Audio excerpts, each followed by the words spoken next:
Welcome to Fiction Audiobooks. If you enjoy the content, like and subscribing would be greatly appreciated. If you have any recommendations for novels, comment below. Please join my Patreon at https://www.patreon.com/fictionaudiobook. Chapter 1, Izuru Kamakura. What is an ultimate? It is a specific title bestowed upon someone considered the absolute best in a specific field, talent, or profession. And I am considered an ultimate even among the other ultimates. Why?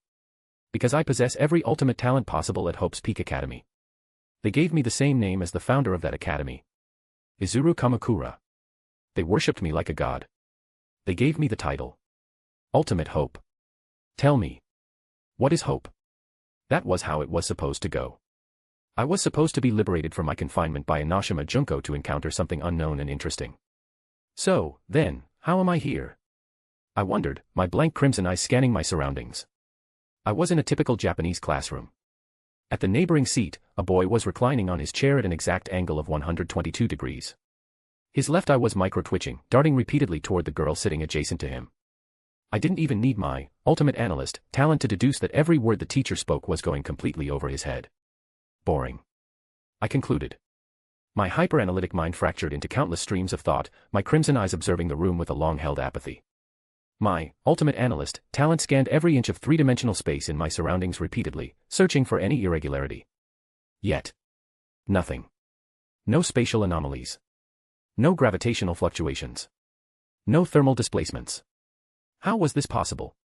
A genuinely interested glow slowly began to radiate from my eyes. Someone had displaced me from my confinement zone to this location without my knowledge and without leaving any visible trace. What had occurred was neither theoretically feasible nor physically probable. I possessed the ultimate soldier talent, along with the ultimate martial artist talent.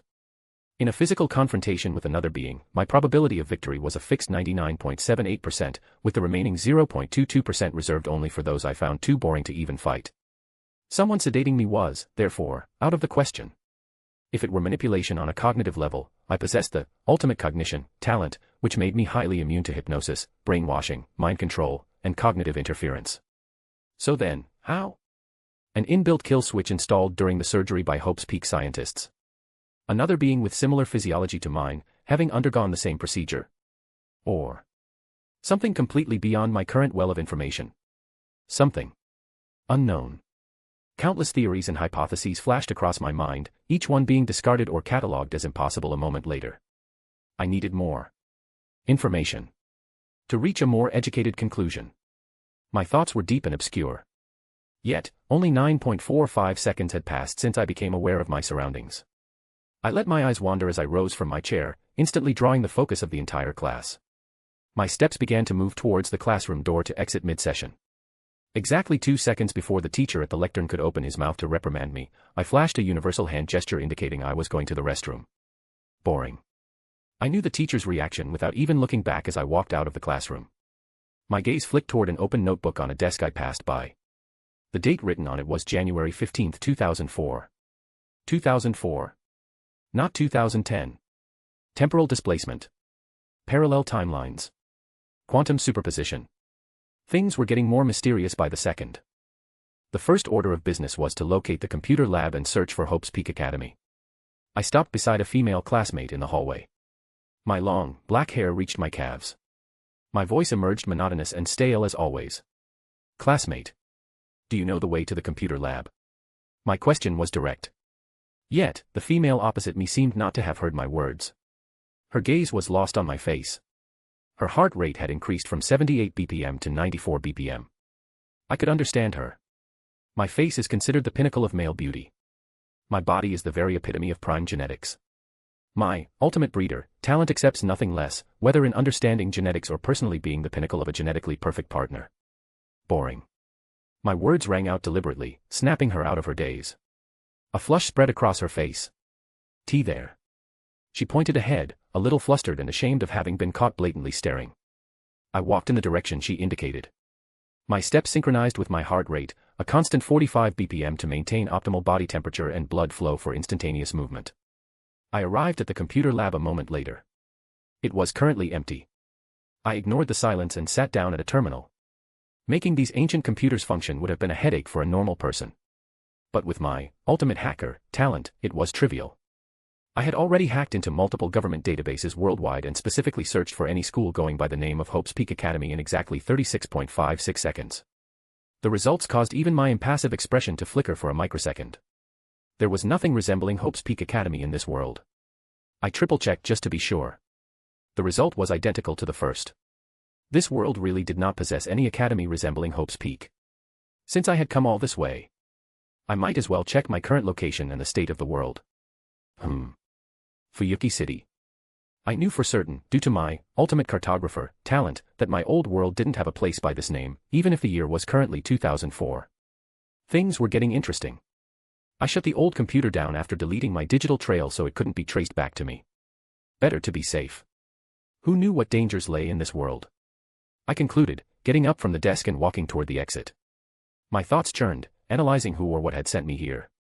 And what their purpose was. Since I had been sent to this Hamurahara Academy, it was self-evident that they wanted me to do something specific, which was likely connected to this academy. It was optimal to scout the entire academy first. I needed to gather more information to deduce my situation using my ultimate detective and ultimate analyst talents. My thoughts rumbled as I walked away from the computer lab and toward the corridor where other students were moving. Now then. Would this new situation get boring too? I hope not. Because that would be predictable. What would happen when the ultimate Hope finds something unknown? Would he overturn the world like he was supposed to? Or would he protect the world this time? Only I know. Because after all, I am Izuru Kamakura. Ultimate Analyst, Junko Inashima's talent. Izuru is able to read and analyze anything virtually instantaneously, being able to determine the personality, abilities, thoughts, and history of his foes with a mere glance. As such, he is able to predict virtually anything that comes his way unless it is completely outside of logic and possibility that Izuru has witnessed. Ultimate Detective, Kyoko Kirigiri's talent. Izuru is an extremely skilled detective and should be able to solve mysteries with little to no clues, bordering on the level of precognition and future sight if he ever got serious. Ultimate Soldier, Mikuro Ikusuba's talent. Izuru possesses every skill related to combat and has mastered them to the point of gaining inhuman levels of strength, speed, and endurance, allowing him to wade through gunfire without taking a scratch and disarm a group of armed soldiers with ease. Ultimate Martial Artist, Sakura Ogami's talent. Izuru is a master of every martial art known to men, being able to flawlessly utilize any number of martial arts at once to create a mixed martial arts style that went undefeated for over 400 victories and even overwhelmed Mikuro Ikusuba's talent as the ultimate soldier in Danganronpa if 300 power stones equals 1 bonus chapter. 5 chapters ahead on p@tr3 on equals p@tr3 on.com/not_yun. Chapter 2, Boring. I walked towards the cafeteria first, my blank crimson eyes taking in the students around me. Most were taking discreet glances at my face and physique. How boring. What the students focused on was merely an outer facade. Beneath my lithe frame were muscles and bones aligned in their most optimal form possible for a human body. A half-hearted punch from me could hit with up to 779 kilograms of force. A serious punch could reach up to 2,357 kilograms, and that was without using any techniques or martial arts. I mused silently as I walked into the cafeteria. Students from different classes were having lunch at this time. One glance was all it took for me to analyze the thoughts, minds, emotions, and hobbies of every student present. Boring. I spoke out loud, not minding the confused gazes landing on me in response. Ignoring the students, I turned toward an adjacent corridor leading to another section of the school. However, as I walked through the corridor, another figure approached from the opposite direction. My eyes analyzed him instantly, the ultimate analyst, talent laying all his secrets bare in moments. His name tag read, Kazuki Suchira.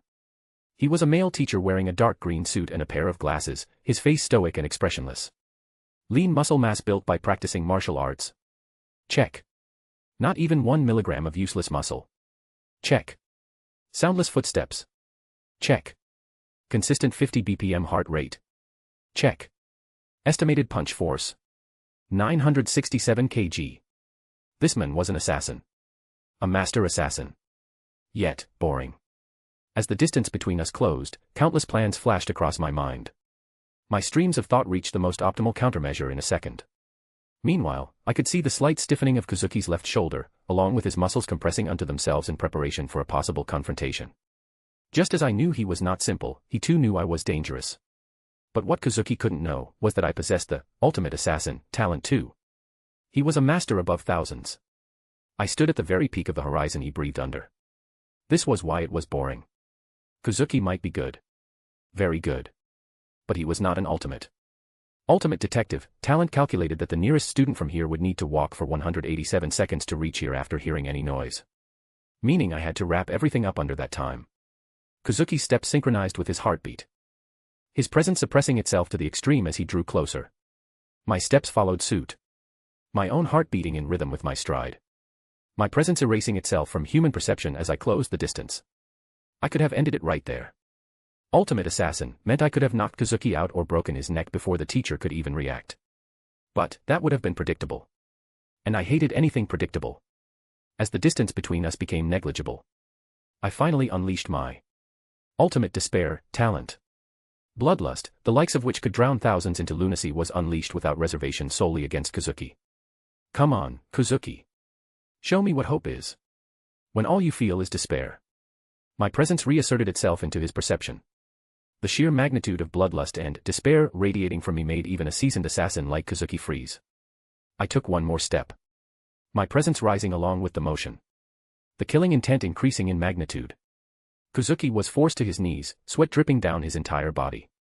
What stood in front of this assassin was not a fellow assassin or even a monster. The most appropriate word Kozuki could use to describe the red-eyed boy before him was a natural disaster. How could he fight against that?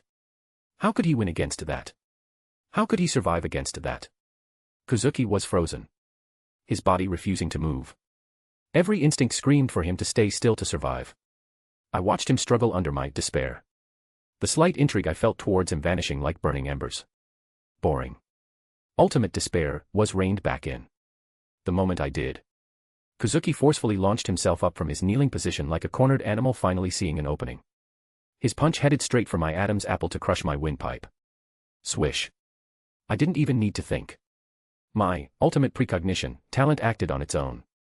My body moved automatically, my head bending backward at a precise angle. Kozuki's punch missed my neck by millimeters. Yet, he was not one to give up easily. Both his hands punched towards me once again. One heading for my face, the other for my stomach.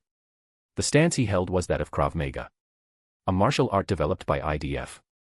It might have worked on most fighters across the world.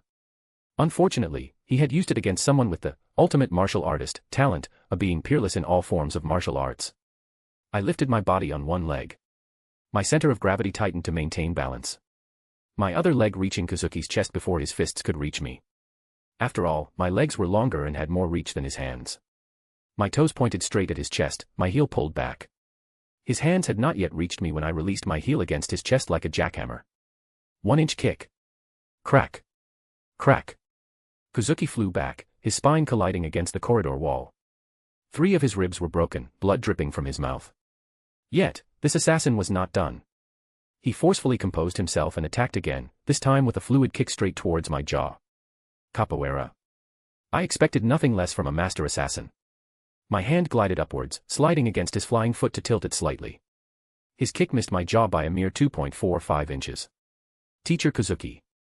Let me show you what using multiple martial arts really looks like, I spoke, my voice monotonous and apathetic. My hand gripping his leg flung him aside.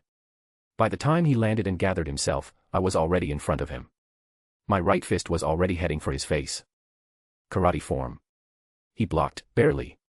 My left fist slipped through his guard, slamming into his thigh. Jeet Kune Do. Crunch. His thigh bone fractured. He ignored the pain to elbow my shoulder. I let the hit land. My body absorbed the force transmitted from the impact and dispersed it into the ground. Aikido form. My knee came up to collide against his other leg, which had followed behind his elbow. Muay Thai form. Our knees collided a moment later. We continued to exchange blows in a blur of pure movement. Karate. Jeet Kune Do. Brazilian Jiu-Jitsu. Judo. Kung Fu. Bajikwan. Krav Maga. I rotated from one martial art to another like flowing water. No awkwardness. No delays. No drops in lethality. Thump. Crack. Thump. Crunch. By the time I was done, Kozuki was barely able to move. His teeth were broken, his glasses tossed aside like trash. Now. Why would I fight someone as boring as Kozuki? It was simple. I needed access to my own and other students' files to confirm some conjectures. And how would I get it without wasting extra time? By imitating Kazuki. Or rather, becoming him. Kazuki headed for the teacher's lounge. But in reality, it was not him. It was me. And thanks to my ultimate imposter talent, I knew I looked more real than the real Kazuki ever could. Meanwhile, the real Kazuki hung fully suspended from the ceiling of a locked classroom. His body was bound with intricate, tight rope bindings, the kind one might see in extreme restrictive knots, S&M. His body was bare except for his boxers, and his mouth was gagged. If Kazuki's mouth had been free, he would have cursed Izuru's ultimate binder talent with every remaining breath he had. Rip our boy Kazuki. Ultimate assassin, Maki Harukawa's talent. Izuru is an ultimate assassin, standing at the very peak in the profession of assassination. Ultimate despair, Inashima Junko's talent. The ultimate ability to bring and induce despair. Izuru's version is even more staggering. Able to bring despair to anything and everything. Ultimate precognition, a talent Izuru formulated for the purpose of avoiding to waste his time by fighting boring opponents. Though, he's too talented, so the talent he created lets him predict the future with 100% accuracy, which lets him avoid encountering boring events and situations when the original purpose of the talent was only to give him instinctive reactions. Ultimate imposter, Izuru is able to use the data he analyzes from those around him to flawlessly replicate their personality, voice, clothes, hairstyle, and skills. 300 power stones equals 1 bonus chapter. 5 chapters ahead on p@tr3 on equals p@tr3 on.com/not_yun. Chapter 3, Blasted. Kazuki walked past the students. His expression was stoic. His movements resembled the real Kazuki to AT. Students passing me by did not seem to notice anything amiss. Then again, them finding anything would have been the real irregularity. I acted uncannily similar to the real Kazuki. My ultimate imposter talent left almost no flaws in my act. Ignoring others, I walked into Kazuki's lounge. I had intended to hypnotize the real Kazuki to make him spill everything I wanted with the ultimate hypnotist talent. But Kazuki had not yet found the time to go through those files. They were apparently delivered just this morning and were kept in his lounge. So I had to come all the way here to go through those files myself. I thought as I walked into Kazuki's lounge. The lounge was simple, with a small desk and a comfy chair, with the student files resting on the desk. Without wasting time, I sat in the chair and quickly flipped through the files. My ultimate analyst talent took exactly 14.43 seconds to analyze the student files of all the students in Hamurahara Academy. Ultimate precognition, ultimate detective, and ultimate analyst talents worked in tandem to deduce the choices, courses of lives and even the moment of death of all students across the academy. However, there were some anomalies among them whose future I could not predict to a perfect 100%. These students had a connection to something unknown outside my current well of knowledge.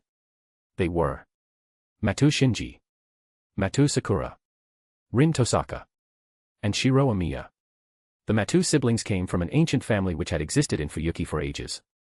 Rin Tosaka came from the Tosaka family, which was also as old as the Matou family.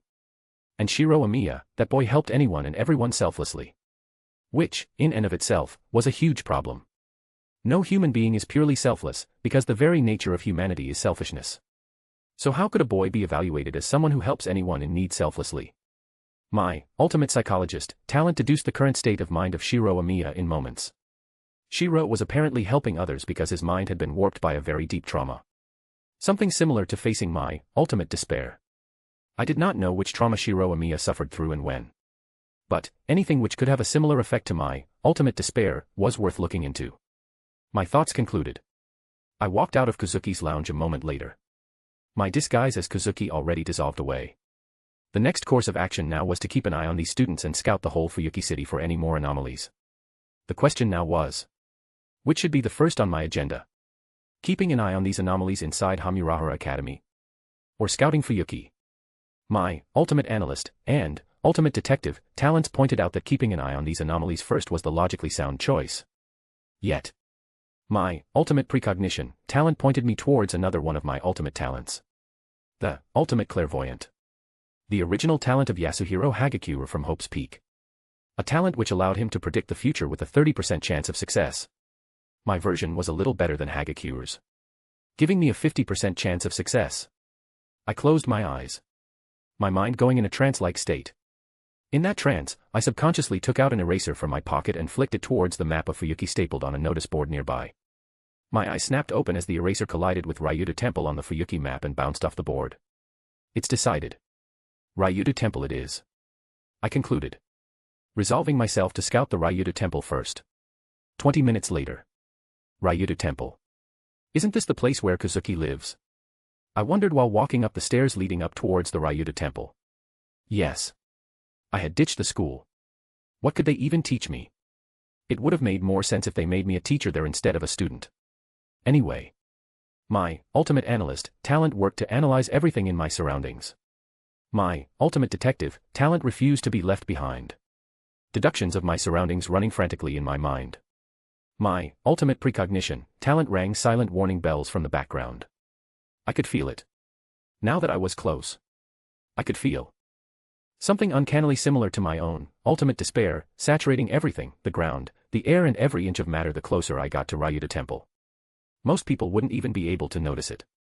The only reason I was able to perceive it was because my ultimates were working in tandem with each other, pushing my senses beyond the impossible. The warnings from ultimate precognition were getting louder as I climbed even closer to Ryuta Temple. Ryuta Temple's stairs ended just 10 steps ahead. However, someone was already standing at the very top of the stairs. A golden-haired man wearing a biker's black leather jacket and pants. He was looking down at me with disdain. This was a new experience. People always worshipped me like a god. So being looked at with disdain was new, even for me. What are you spacing out for, mongrel? Ignoring this king is a grave offense punishable by death. The golden-haired man spoke. His nose pointed to the sky as he looked down at me from above literally and figuratively. I brought my full focus onto him now. But, the moment I looked at him, ultimate analyst went haywire. Like trying to grasp and analyze something ethereal. Ultimate detective went quiet. How could it deduce when there was no information revealed by analyzing him? Ultimate precognition screeched desperate warnings in my mind. This golden-haired man was a literal glitch in reality. A black hole in my awareness and perception. But, how? Interest slowly started to glow deep inside my blank eyes. This was something unknown. Something which was not boring. I don't like your current expression, mongrel. Whenever you see this king, you should look up while kneeling. The golden man spoke. His voice final. His declaration arrogant to the extreme. His words were followed by a sky-turning pressure. Collapsing straight over my shoulders. My knees were jerked down by the sudden force. His words registered a moment later in my ears. He wanted me to kneel. Interesting. Interesting. The embers of interest in my blank crimson eyes blazed like never before. Ultimate despair boomed to life. My presence climbing higher with abandon. Bloodlust, enough to drown mountains in blood, rose up from within me. My knees straightened quite casually. My presence colliding brutally against his. Offsetting the pressure released by the golden-haired man. The stairs of Ryuta Temple were further split in two portions in moments. Half drowning in blood red of ultimate despair. The other half alight with a golden pressure. I looked into his eyes with apathy. He looked into my eyes with increasing disdain. Mongrel. I wanted to play with you a bit more. But, I don't like insects gazing at me with that gaze. So. You can be on your way. The golden-haired man spoke a moment later. My ultimate precognition blared without regard for anything for the first time in my life as the golden-haired man pulled his hand back. A golden portal materialized beside him as he dipped his hand inside and pulled a spiraled sword from inside. What? Ultimate precognition roared in warning. Ultimate analyst failed to analyze anything about that sword. Ultimate detective. Ultimate assassin. Ultimate soldier. Ultimate fiend. All these talents went silent. While all these talents were quiet, a single talent roared to life. The ultimate anthropologist. It dissected the sword. Its structure. Its spirals. Its handle. My mind reached a conclusion in 1.56 seconds. Is that? Be honored, mongrel. Since this king is sending you on your way with the prototype of all holy swords. This is. The golden menace spoke. His nose pointed so high that it looked like the beak of a crow. Kalidbalg. Kalidbalg. The biker threw the sword towards me. I didn't have time to react before. Boom. Hello. Moshi, asking for help online. Someone save my boy Izuru. He took an anti-fortress noble phantasm to his face. Ultimate anthropologist, Korakyo Shinguji's talent. As Izuru has this talent, he should be experienced and possibly has mastered the practice of anthropology and should have the knowledge of every folklores to exist. Ultimate psychologist, if you need to consult a therapist, you can consult Dr. Izuru Kamakura for free and your health problem will be cured with a diagnosis. 300 power stones equals 1 bonus chapter. 5 chapters ahead on p at tr3 on equals p at tr3 on .com/not_yearn. Author's thoughts. Now, some people might wonder. How was Gil there at the Ryuta temple? I'll give a hint. Izuru can feel Ngramenu. Hence, Ngramenu can also feel Izuru, especially due to Izuru's ultimate despair talent. Now, what is the current Gil's body made up of? You guys have got the answer. Chapter 4, Witch. Space spiraled without warning, the stairs stretching toward Ryuta temple shredding apart like wet paper. Consumed by an eruption of pure destruction that threatened to swallow me whole. For the first time in my life, I faced a phenomenon that genuinely threatened my existence. Yet, my face remained apathetic. Adrenaline accelerated across my veins at breakneck speeds. My heart rate spiked from a stable 45 bpm to a staggering 130 bpm and above. Cortisol and endorphins flooding my system in exaggerated amounts. It took a single picosecond for my mind to reach a definite conclusion. None of my ultimate talents could save me against an attack that ripped through the very fabric of space. However, my blank expression didn't waver. The interested glow within my crimson eyes burned fiercer, etching the golden-haired man's visage into my mind. A moment later, spiraling space engulfed me. Boom. Kalidbog continued without pause. Warping the surrounding space and matter in crushing spirals, carving an enormous trench all the way from the summit of the Ryuta temple to its base. You were interesting. Mongrel. If only you had been taught to grovel when meeting your king. Then, perhaps, you would have bought me some entertainment.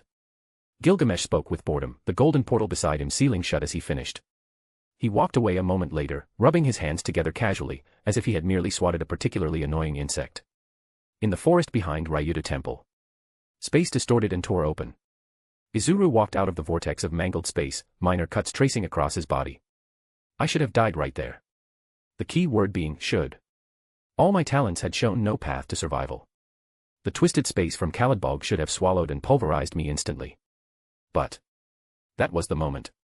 Another one of my talents, the one I rarely, if ever, used, went into overdrive. Ultimate luck. Nagito Kamida's and Makoto Niji's talent. It meant I possessed an incredible amount of good luck, capable of instantly turning most events in my favor. It was an ability that could warp probability and manipulate reality to tilt the scales toward my benefit. I survived Kalidbog thrown by that golden-haired man through this supernatural probability manipulation. The moment the spiraling space wrapped around me, my luck had forced a miracle. Instead of being destroyed, I was pushed through the unstable spatial seams created by Kalidbog, ejecting me to a completely different location. The probability of such an event occurring was astronomically low, bordering on the impossible. This world is far more complex and hazardous than I had anticipated. Its inhabitants wield supernatural abilities akin to magic. It has become imperative to acquire these powers, or at the very least, the knowledge governing them, while exercising extreme caution against entities stronger than that golden-haired man. I reached a conclusion. With this deduction, I finally understood why my ultimate analyst talent had failed to decipher that man earlier. He utilized a power system entirely foreign to my database. To successfully analyze a being of that caliber, I required information on the fundamental axioms of the system he used. Analysis operates solely within defined parameters. Currently, I possessed no understanding of the operational framework behind that man's abilities. If supernatural powers were the standard in this new world, intensive preparation was no longer an option, it was a necessity. I exited the forest, my mind splitting into countless streams of thought. Some devised countermeasures against the supernatural, others deduced methods to acquire knowledge of magic. The remainder reanalyzed every iota of information I had collected thus far. At some point, clouds had gathered overhead, lightning flashing intermittently between them. The pitter-patter of rain followed soon after, drenching me completely. The downpour was a mere afterthought. Water dripped down my body, my uniform clinging to my form, highlighting a physique of perfect symmetry. My long, dark hair stuck to my back. As I continued on my way, a sudden, broken voice pulled me from my thoughts. A drenched woman lay sprawled on the bare ground to my left. Her hand stretched toward me, her hood pulled back, revealing dark blue eyes drowning in despair. Help me. She possessed long, dark blue hair and pointed ears, clad in a bluish-purple robe. Her face was as alluring as a witch from a fairy tale, accentuated by purple lipstick. Help. I'm about to disappear. Her voice was fragile. Broken. Like a child crying out for anyone to save her. Boring. My expression remained indifferent. My eyes dull. Ultimate analyst, stirred. Trying to analyze her. Failure. Ultimate detective, inferred. Trying to deduce her. Failure. Ultimate precognition, stilled. No warnings. No alarm bells. A tinge of interest slowly colored my blank scarlet eyes. I reached her in a moment. My blank eyes bore into her dark blue ones. Her eyes were drowning in despair. My eyes carried only apathy. I looked into her despair. She looked back into my apathy. Thunder rumbled overhead. Rain drenched us both. The cold seeped into our surroundings. There, under a curtain of falling water. I lowered my hand to grip her chin. Bringing her face close to mine. I watched. As an unknown glow started to radiate from deep within her despair. Was this hope? So? I asked. Tell me. What is hope? The rain roared overhead. The clouds rumbled without end. The downpour did not cease. The only answer I received from her was a crimson sigil materializing over my hand. I walked back toward the house arranged under my name by whatever force had sent me here, carrying the dark blue-haired woman in my arms. The rain had drenched us both. We needed to change clothes and warm up soon to maintain optimal body temperature. The woman had not spoken a word since I had helped her. Instead, she stared blankly at my face, as if I were not real but merely a figment of her imagination. Ultimate Analyst might have failed to decipher her powers, but it could still analyze her emotions. And those emotions were all over the place. Yet, I did not focus on her micro-expressions for long. My mind turned to the crimson sigil that had suddenly materialized on my hand. Along with that symbol came a new, instinctual connection to the woman in my arms. And this connection seemed to be siphoning something from me. Was it my life force? Or something else? I did not know. But I would find out soon enough. So, what is your name? I asked the woman in my arms. She remained silent for a moment, then whispered, almost reluctantly. Medea. 300 power stones equals 1 bonus chapter. 5 chapters ahead on p at tr3 on equals p at tr3 on.com/not_yearn. Author's thoughts. Some people might wonder. How did Izuru know he had a home in this new world? For those wondering, Izuru came across his own address while going through his own student file in the earlier chapter. So, it's not a plot hole, merely not specified anywhere. Chapter 5, Grail War. She watched my face discreetly for any hint of judgment. Yet, my expression remained indifferent. After taking in my reaction, she relaxed further within my arms. I carried her toward my home while voicing another question. So, Medea, right? My voice did not fluctuate. She gave an imperceptible hum, burying her head deeper against my chest. Do you know what that red sigil on my hand is? And this undeniable connection I have with you now. What is it? I asked without a change in expression. Master. You don't know about the Holy Grail War. Medea spoke with genuine bewilderment, snapping her gaze toward my face. Holy Grail. War. I spoke with obvious incomprehension. Ultimate Detective immediately began processing this new information. Holy Grail. A legendary artifact from various mythologies. Most notably associated with Arthurian legend as the Cup of Christ, possessing miraculous powers. War. A state of armed conflict. Combined. A conflict centered around a powerful artifact. Medea's confusion at my ignorance suggested this Holy Grail War was fundamental knowledge for any participant. Which meant I had been pulled into something far more complex than what I anticipated. The crimson sigil on my hand. The connection siphoning something from me. The woman with pointed ears and supernatural abilities who called me master. All connected to this war. Explain. My voice remained flat. Everything.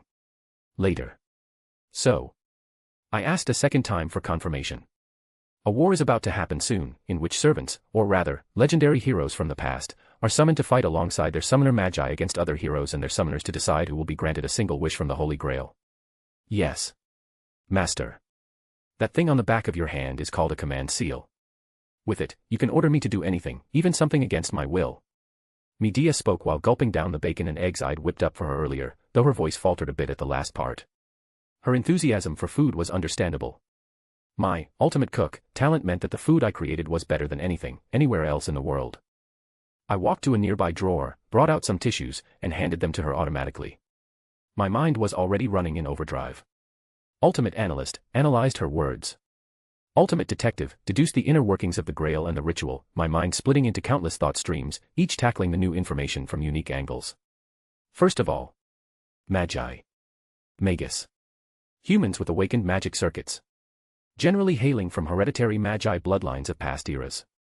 My mind flashed back to the inability to pinpoint the exact futures of Rin Tosaka, Shinji Matou, and Sakura Matou. All three of them came from old and affluent families. They were either Magi themselves, or they had connections to one. That conclusion was tucked into the corner of my mind. The Holy Grail, something that can grant any wish. That was impossible.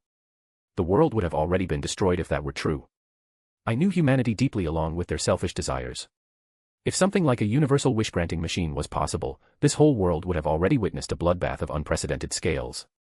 Magi were ruthless, unfeeling monsters who only had one goal in their minds. To reach the root. A so-called focal point of existence or an ultimate reality existing beyond everything. The origin of all existence. If this so-called Holy Grail could really grant any wishes, Magi would have torn each other and the world apart for this artifact. Yet, no such thing had happened until now.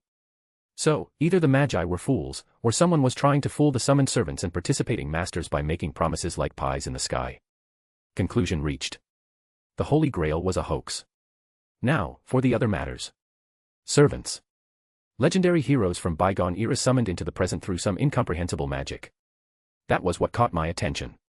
So, that golden-haired man from earlier was not a human but rather a summoned servant.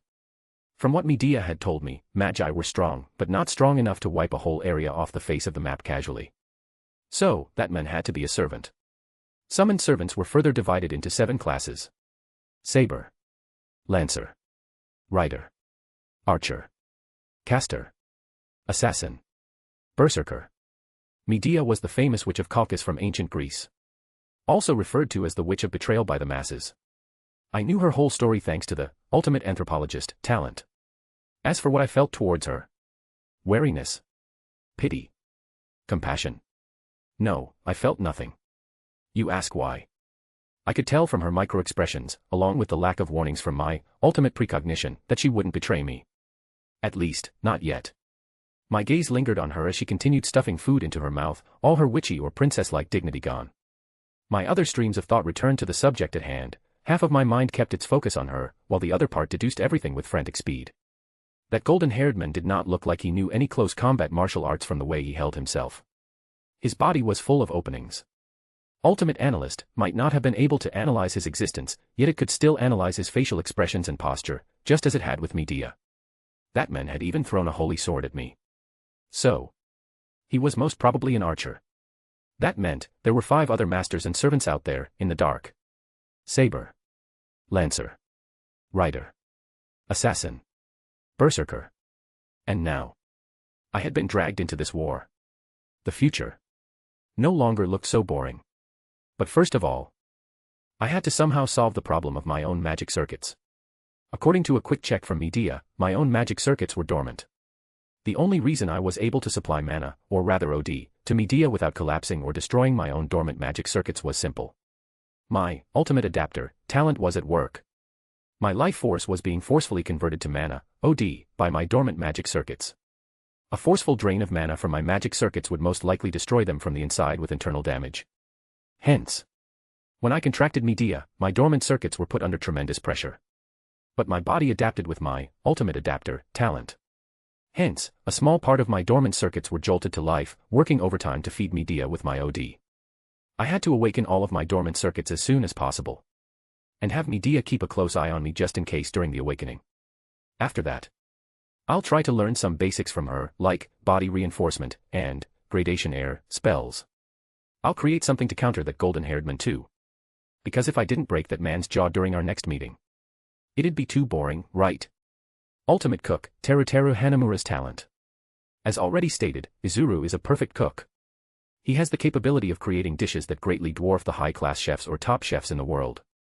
Ultimate Adapter, the talent to adapt no matter how difficult the circumstances. Izuru has mastered this talent. 300 power stones equals 1 bonus chapter. 5 chapters ahead on P at TR3 on equals P at TR3 on .com/not_yun. Chapter 6, High Jump. I sat cross-legged on the tiled floor of my home. My hands resting on my knees.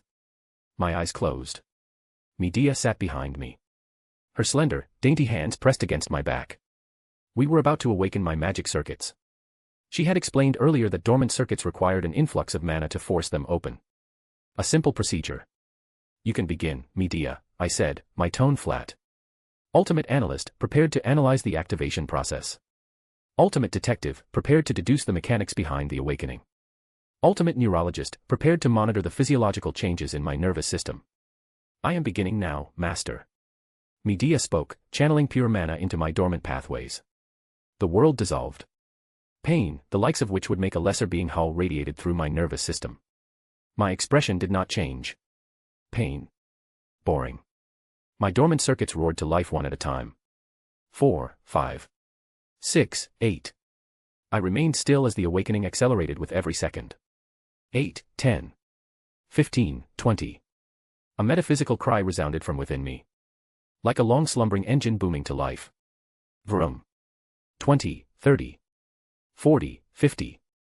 An emerald green hue bled through my skin as the process intensified. 50, 60, 80, 100. Master, should I continue?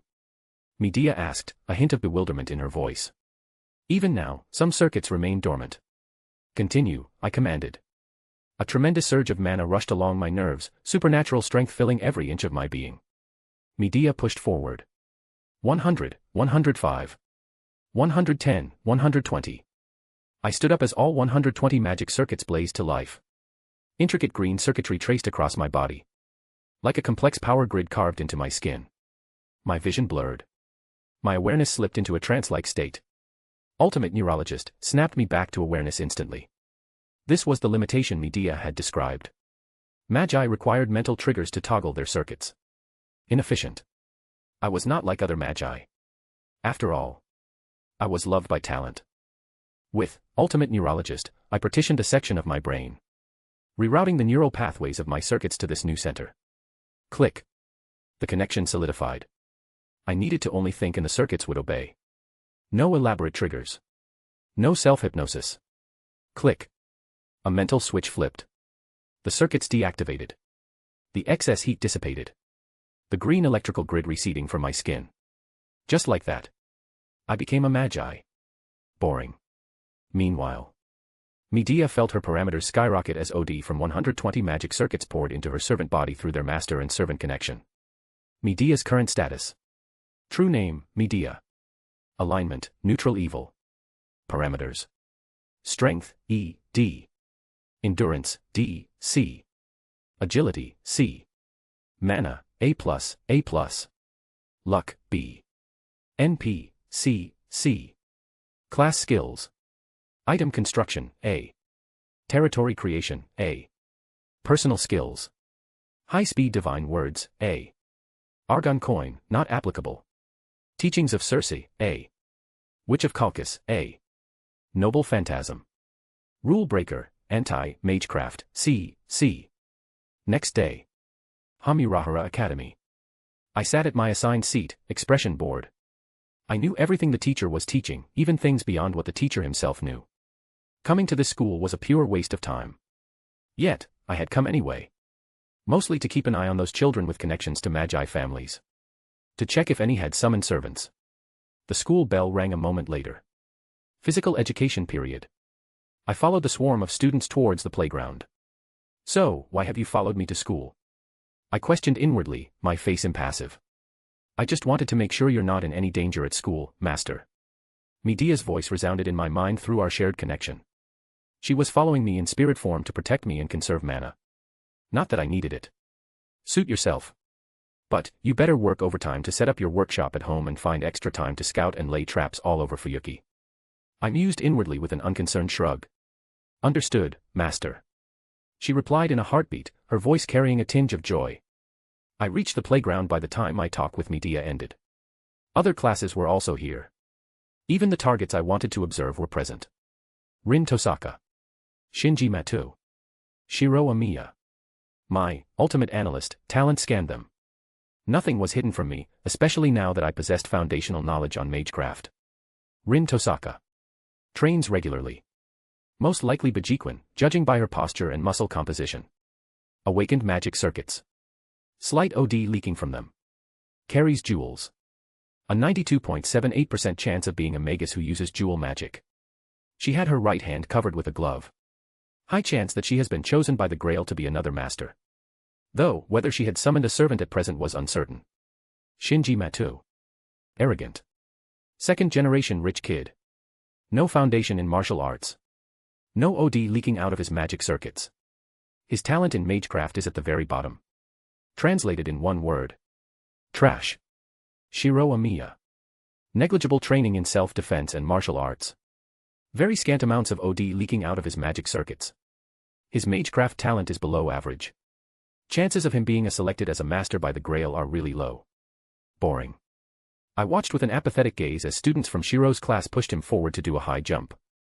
Apparently, he was better than professionals at high jumping. I looked on with a blank expression as Shiro sheepishly walked up to a crossbar and, under the encouraging shouts of the students, finally attempted a high jump. Screams resounded from the nearby girls, time slowing down for everyone as Shiro vaulted over the crossbar in slow motion. Time resumed its natural flow the moment Shiro completed his jump. Girls all around were cheering for an encore. Even I had to blink my eyes twice to double-check. My impassive expression twitching for a full second. What was that? Time slowed down due to a high jump. I could copy Shiro's high jump to a literal T with my ultimate talents, but for the first time in my life, I felt something akin to what people must have felt when they looked at me. I had to concede. In high jumps, Shiro Amiya was the strongest. At most, even I could only tie with him for first place. This world was not as boring as I thought. Author's thoughts. Ha ha ha. Even the ultimate talents couldn't handle the bullshit of Shiro's high jumps.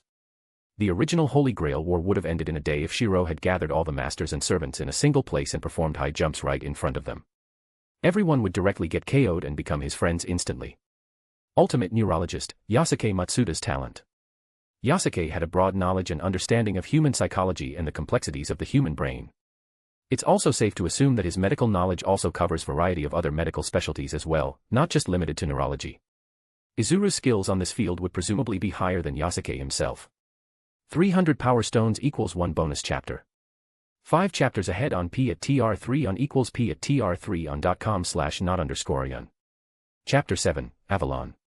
I watched Shiro for a moment longer and was about to bring my focus to Rin Tosaka when Shiro accidentally slipped mid-high jump. His knee scraping against the ground, tearing his PE pants and leaving a mild injury. But what held my focus was not his injury itself. Rather, Ultimate Analyst had already assessed the wound's severity, while Ultimate Detective calculated the time frame for platelet formation and cellular regeneration. Yet his injury was healing 2.36 seconds faster than my estimate. Improbable. My calculations were never wrong. The only explanation for such a discrepancy. An unknown variable existing outside my database. Media. I spoke flatly. Yes, Master. She replied in a heartbeat through our connection. Go and set up a boundary field in one of the abandoned classrooms. I commanded, finally shifting my gaze away from Shiro. I moved to a bench near the playground and sat. Within my mind, countless streams of thought accelerated to a lightning pace. Ultimate Analyst and Ultimate Inventor converged on a single task. First, body reinforcement. A spell that boosts the existence of a target by infusing it with magical energy to enhance natural capabilities. Second, gradation air, or projection magecraft. A spell used for the materialization of objects in accordance with the caster's imagination. I stripped the underlying formulas of any excess, reducing them to raw algorithms.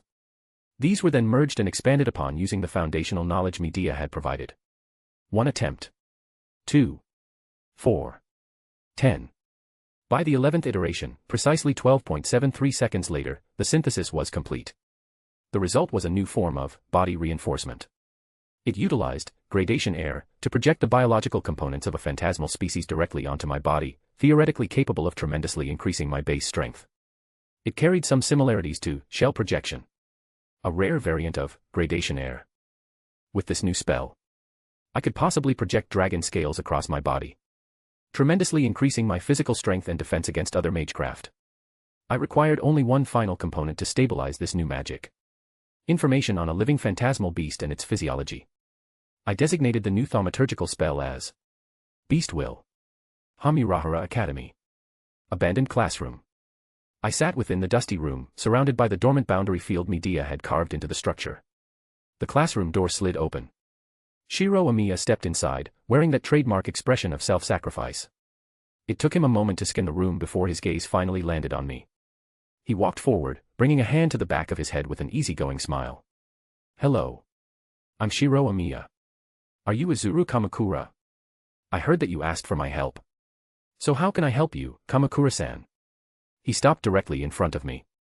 Zero caution. Zero wariness. Zero self-preservation. My expression remained flat. "Activate the boundary field, Medea," I commanded through our connection, rising from my chair. My face remained blank. By the time his eyelids lifted, I was already behind him. He had no time to process the movement before my hand struck his carotid artery. The sudden shock to his system cut consciousness instantly, and he slumped sideways. I impassively stood over his unconscious form. "Medea." My voice echoed through the abandoned classroom. A woman wearing a hooded robe materialized behind me in response. Her expression remained impassive, though if one looked closely, they would see the corners of her mouth curved slightly upwards, pleased to be of use. "Check his blood for any supernatural components, and mark him for surveillance." I brought my hand down, against his chest. Ultimate Analyst dissected his existence like a ravenous beast. Ultimate Detective catalogued the data and formulated conjectures. Ultimate Physiologist hunted for the deviation between his biology and that of a standard human. My eyebrows lifted by a single millimeter. He was a normal human. There was no special biology, no latent mutation that would explain why his healing speed had deviated from my calculations. Just as my mind began to cycle through new conjectures, ultimate precognition thrummed to life. I followed the impulse, pressing my hand deeper against his chest. That was when I felt it, a minuscule surge of mana. So faint that even a magus from the age of gods like Medea would struggle to detect it. Click. The sound resounded clearly in my mind. 120 magic circuits roared to life simultaneously. Emerald geometric grids flared into existence across my skin. Mana from every circuit flooded my hand with absolute precision. My fingers ceased to rest on his chest, dissolving past the skin and sinking halfway into a metaphysical space existing between his sternum. I closed my grip around the anomaly deep within the metaphysical space and pulled. Every magic circuit roared with exertion. The object fought back, an immovable anchor refusing to be dislodged from its host. I strained against the resistance, the tension mounting. Until Medea moved. A jagged, ceremonial dagger, a blade with no edge, plunged into the metaphysical gap between Shiro's sternum. This is a sword of negation and betrayal. It nullifies every kind of magecraft in the world. Medea's voice echoed through the connection. Rule breaker. The binding shattered. The connection between Shiro and the object within him was instantly severed by Medea's noble phantasm. Rule breaker, an anti-magecraft noble phantasm. A ceremonial dagger capable of dispelling and destroying any magecraft in existence, breaking contracts, and severing even the tether between a master and their servant. I pulled once again. A radiant sheath emerged from the metaphysical space between Shiro's sternum. It was a luxurious construct of gold and blue enamel, appearing less like a weapon and more like a ceremonial treasure, a crown or staff, designed to exhibit dignity and nobility. I did not attempt to analyze the scabbard's internal mechanics. Its mere presence suggested a complexity far beyond my current foundational knowledge of magecraft. However, I could still deduce its origin. Ultimate Anthropologist activated instantly, cross-referencing the aesthetic, structure, and runes carved along its spine against global mythologies. Golden radiance. Blue enamel. There was only one culture historically obsessed with this combination of gold and royal blue, intertwined with the legends of their kings. The most famous hero of Britain, King Arthur, possessed a scabbard for his holy sword Excalibur. Avalon. Legend claimed that as long as the king held the sheath, he was immortal and could heal from any injury. This sheath had provided Shiro with minor regeneration despite receiving no active mana supply. The deduction was clear. It was Avalon. The sheath of Excalibur. Belonging to Arthur Pendragon. 300 power stones equals 1 bonus chapter. 5 chapters ahead on p@tr3 on equals p@tr3 on.com/not_yun. Ultimate Inventor, Myoiruma's talent. Izuru is the best inventor known to Earth, as he has the perfect information of invention researches and he has perfect knowledge of every invention known to humanity, which makes him an exceptional super genius. Ultimate Physiologist, in the area of physiology and human body. Izuru alone could push the world hundreds of years ahead of its time. He therefore intimately knows the inner workings of a human body, better than many top-class surgeons. Shell projection, a variant of projection. Shell projections are autonomous and able to operate more accurately and for a longer duration than normal projections. Basically, pseudo-live projections. A practitioner had once used shell projection to create a handheld griffin to use as their familiar. Noble Phantasm, Rule Breaker, a dagger that nullifies all effects created by magecraft, despite whether such an effect is an enchantment, a relationship formed through contract, or even life created through magical energy. Once it comes into contact with the above, they will all be returned to their original components in a state before they were made. Note, does not work on other Noble Phantasms. Beastwill, similar to Beastwill from the beginning after the end.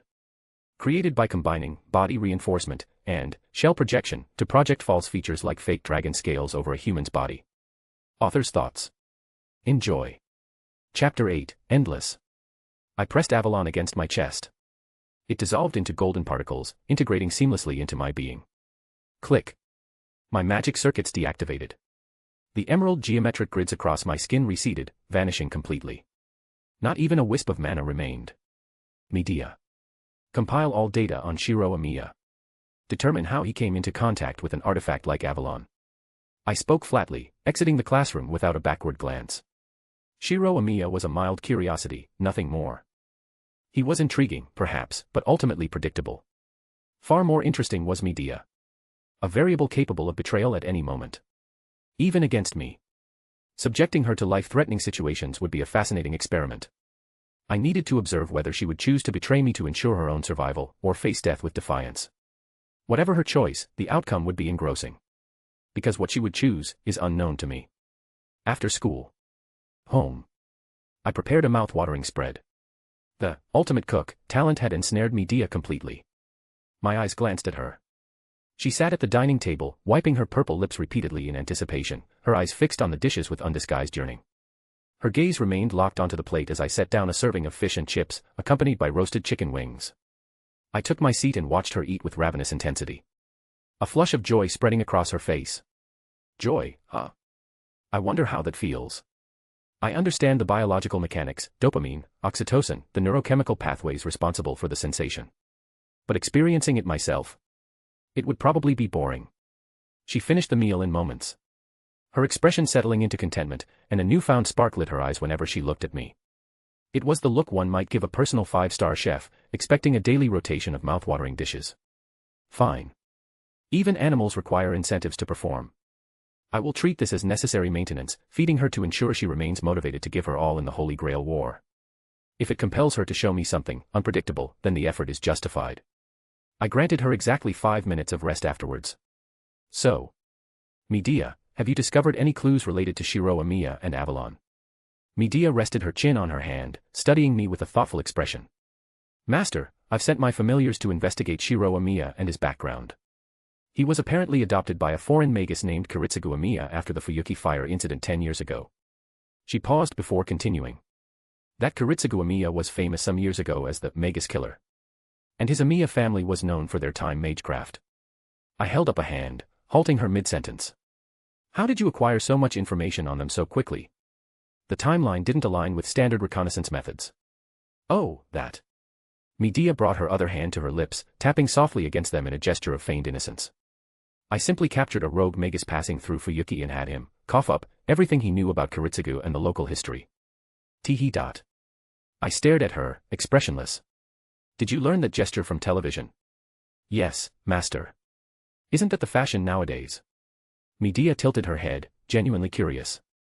I possess the ultimate fashionista talent. Her words weren't incorrect, and yet. You're grounded.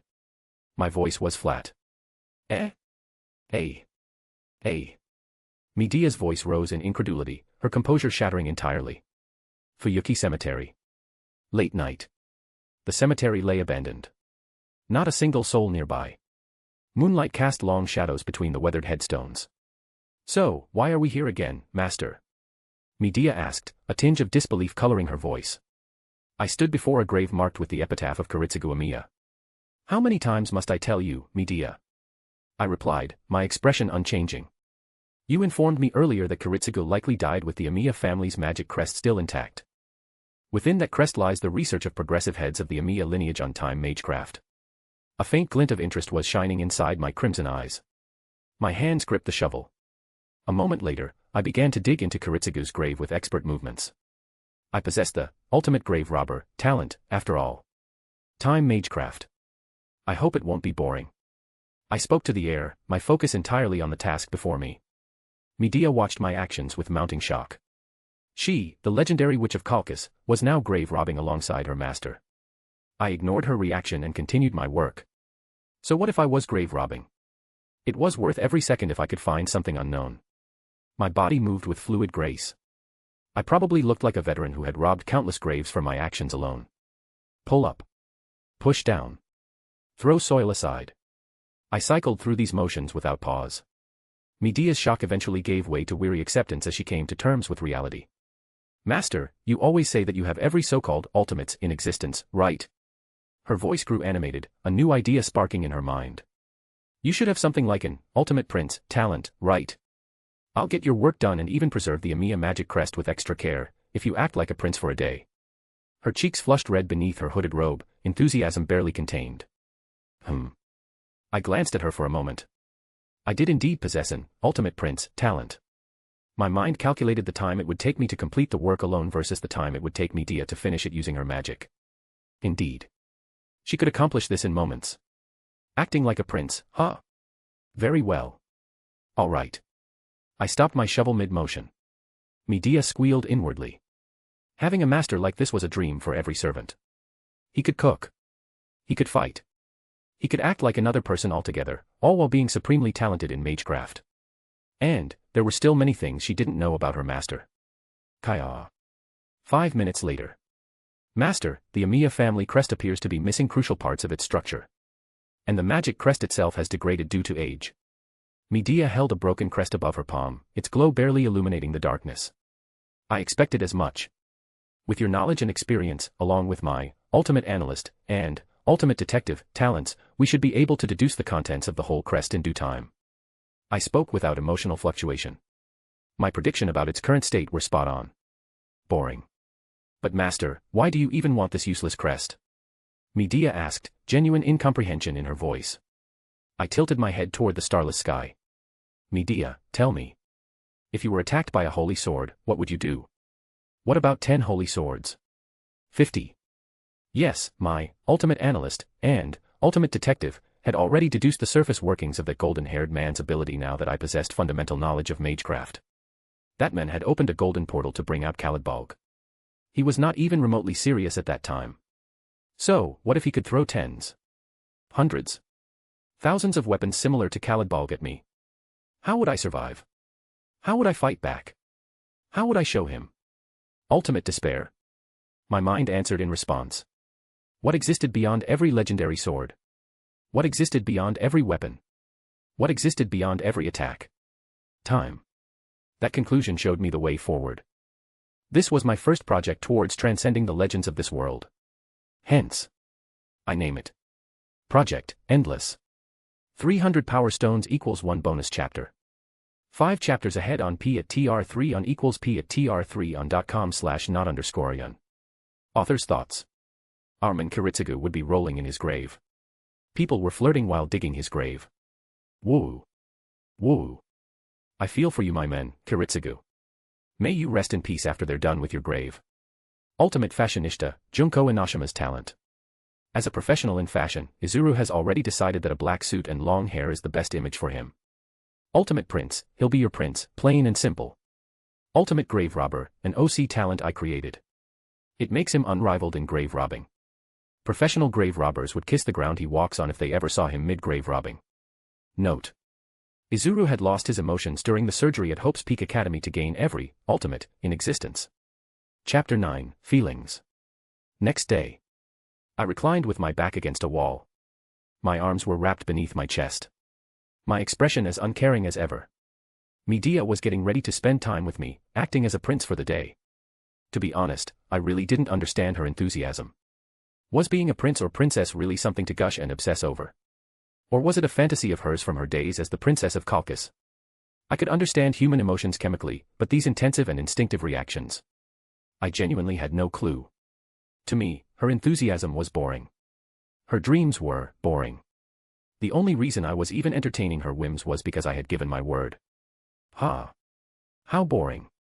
Master, I'm ready. Let's go. Medea walked out from inside. Her attire was casual, a black top with a jean jacket and a long tan skirt.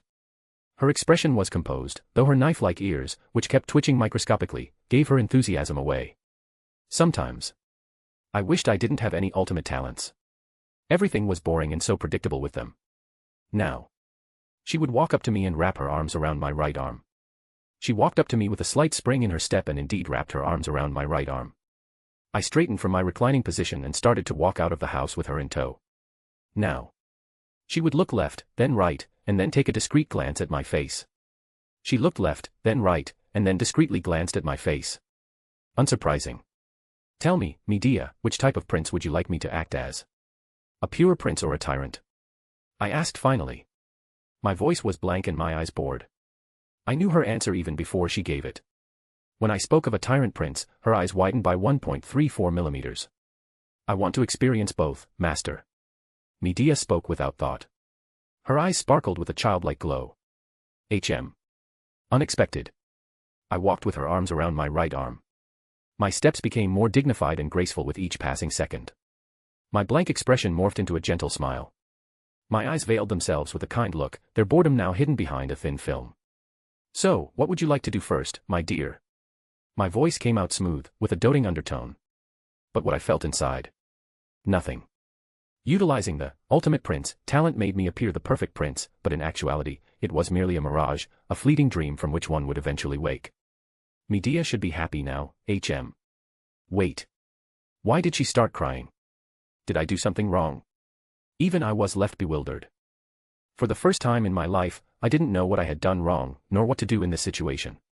Tears dripped from Medea's eyes as she suddenly buried her face in my shoulder, wrapping her arms around my back. My own hands came to rest on her back with an awkward motion. People began to surround us, most looking at me with disdain, as if I were a scumbag. I didn't mind, but it would become a problem if more people gathered, so I created some distance between myself and Medea and hoisted her onto my back before she could even react. Our surroundings blurred as I ran from that area, Medea now on my back, her face buried in my shoulder.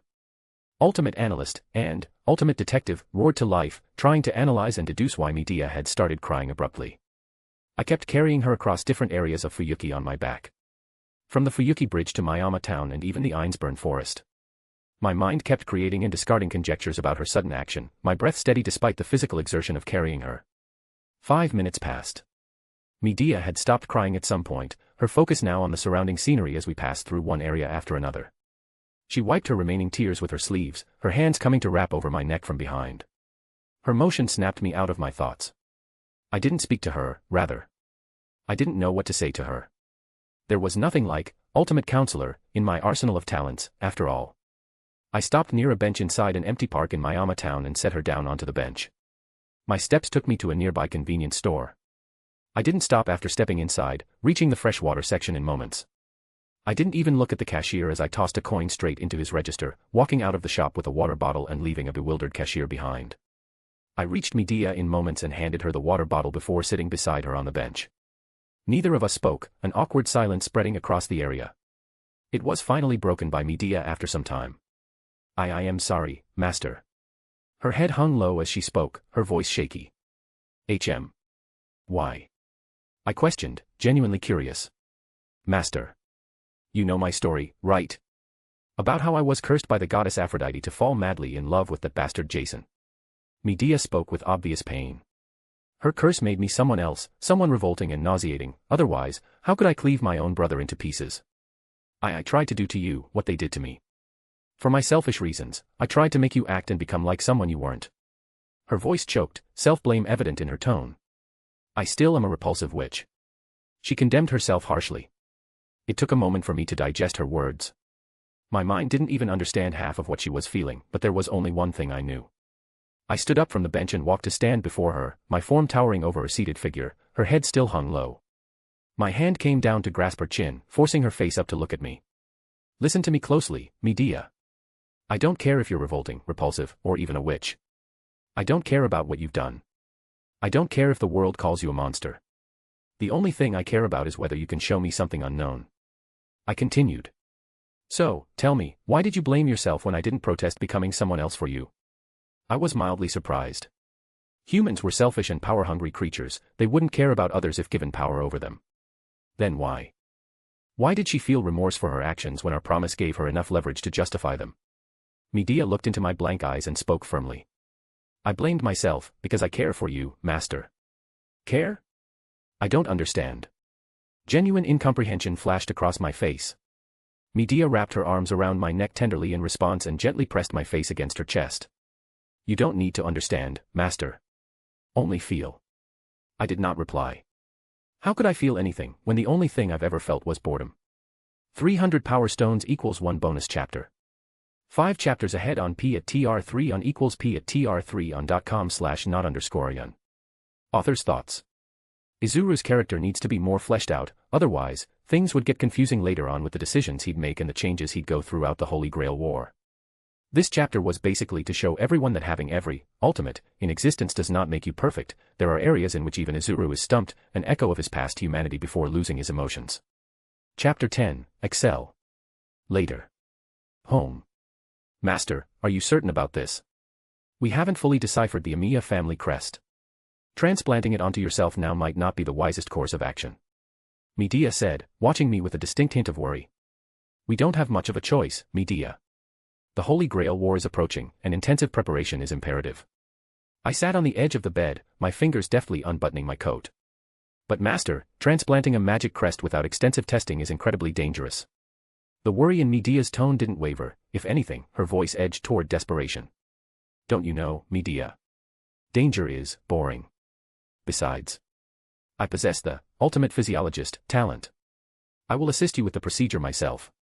My expression remained flat as I shrugged off my coat and began unbuttoning my shirt. Medea's face flushed. She looked away, stealing furtive glances that my ultimate analyst didn't miss. I let her be. My thoughts drifted back to the reason for my haste. Since last night, my ultimate precognition had hummed with a low warning every hour. It was as if I had fallen into the crosshairs of something or someone troublesome. My ultimate detective deduced that we had likely caught the attention of a master and servant pair, or perhaps a magus who didn't know what was good for them. I might stand at the very peak of humanity, but I was still new to the supernatural world. Hence, I needed to accelerate my calculations and push my plans forward. My shirt fell open in moments, my bare and perfectly symmetrical physique revealing itself from beneath the cloth. Medea's face went atomic red, her hands flying up to cover it, though a deliberate gap remained between her fingers. All right, it's time to get serious, Medea. I spoke flatly while stretching. My bones misaligned and realigned themselves with a series of sharp cracks. But Master. Steam practically rose from Medea's face, her gaze darting frantically away from my bare upper body. However, this time, I was not in the mood to entertain her antics. I looked into her eyes. My expression remained apathetic. Medea straightened with a start, her gaze stealing as she met mine without flinching. She flicked her left hand, and a luminescent, intricate circuit-like tattoo materialized above it in response. Master, should I deactivate your pain receptors? Medea asked with a hint of curiosity, though she likely already knew my answer. I had only one response to that. Boring. Medea offered a wry smile at my answer. As expected of you, Master. A trace of respect crept into her eyes at my decision. Yet, it stirred nothing within me. I was accustomed to being worshipped back at Hope's Peak. Ultimate Hope, they called me. You can start, Medea. Take your time. My voice was flat. I turned my back toward her, settling onto the bed in a cross-legged position, tensing my trapezius muscles in preparation for the Amiya magic crest. Medea's expression turned grave as countless concentric circles inscribed in an ancient, divine language vibrated into existence, surrounding me on all sides. Ultimate Analyst stirred awake. Ultimate Detective pulsed to life. Ultimate Physiologist emerged silently. Vroom. All 120 of my magic circuits surged like a dormant grid roaring to life. Radiant emerald lines surfaced across my bare torso. My mind shifted into hyperdrive as Ultimate Analyst, Ultimate Detective, and Ultimate Physiologist worked in tandem. Medea waved her hand, and the Amiya magic crest unfolded, searing itself onto my trapezius. Agony drowned my world in an instant. The crest wasn't just embedding, it was carving its history into my flesh, my awakened circuits writhing in violent rejection. I tuned everything out, focusing solely on the integration. Ultimate Analyst recorded the searing process. Ultimate Detective inferred smoother integration sequences. Ultimate Physiologist monitored the chaotic flux within my biology. My skin blistered. My nerves frayed. My bones rattled with insistent tremors. Yet, I remained composed. My mana poured into Avalon deep within me. Injuries vanished as fast as they appeared, flesh knitting together only to be torn anew in a relentless cycle of destruction and restoration. Exactly 2 hours and 24 minutes passed in that high-intensity crucible. My mind multitasked with cold precision. My body endured tremendous pressure. My pain receptors had long since burned into numbness. I continued regardless. It's done, Master. The magic circles dissolved as Medea spoke, wiping sweat from her brow. I rose from the bed. A pitch-black Ouroboros symbol now adorned my traps, a serpent devouring its own tail. It represented eternity. It represented the very peak of my vision. Project Endless. Later. An isolated clearing in the Einsburn forest. Attack me, Medea. Don't hold back. I commanded, stretching my legs for optimal flexibility. Don't blame me later, Master. Medea replied with an exasperated sigh. She gestured, and the air screamed.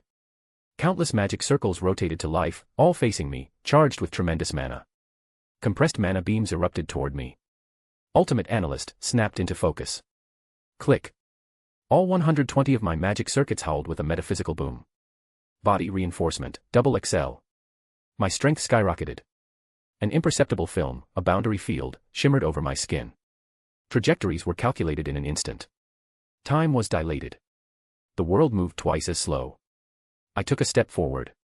Reality lagged behind. My head tilted exactly 1.54 inches to the right. A projectile screamed past, detonating behind me.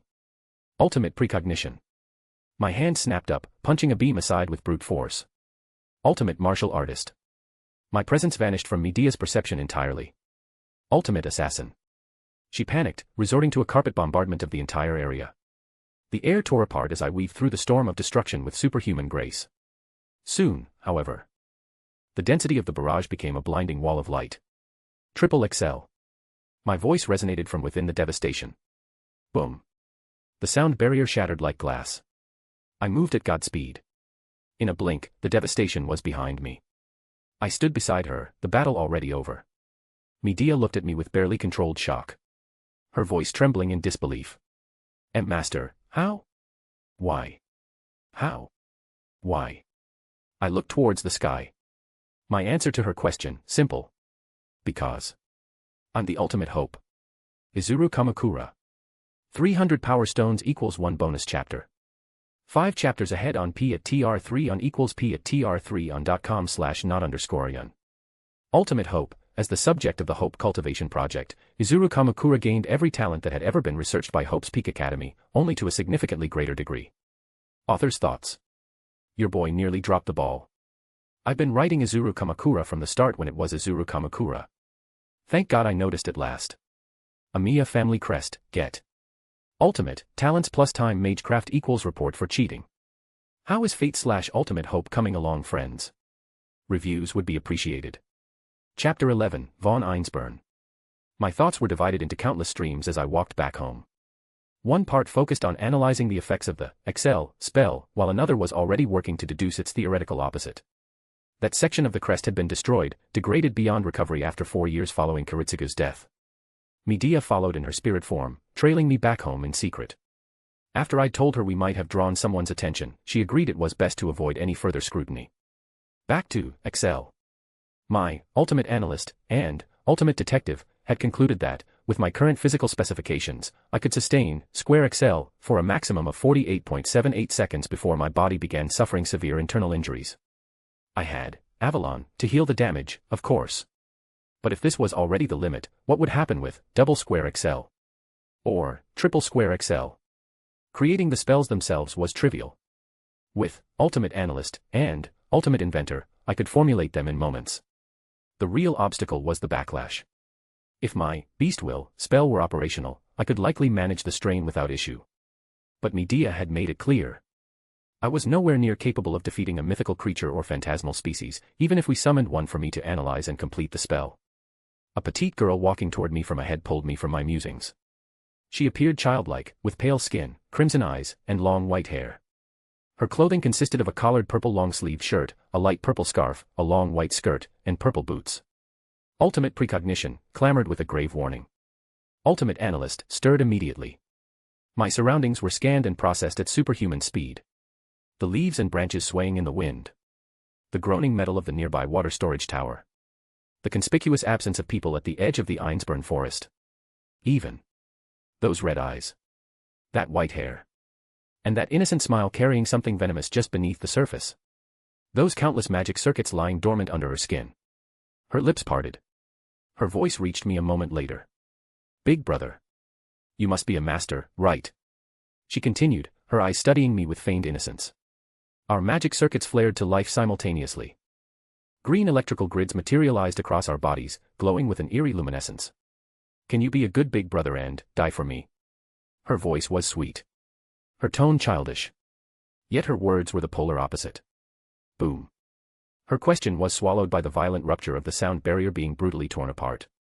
A behemoth loomed before me suddenly. A colossal, statue-like man with obsidian skin and mountainous, bulging muscles.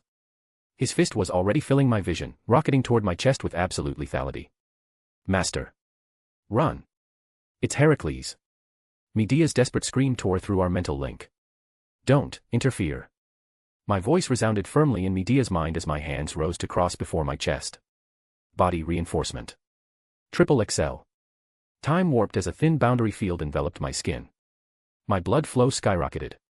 My hemoglobin metabolism surged. My muscle acceleration breached human limits. Boom. The giant's fist collided with my forearms an instant later. Crack. Crack.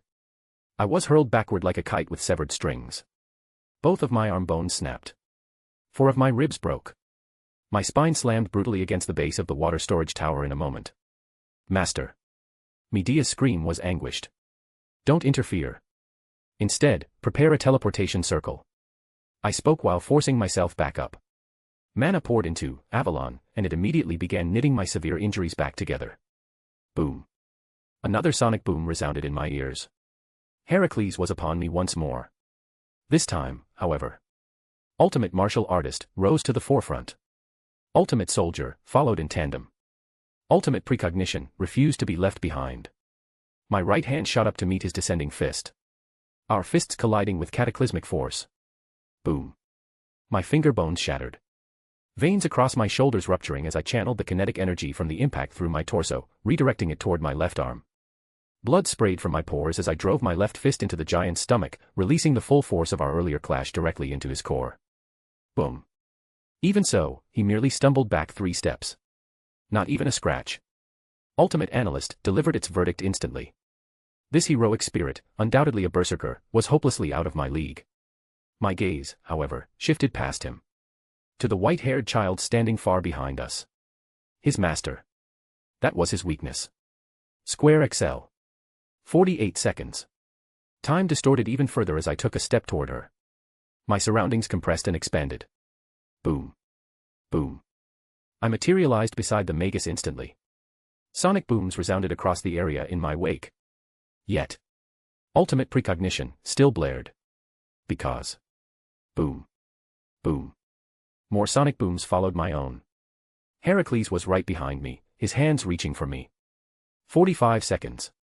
I tilted my body parallel to the ground in response, my leg launching against the giant's chest behind me.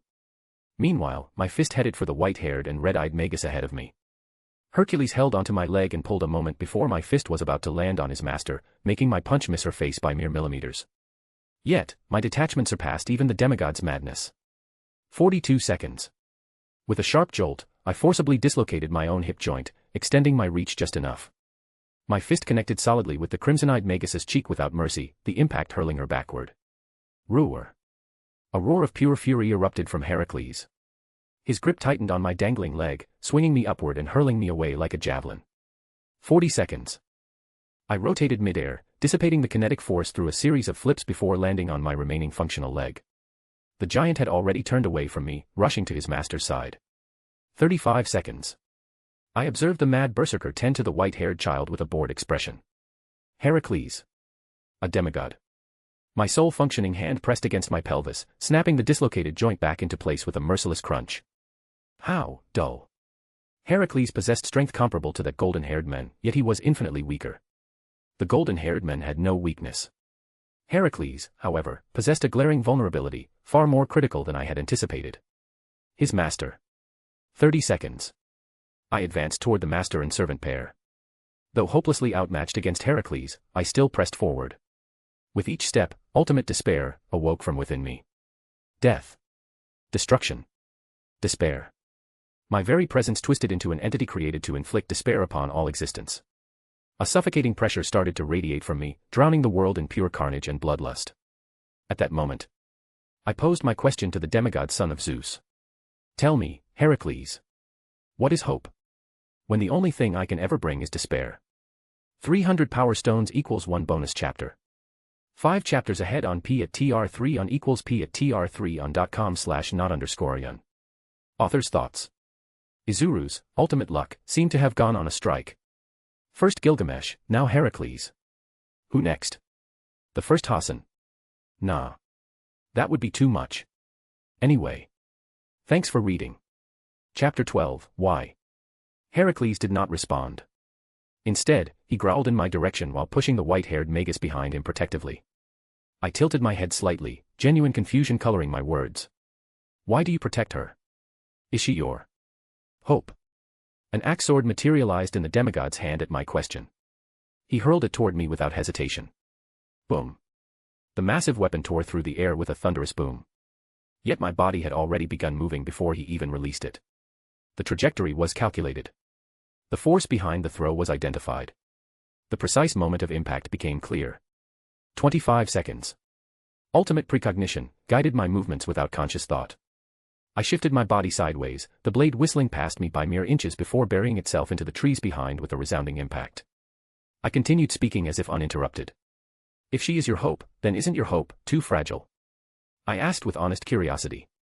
Heracles was a demigod, possessing strength countless times greater than my own.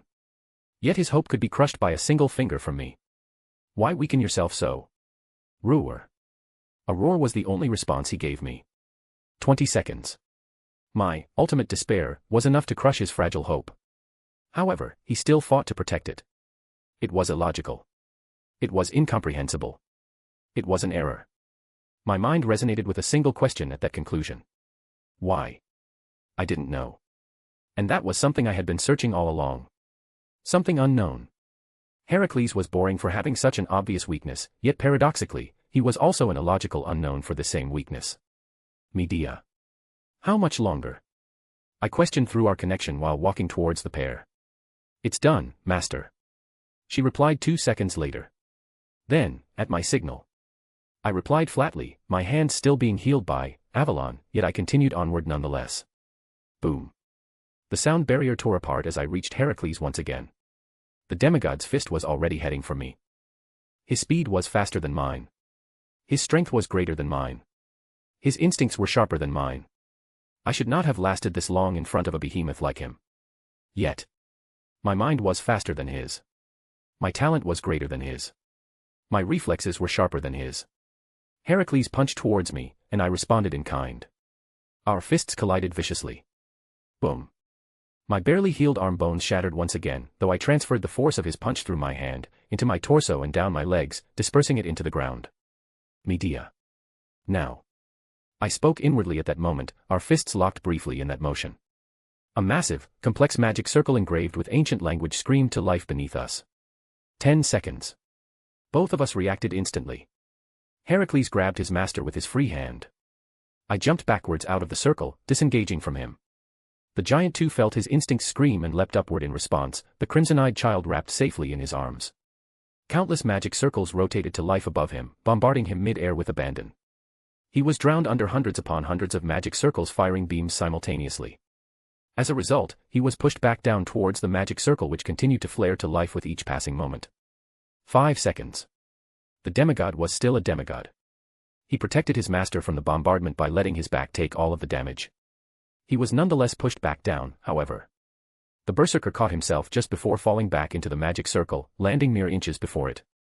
Medea continued to bombard him with countless magic circles, yet the giant refused to budge from his position, his feet buried in the soil, his hands wrapped protectively around his master, his back towards us. 4 seconds. The teleportation magic circle just ahead of him blazed to life fully, ready to activate at any moment. I took in Medea's desperate bombardment, along with Heracles' unmoved back, mere inches away from the magic circle. 3 seconds. My hand came up in a fluid motion, my finger wrapping around nothing, aimed at Heracles' back. Click. Mana from all 120 of my magic circuits surged. My mind flashed with the schematics of a firearm. Gradation air, activated. An anti-material rifle materialized in my hand. I pulled the trigger without aiming. Boom. The fired bullet reached Mach 3 in an instant. It collided with Heracles' back a moment later, just as the magic circle illuminated fully. Roar. Heracles let out an unwilling roar as he was pushed inside the magic circle with his master. Light swallowed the servant and master pair, making them vanish before my eyes. 1 second. The anti-material rifle disintegrated from my hand. Square XL was deactivated simultaneously as the thin boundary field surrounding my body dissolved into particles. The world's corrective force swept through me, forcefully adjusting my time to align with the world's time, aggravating my injuries even further. Master. Why do you fight without a care for yourself? Medea materialized ahead of me, her voice sorrowful while taking in my current state. She had tears at the corners of her eyes as she hugged my chest and buried her face there. Her embrace put pressure on my broken ribs. I ignored the pain and looked down at the crown of her head while she held me tightly. Her actions reminded me of Heracles and his hope. Medea. Tell me. Why? I asked after she pulled her face back and looked up at me. Master, do I need a reason? Her voice was firm. Silence fell between us. I looked into her eyes. They flashed with something whenever they gazed at me. What was it? I did not know. And for the first time, I did not want to know. Fuyuki. I walked back home, my hand on Medea's shoulder for support. Midway back, I asked a question which had been on my mind for some time. So, where did you teleport Heracles and his master to, Medea?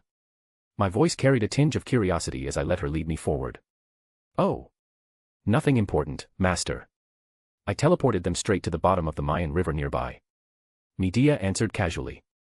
I looked at her with a slightly raised eyebrow. Bottom of a river. Even a demigod like Heracles would have a tough time swimming back from there, especially while protecting his master. I could kind of understand why Medea was referred to as a witch by other people. 200 power stones equals 1 bonus chapter. 5 chapters ahead on P at TR3 on equals P at TR3 on.com/not_yearn. Author's thoughts. So, I was thinking about putting more focus on this story instead of the Danmachi one to get it started and have more exposure. What do you guys think? I'd really like your individual perspectives on where I should go from here. Chapter 13, Impulse. Next day. Home. I worked on a personal project inside the garage. It was a necessary preparation for the Holy Grail war ahead. A Yamaha YZF-R1, painted in a void-like pitch black, rested before me. My hands moved fluidly across its components, modifying the machine to drastically increase its performance. My goal was to forge it into a viable asset against other heroic spirits. To an ordinary person, such modifications might seem impossible. However, possessing the talent, ultimate mechanic, there was nothing in the realm of machinery I could not achieve if I so desired. I regulated the carburetor's mixture setting to the optimal ratio. I fine-tuned the internal circuitry, pushing the output beyond factory limits. I applied subtle adjustments to the chassis, refining the frame until it was aerodynamically flawless. Just as I unsealed the engine block, the garage door slid open. Medea entered promptly. Master. Shouldn't you be resting? Your injuries haven't fully healed yet. She chided me, her lips curving into a concerned pout. Perfect timing. Come here, Medea. I require your assistance. I spoke indifferently, beckoning her over. Master, you're such a dense block of ice. Medea sulked, though she trudged to my side without hesitation. I need you to engrave reinforcement magic circles here, 2 here, and 3 there. I ignored her complaint and pointed toward the optimal locations within the exposed engine block. It took her less than 3 seconds to complete the inscriptions. I had already optimized the machine physically, now, Medea was enhancing it magically. This bike would be a beast on the battlefield. Of that, I had no doubt. I continued my work, but Medea's gaze lingered. She stared intently at my torso, acutely aware of the injuries my arms and ribs had sustained from Heracles the previous day. Master. She began, her tone conflicted. I diverted half of my thought streams toward her while the other half maintained absolute focus on the bike. My hands continuing their motion.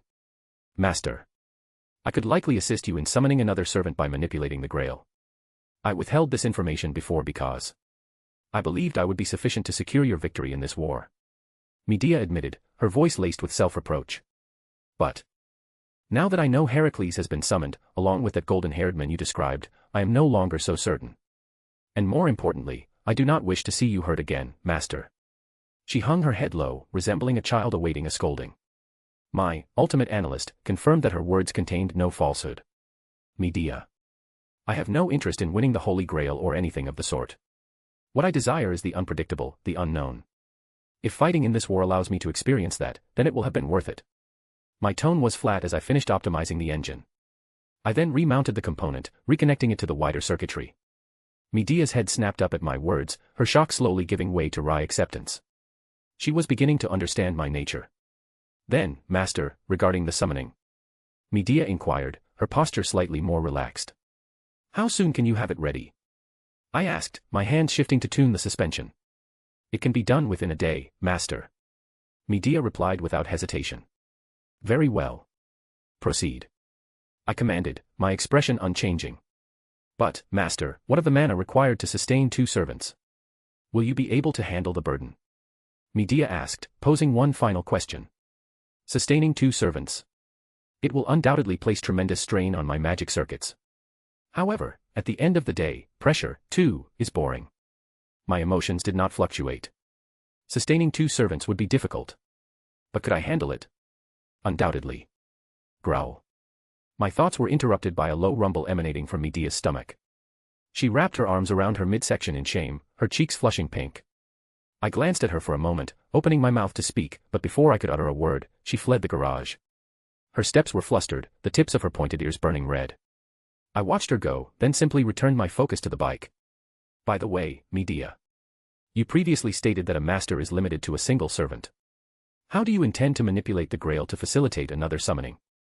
I asked, taking a bite of perfectly seasoned steak. Oh, that.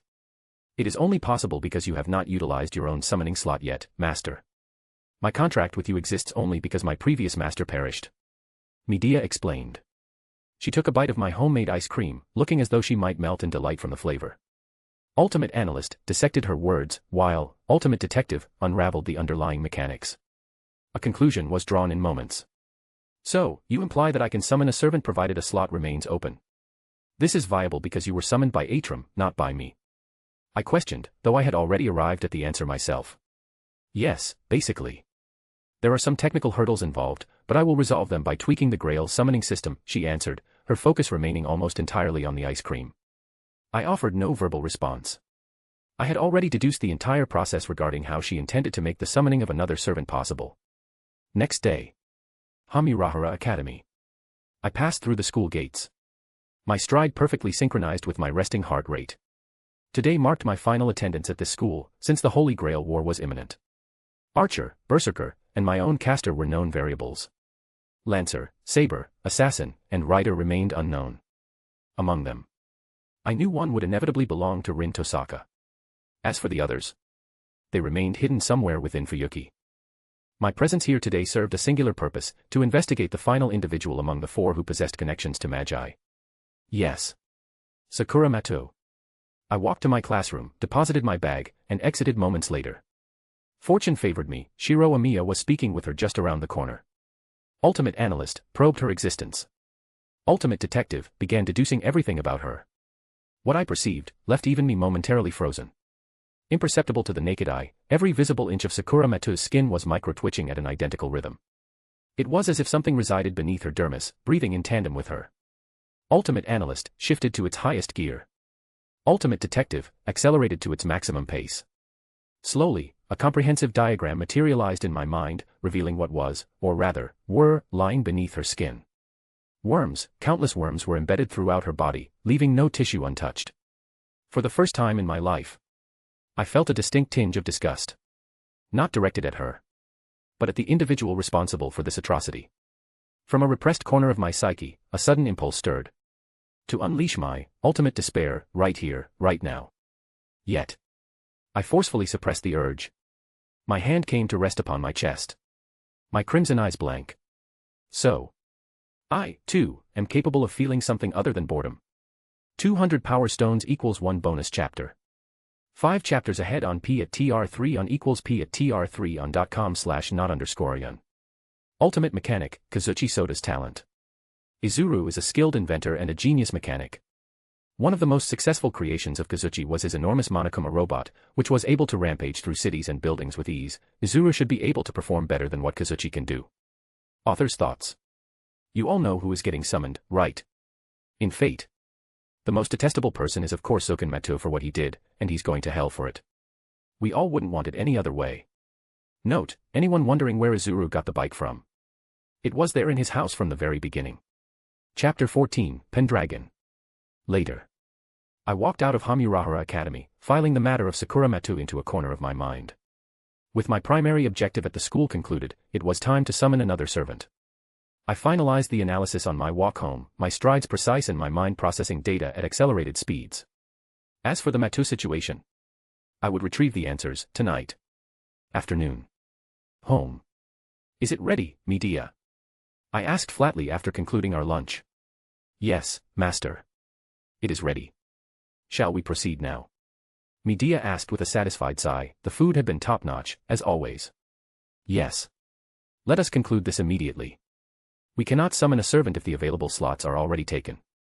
I replied, rising from my chair and gesturing for her to proceed. As you command, master.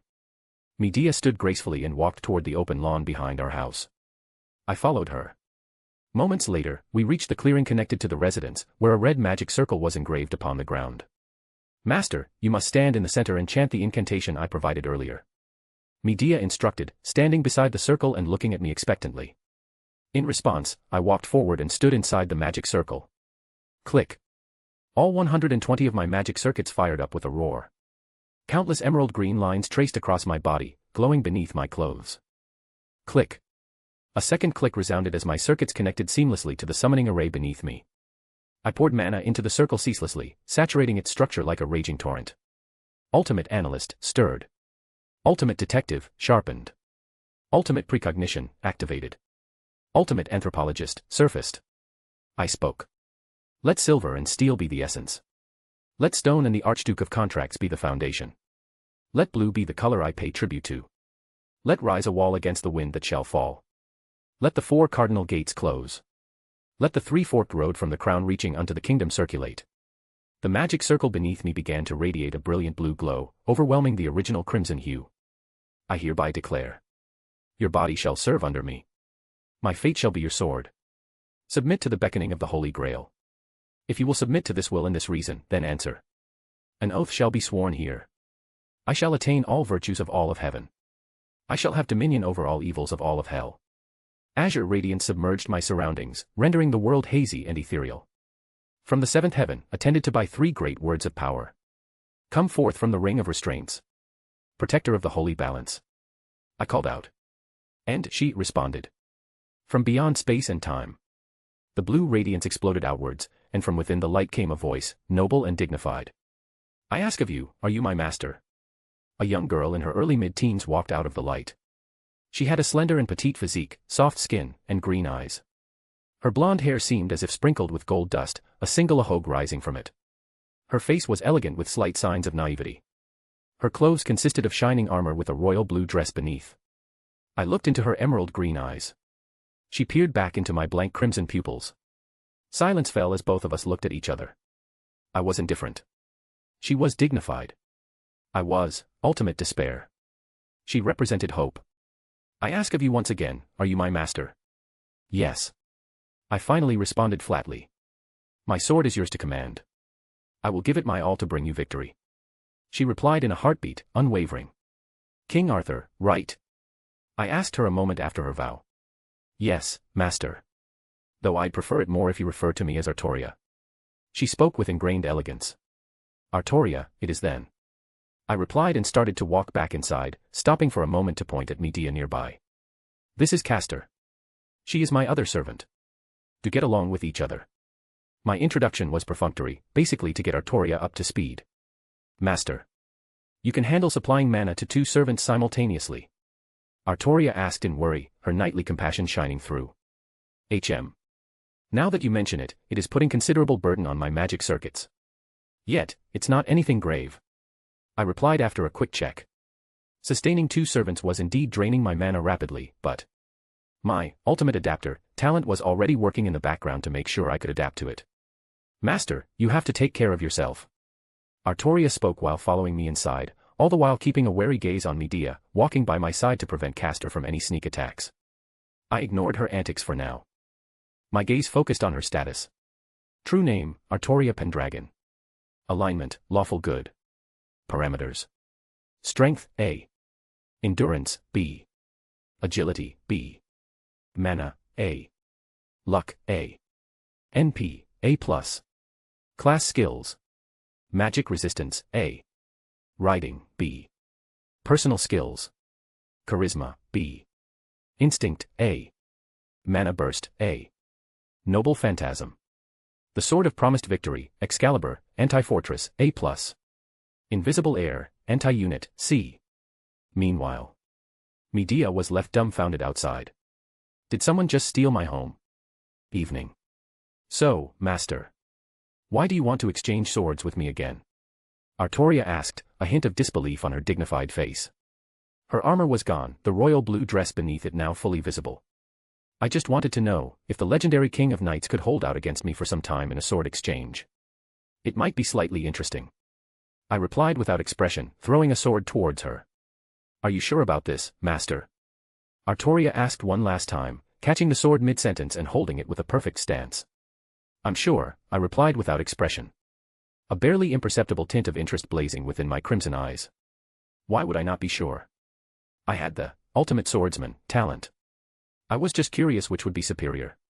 Ultimate swordsman or the King of Knights. Ultimate analyst could not give a definite winner. Ultimate detective could not deduce who was better. I did not know who would surpass the other. And that made it all the more interesting. Artoria Pendragon was not boring. At least, not yet. 200 power stones equals 1 bonus chapter. 5 chapters ahead on P at TR3 on equals P at TR3 on .com/not_yun. Ultimate swordsman, Pico Picoyama's talent. She was able to contend with the ultimate soldier, Makuro, with this talent. Izuru should able to use a sword to an extent where it could be better than Pico's. Author's thoughts. Our king is here and she's already marking her territory. Poor Medea got sidelined the moment our glorious king made an appearance.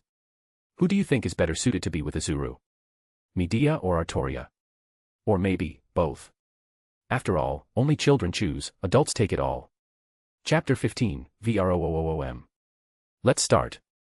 Words left my mouth as I stepped forward, closing the distance with my sword angled toward her. Artoria tightened her grip on her weapon in response. Clang. One moment we stood 10 feet apart, the next, that gap was negligible, our swords colliding in a burst of sparks. Ultimate analyst stirred. Her muscle movements were catalogued. The torque of her shoulders was analyzed. Her next action was calculated.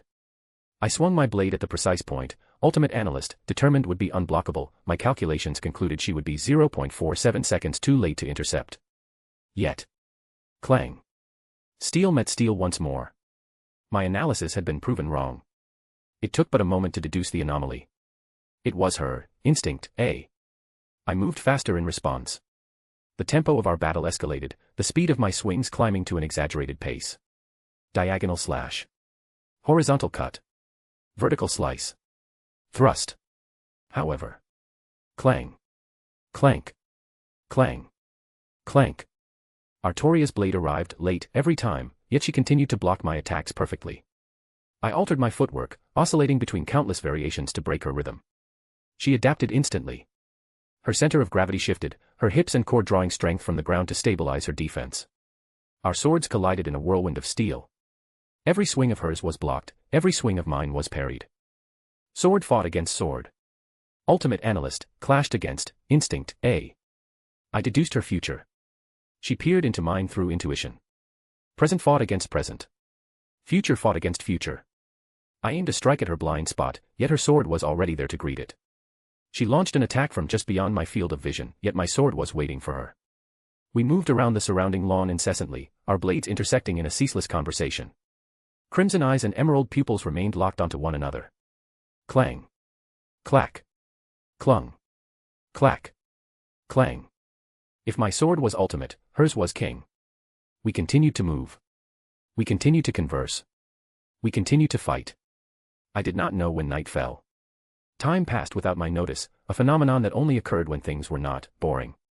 Deep night. Dinner. Master. What is this? How can food taste so delicious? Artoria exclaimed, sitting at the dining table, having just taken a bite of her carbonara. She didn't even wait for a reply, continuing to dig into the pasta with gusto. Her golden hogue twitching like the tail of a golden retriever. Medea sat beside her, focused entirely on her own meal, ignoring the clamoring king of knights next to her in favor of the delicious pasta on her plate. I sat opposite both of them, watching them eat with enthusiasm as I brought a small bite of pasta to my own mouth. It was slightly better than before. But how? The ingredients were the same, the cooking process indistinguishable, everything was similar to before, yet, why did it taste slightly better? I looked ahead once again at both Artoria and Medea enjoying the meal. Confusion flashed in my gaze for a moment. Was it them? After dinner. So, Medea, did you obtain the intelligence on Matu family I requested this afternoon? I questioned once we had finished. Artoria held a curious glint in her eyes at my inquiry. I have it here, master. Medea snapped her fingers, and a compact magic circle flared to life, causing Artoria to tense beside her in wariness. A folder materialized from it, which Medea handed to me across the dining table. Human evil never ceases to amaze me, master. Medea said as she passed the file, her face twisting in disgust. I gestured for Artoria to relax and stand beside me. She complied, rising from her seat to flank my seated form. I opened the folder and began to scan its contents, allowing Artoria to read along with me. Her expression shifted rapidly, curiosity turned to shock, outrage, and finally settled into righteous fury. Master. Her voice was steel, her elegance forgotten in the face of her wrath. I know. My voice did not fluctuate, but deep within my blank crimson eyes, embers of something I had never felt before began to burn. Was this anger? How novel. Let's go. Medea, watch over the base. I spoke to both of them as I rose from my chair. My steps led us to the garage, Artoria following without question. A gray cloth was draped over a shape standing within. It was time. I pulled the cloth aside to reveal the beast lying dormant beneath. A Yamaha YZF-R1, painted a void black, met my gaze. Countless dormant circuits ran along its frame, its engine and components augmented both magically and mechanically to go toe-to-toe with any phantasmal species. Artoria watched as I mounted the bike, my black coat and pants harmonizing perfectly with the machine. Click. All 120 of my magic circuits ignited. Outlines of innumerable emerald green circuit grids flared across my body. The beast beneath me growled to life. Green circuitry, mirroring my own, traced across its form. Ultimate Biker, surfaced a moment later. I pulled the throttle. Vroom. The roar of a dormant beast awakening reverberated throughout our garage. I called out to Artoria beneath the incessant roar of its exhaust. What are you waiting for? Hop on. Artoria complied without question, mounting the seat behind me and wrapping her arms around my waist. The garage shutter slid open moments later. The bike beneath us howled. And we were gone in an instant. A black blur tore across the Fuyuki night, weaving past vehicle after vehicle. 100 miles per hour, 120. 130, 140. 150, our surroundings dissolved into pure speed as I maneuvered through traffic, continually pushing the throttle. 160, 180. 200, 220. 250, 300. The engine was revved to its absolute limit. Our speed continued to escalate. Vroom. I am coming. Zoken Matu. No. We are coming. 200 power stones equals 1 bonus chapter. Or you can continue to wait here for more chapters daily. I appreciate you all either way. Take care. P@TR3 on equals P@TR3 on.com/not_yun. Ultimate Bike Gang Leader, Mondo Owada's talent. As a flawless biker gang leader, Izuru possesses several skills related to this talent including physical strength, endurance, motorcycle knowledge and leadership. Instinct, A, it is the ability to instantly identify the best personal course of action during combat. At rank A, it is essentially in the realm of predicting the future. Through this ability, it is possible to negate the penalties inflicted by visual and auditory interference to a certain extent. Author's thoughts. So, cool, right? As for that insect Zoken, he's about to be bodied straight into the afterlife. Thank you for reading. Chapter 16, Beast vs. Pegasus. Vroom. We tore through Fuyuki's night, weaving past one vehicle after another as the scenery blurred into a shifting canvas of light and shadows. 220, 250. 300, R1's engine roared with abandon beneath us. Fuel and air compressed within its chambers, ignited by spark plugs into a rapid succession of controlled explosions. My magic circuits blazed in response, tracing a path through my body and across R1. I poured mana directly into the magic circles embedded in its augmented components, pushing its engine to the absolute limit. Vroom. We surged forward. And the world was left behind. Matu Manor. Nearby. I decelerated as we approached our destination, bringing my bike to a halt a short distance away from its entrance. As the engine's roar faded into silence, I addressed Artoria behind me, her arms still wrapped around my waist. I will proceed alone from here. Follow in your spirit form. My voice was flat, my mind already calculating the high probability of Matu family possessing a servant. But, Master. You can materialize if I encounter danger. I cut her off, my tone indifferent. All right.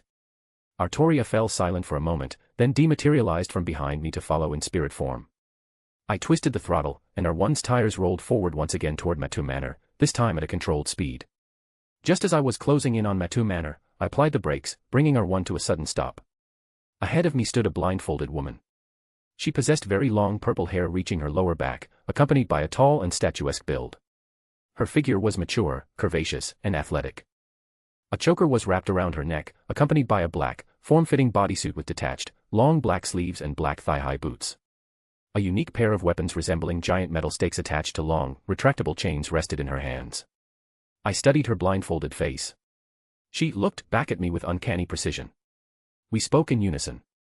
Master. Her voice was low, suspicious. Servant. Mine was flat, a statement of fact. Master. Should I help? Artoria's voice resonated in my mind through our connection. Not yet. I replied back. The purple-haired servant began walking toward me a moment later. I kept the brakes engaged. My other hand twisting the accelerator. Grrrrrr. Tires of my bike skid across the ground, smoke rising from where the back tire ground against asphalt. Her walk shifted into a sprint, her movements blurring as she reached subsonic speed in moments. I responded by releasing the brakes. R1 surged forward, the accumulated force causing its front tire to rise off ground. My actions did not cease as I balanced R1 on its back tire alone, accelerating toward her without hesitation. We reached each other in an instant. She swung her metal stake toward me. My free hand came down from the handle, aimed at her from above. Gradation air boomed to life. A pure white desert eagle chambered in .454 Casal materialized in my hand, aimed directly at her. I pulled the trigger. Boom. A bullet tore out of its chamber, yet, she reacted instinctively. Clang boom. Stake and bullet collided with a deafening crash. Their impact pushing her 5 steps back, while R1 continued on its trajectory, its front tire slamming onto the ground as I drifted into a turn. However, my eyes widened for a moment when I looked back at her. She had pierced her own neck with her stake chain, blood spurting out of the wound. Yet, she did not die from her actions. Instead, a luminescent and completely white horse materialized from her blood. It was absolute white with a pure body, hair, wings, hooves, and eyes of a singular color. She mounted that mythical beast from bygone era with ease, looking back at me with a stoic face. Vroom. R1 howled. Its void black color a stark contrast against the pure white Pegasus standing against us. Nee-I. The mythical creature neighed in response. Bike and horse stood opposed. We moved at the same time. I banked the bike leftward, and her Pegasus followed at once. Our rides began to run parallel to one another, heading toward a district with more space for maneuvering. Her Pegasus accelerated first, running faster and faster. My bike followed, moving side by side with the mythical beast. A machine and a legend raced across the abandoned roads of Fuyuki. A white and black blur dashed and intersected across the road. My free hand held a pure white desert eagle. Ryder wielded her stake chains. My body shifted, moving with the automatic precision of a master weapon specialist. I didn't need to aim, geometry, recoil patterns, and wind speed were all already calculated and accounted for in my mind. I pulled the trigger, firing at her Pegasus's leg without aiming. She deflected it with her weapon before it could touch the creature. Ryder retaliated a moment later, throwing her stake chain toward me. I maneuvered R1 with a sudden jerk followed by an immediate burst of speed. In response to my maneuver, Ryder stood on the back of her Pegasus, throwing her chains at me mid-movement. Double XL. My voice resonated as a thin boundary field enveloped my skin. My personal time twisted, moving twice as fast as the world. I tilted the bike aside, her stake chains missing me by a millimeter. Ryder's Pegasus took a sudden left afterwards, forcing R1 to take a sharp right. Both the bike and Pegasus rushed faster and faster up an uphill road, an acute bend looming ahead. I leaned our one closer to the ground, its back tire drifting through the turn, leaving tire marks in its wake. Her Pegasus flapped its wings, using the momentum generated from them to follow my drift. We drifted side by side, our speeds too great for the curve, threatening to send us both careening off-road. Ryder's Pegasus hugged the outer edge mid-turn. My hand came up in response, the pistol dissolving into particles mid-motion, replaced by an anti-material shotgun in my grip. Boom. I fired at her Pegasus without mercy. Nii.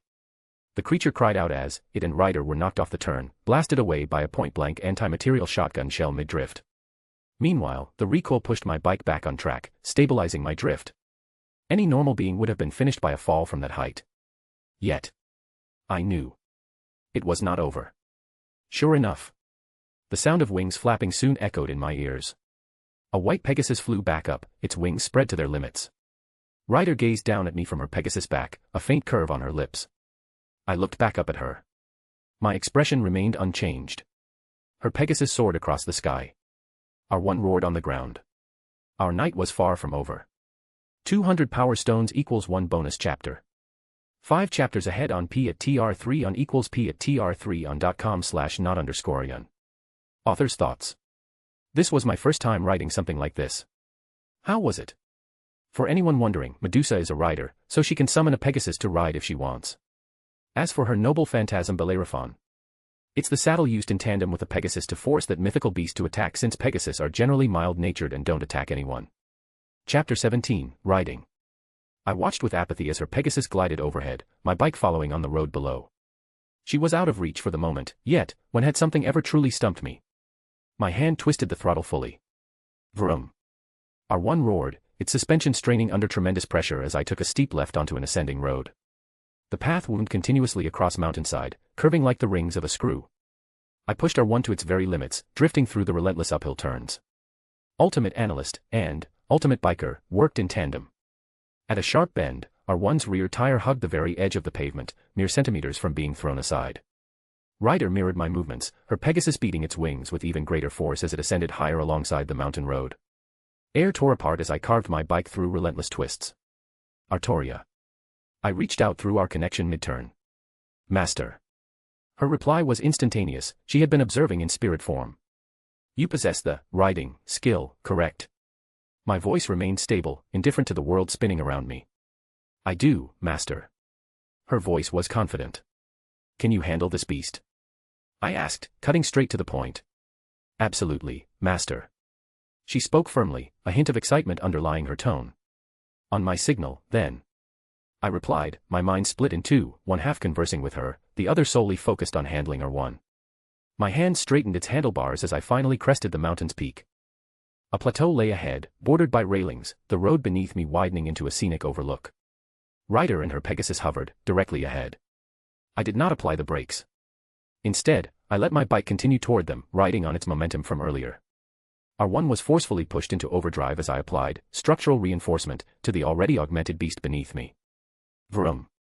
A deep hum resonated as I shot straight toward the cliff's edge. My hands released its handlebars, drawing my legs up to balance myself, standing upright on its seat. Triple XL. Body reinforcement. Wind roared across my body, swallowing my words against the air pressure. My perception of time distorted further. I took a step back, planting my feet on its rear seat, my legs tensing imperceptibly. Now. I spoke to Artoria through our connection.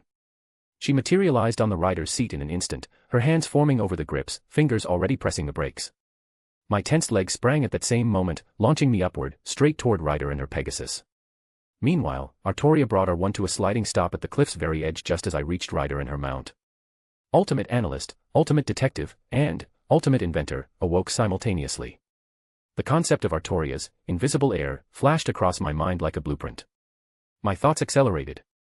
Analysis complete. Fundamental structure of winged magecraft deconstructed. Formula deduced. Synthesizing new spell. To describe the process would take hours of lectures from a normal person, yet within my mind, it occurred in a nanosecond. Ryder's stake chains were already hurling toward me, yet I ignored them. My new spell, Wind Blade, whirled to life. Countless layers of compressed air sheathed my left arm from shoulder down, transforming it into a razor-sharp, invisible edge. I drove my heel toward the Pegasus' face while my right arm flashed to intercept her stakes. SPPPPPRRRT. Her chains buried themselves into my arm just as my other invisible arm tore a slight gash across her Pegasus wing, my heel delivering a kick square across its face. Blood spurted everywhere, mine and the divine beast's, as all three of us plummeted from the sky. I twisted mid-fall, swinging my wind blade toward her throat. Ryder parried with her stake chains, her Pegasus whimpering as wind howled around us. Gradation air activated.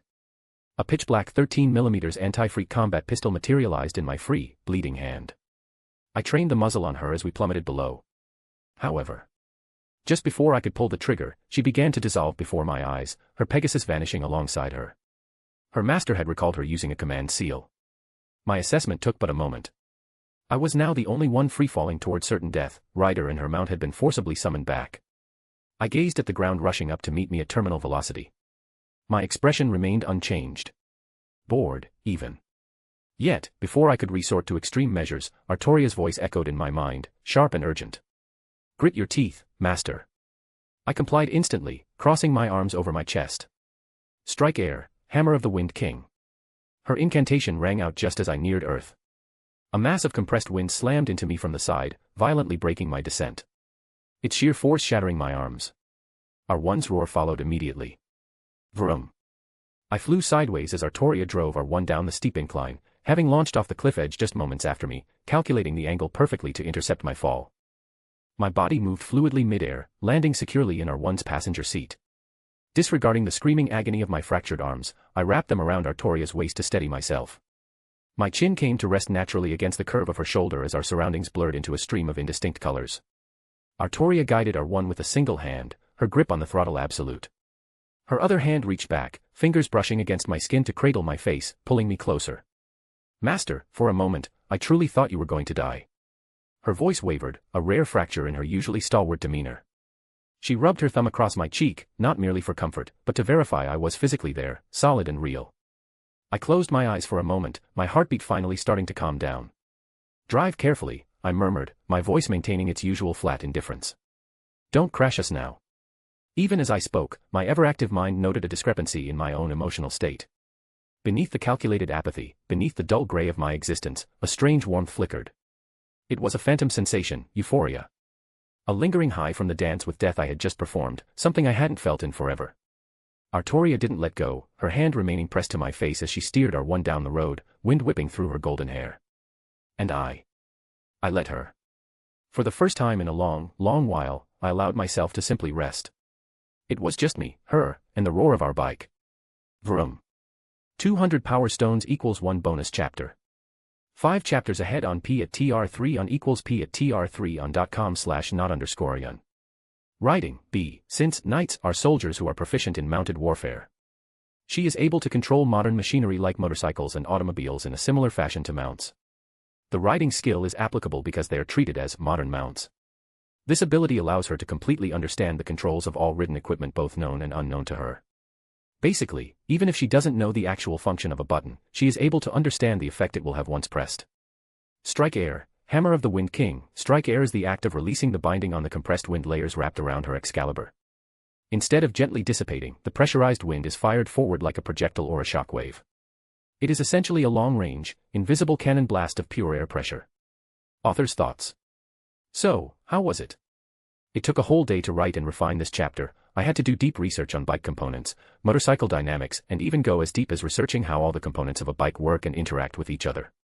Honestly, I feel like I would pass with flying colors if I went and gave an exam for automobile engineering right now. Hail our king. She came in clutch at the very end. Did any of you notice the Helsing crossover in between? Chapter 18, Knight and Witch. Master, should I turn the bike toward home for now? Artoria asked, pulling her hand back from my cheek to the handlebars. Yes. Continue toward home. We failed to accomplish what we set out to do, but morning approaches soon. We'll return after making further preparations. My voice remained indifferent as I rested my chin on her shoulder, channeling mana into Avalon within me, the sheath working steadily to mend my broken arms wrapped around her waist. Master, permit me to fight Ryder next time. I cannot allow the one I have sworn to protect to get injured again. Artoria spoke over R1's exhaust after a brief pause. Very well.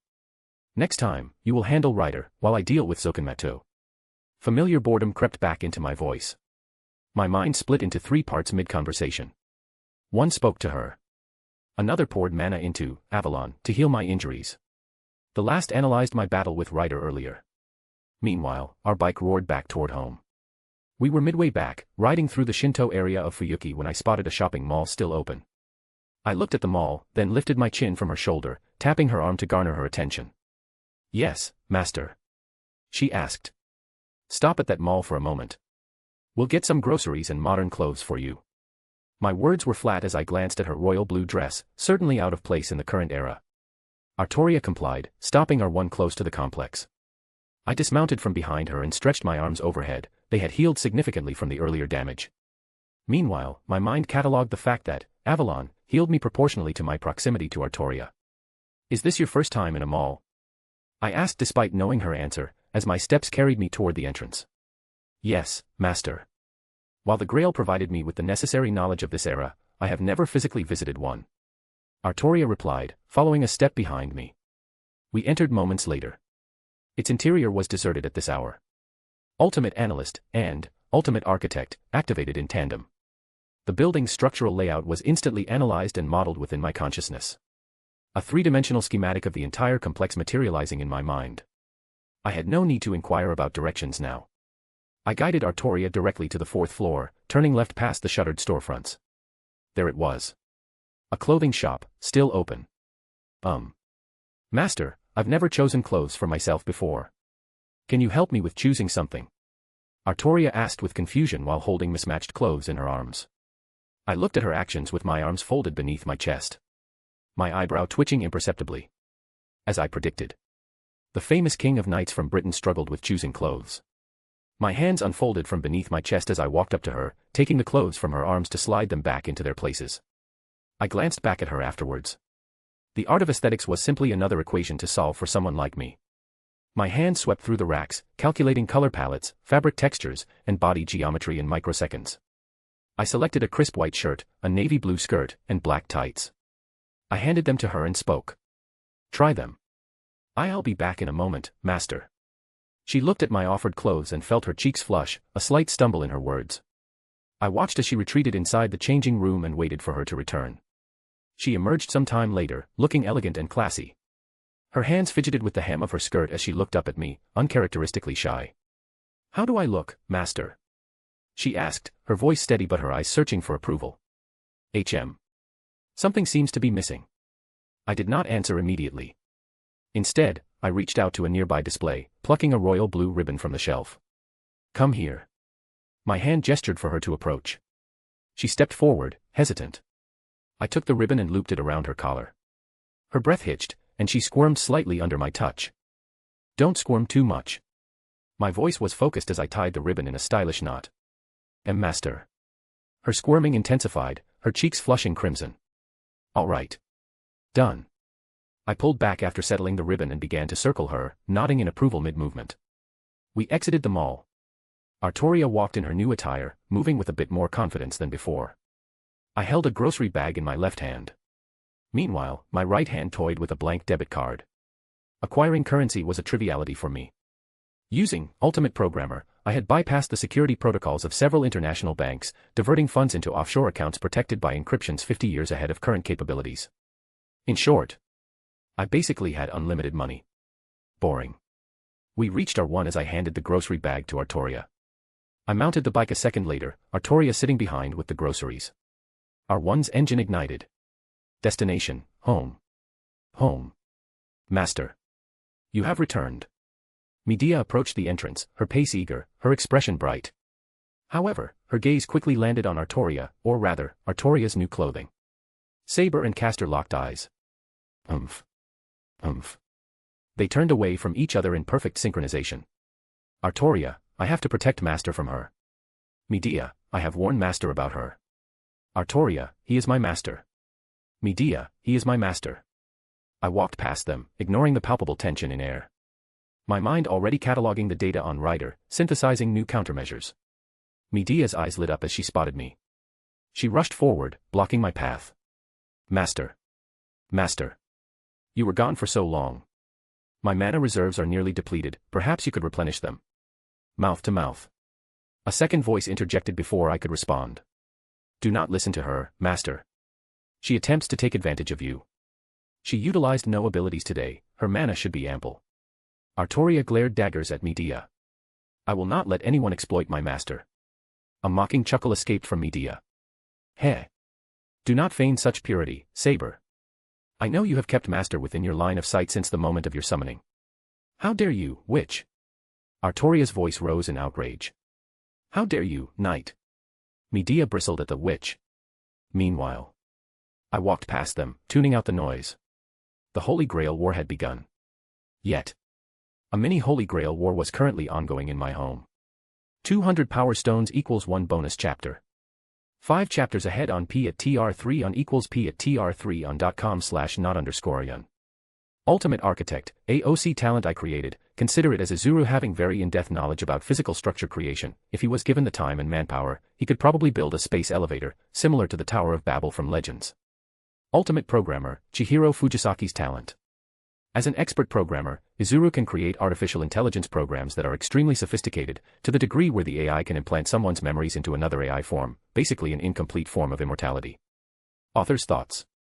Medea could take things slow if there were only her and Izuru, but now that Artoria is here, she has decided to become more proactive. After all, where would she cry if someone else stole her home away while she was thinking of taking things slow? Note, anyone wondering how he knew Matuzokan? Every information about that oldie was written inside the file Medea had handed him earlier on the Matu family. Chapter 19, God with Us. Later. I sat on the precipice of my home's rooftop, watching the rising sun with an apathetic expression as always. My mind, however, was rapidly processing countless hypotheses to decode the identity of Ryder from earlier. She wielded an unusual weapon, a pair of stakes connected by a chain. That data point alone was insufficient to reach a concrete conclusion. Her blindfold was another variable, but it did little to narrow the list of potential candidates. However, what significantly reduced the pool of suspects was her mount, or rather, her Pegasus. Generally, the Pegasus is a creature rooted in Greek mythology. Now, factor in her blindfold, almost certainly sealing a pair of special eyes. Combine that with her method of summoning, piercing her own neck to manifest a Pegasus from her blood. Pegasus. Blindfold. Blood. Greek mythology. The answer presented itself immediately. Isn't that right, Medusa? She hadn't even utilized her noble phantasm, nor the petrifying gaze attributed to her legend in our earlier fight. Yet, while my deductions were likely accurate, Artoria's case had already taught me that the mechanics of this world deviated heavily from mythologies of my old one. After all, how does one logically explain turning King Arthur into a woman? Even an unmatched genius like myself could not fathom the reasoning behind such a gender bend.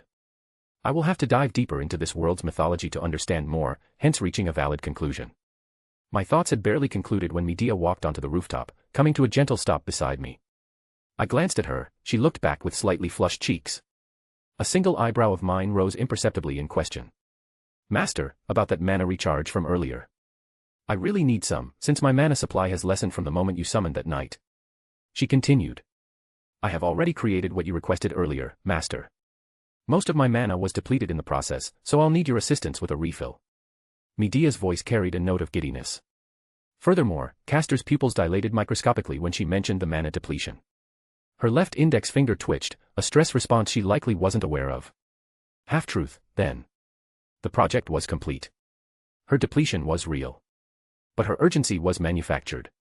I tilted my head slightly, all 120 of my dormant magic circuits booting up in a precise sequence. A network of emerald green nerves becoming visible across my body. I then brought one of my fingers, covered in luminescent emerald lines, close to her mouth and spoke. Suck.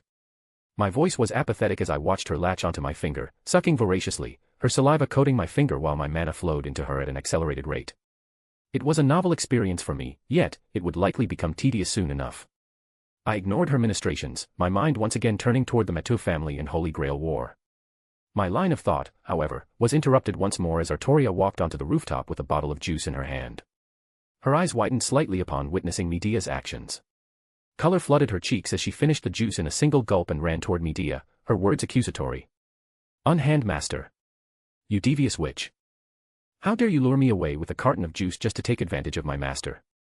Medea glanced at Artoria for a moment and then promptly ignored her, continuing to drain mana from my finger. An invisible sword materialized in Artoria's grasp, which she swung toward Medea without hesitation. Yet. Medea dissolved into spirit form before the blade could reach her. Artoria, meanwhile, ignored Medea's retreat and rushed up to me. She held out her own handkerchief, wiping the saliva from my finger as if cleaning filth. Morning.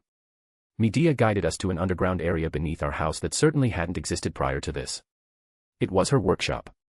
I stepped inside, with Artoria following close behind, observing the surroundings with cautious curiosity.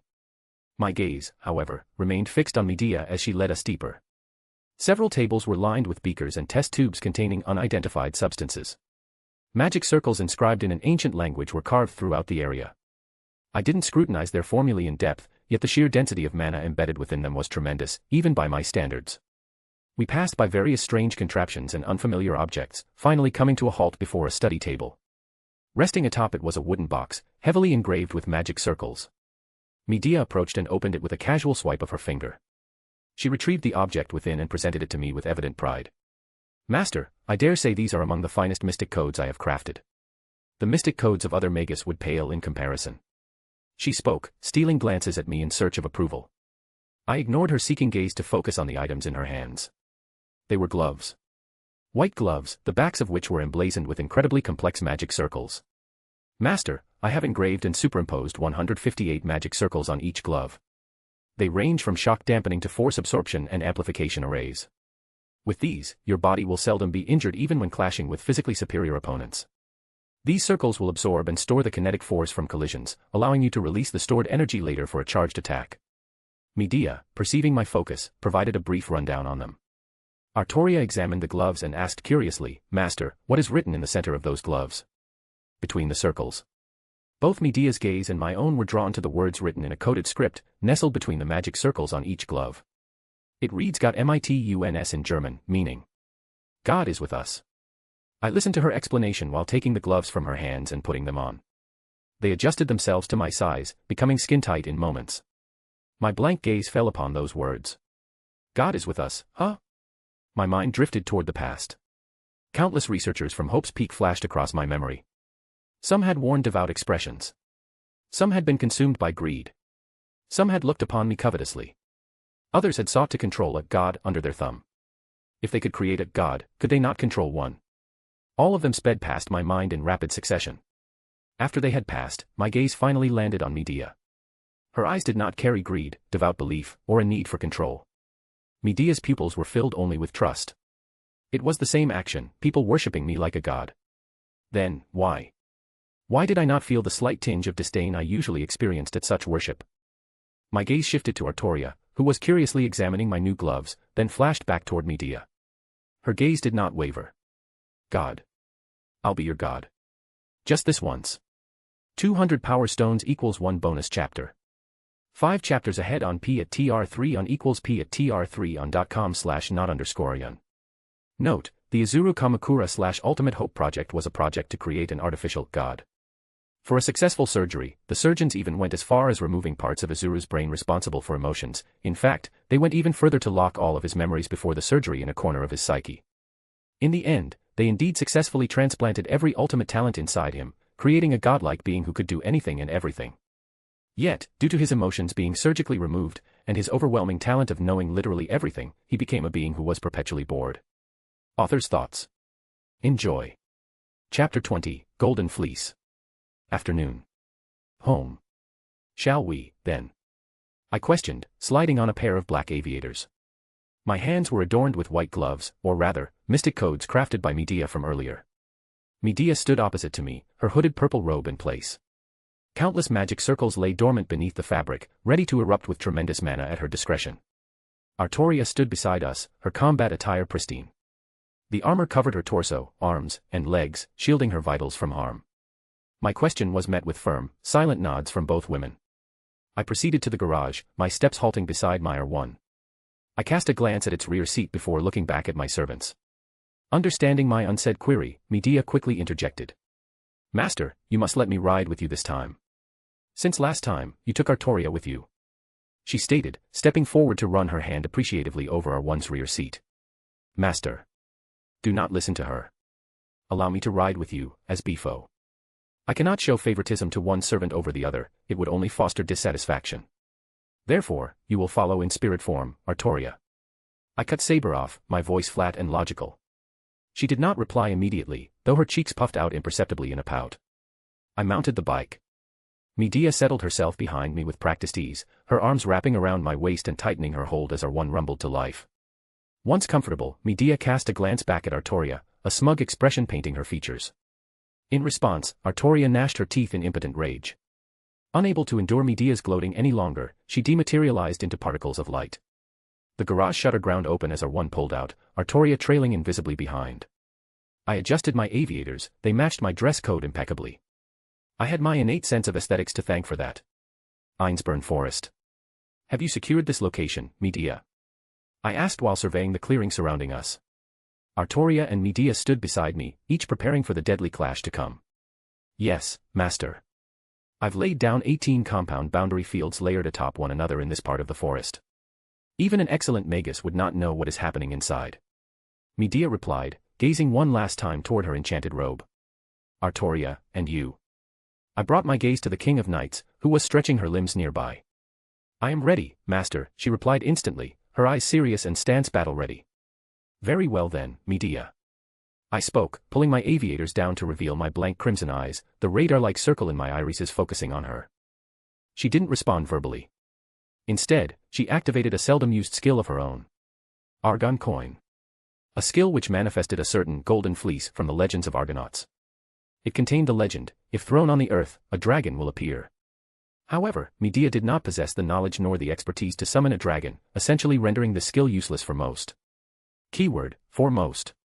I walked towards the golden fleece, which had materialized in her hands. My mind shifted into its highest analytical state, every faculty dedicated to comprehension and deconstruction. Simultaneously, my deductive instincts sharpened to their utmost, tracing patterns and possibilities from the barest of data. Alongside them, my capacity for innovation and creation surged forward, ready to synthesize new solutions from disparate information. Blood began to drip from my eyes as they peered into the crystallization of mysteries related to Golden Fleece and its guardian dragon.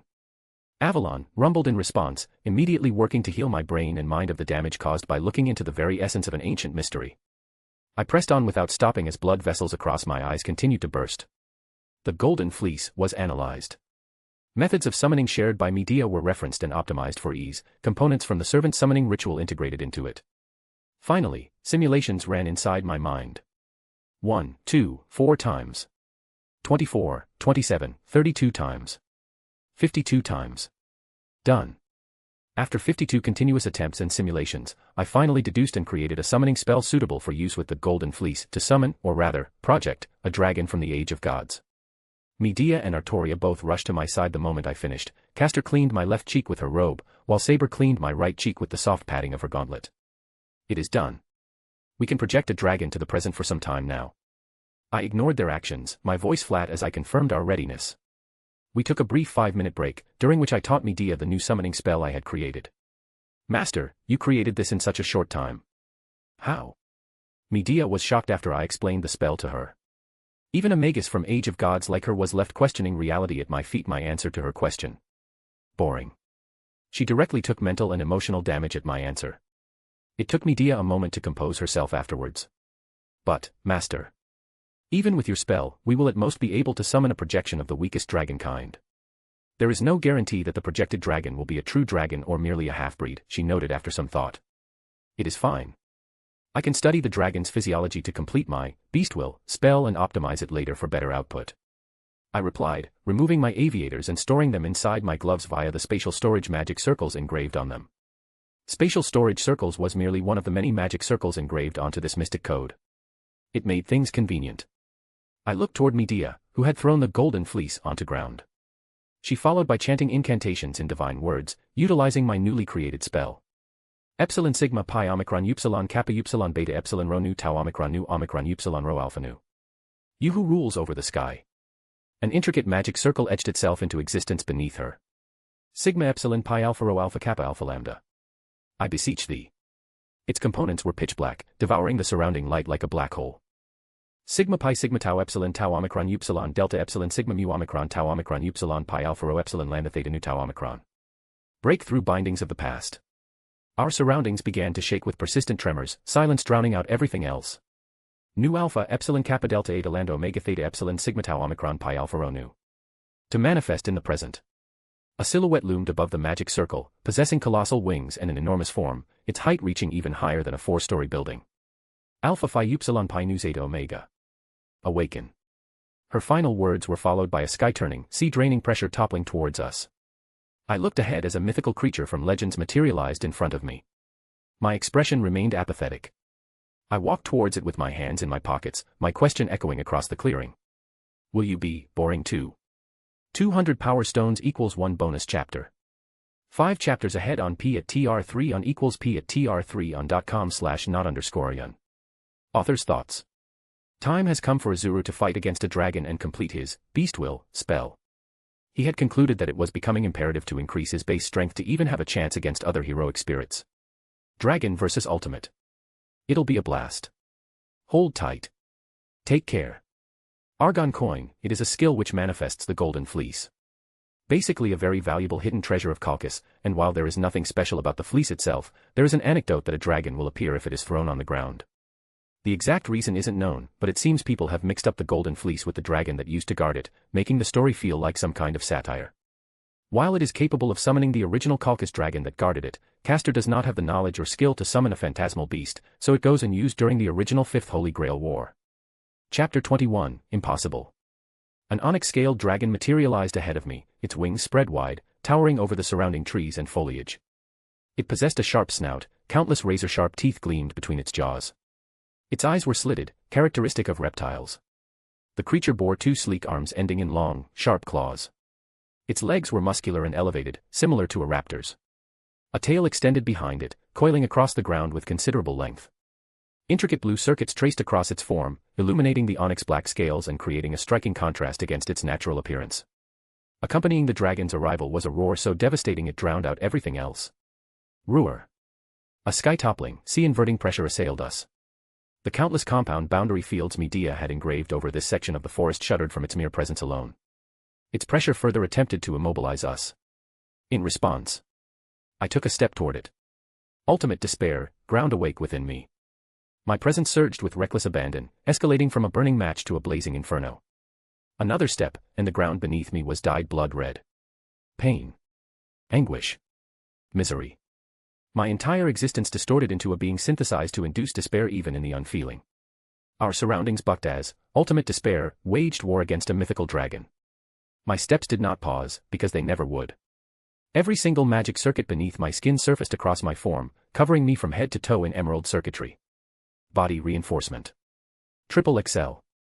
My body was reinforced to a staggering level. My personal time advanced 3 times faster than my surroundings. By my next step, I was already before the dragon's snout, my hand cocked all the way back.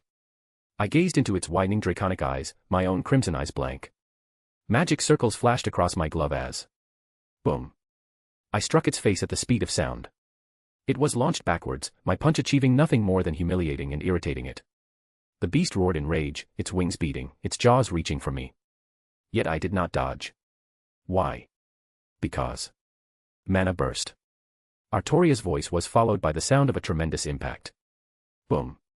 She had buried her fist in the exact same location I had struck earlier, doubling the dragon's humiliation and rage. Roar. It roared skyward while Artoria disengaged, landing beside me. I glanced at her. She glanced back. Both of us began walking toward the dragon with eerie synchronization. An invisible sword materialized in her hand. My own hand became invisible from shoulder down. Invisible air, and wind blade. Her surroundings dissolved into golden paths to victory. My surroundings dissolved into pure data. Instinct, A, and ultimate analyst. Boom. X. Dual sonic booms sheared through our surroundings as we both reached the creature simultaneously. My invisible hand slashed from below. Her invisible sword diced from above. My hand attacked from left. Her sword severed from right. My wind tore from ahead. Her wind ripped from behind.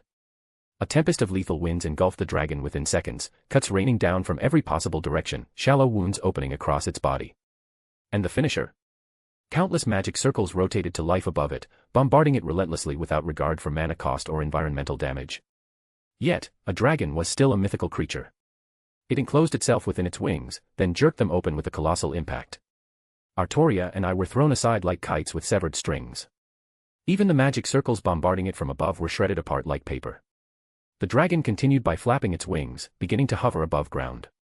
I emerged from the wreckage where I had crashed, my free hand grasping my invisible shoulder. Crack. A creaking sound was heard as I relocated it back into place. I began walking toward it once more, my presence vanishing with each stride. Artoria was already engaging the mythical creature blow for blow, sonic booms resounding in their wake. Magic circles rotated to life whenever Artoria found herself in a pinch, helping her avoid fatal damage, courtesy of Medea, of course. I traversed the destroyed battlefield, existing beyond anyone's perception. My legs tensed just as Artoria clashed with it once more. That was the moment I leaped, my presence reasserting itself within their perception instantly. Ultimate Detective had already mapped the exact angle of approach that would slip past the dragon's peripheral awareness entirely. Its slit eyes constricted. It couldn't even react as my invisible arm slashed across its eye, making blood spurt everywhere. Roar. An anguished roar rumbled from it, its limbs thrashing around without rhyme or reason. Both Artoria and I retreated, creating distance between us and the maddened dragon.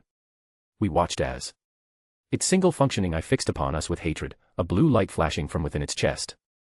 Master, it's about to use that. Medea warned through our connection. Master, permit me to use my noble phantasm. Artoria spoke a moment later. I absorbed their words and checked the progress of deciphering its physiology. 74%.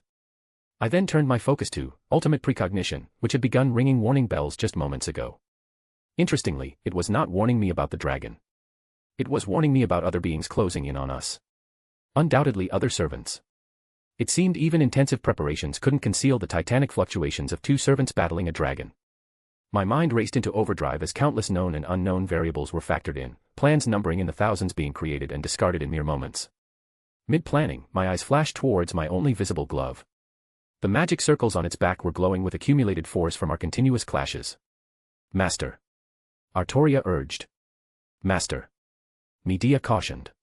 I looked forward as the dragon finally gathered a breath between its jaws. Stand down. My calm voice rang inside their minds through our bond. I began walking forward amidst the bewildered and uncertain gazes of both Artoria and Medea. I stopped only when my back was the only thing visible to them. Ultimate martial artist, awakened.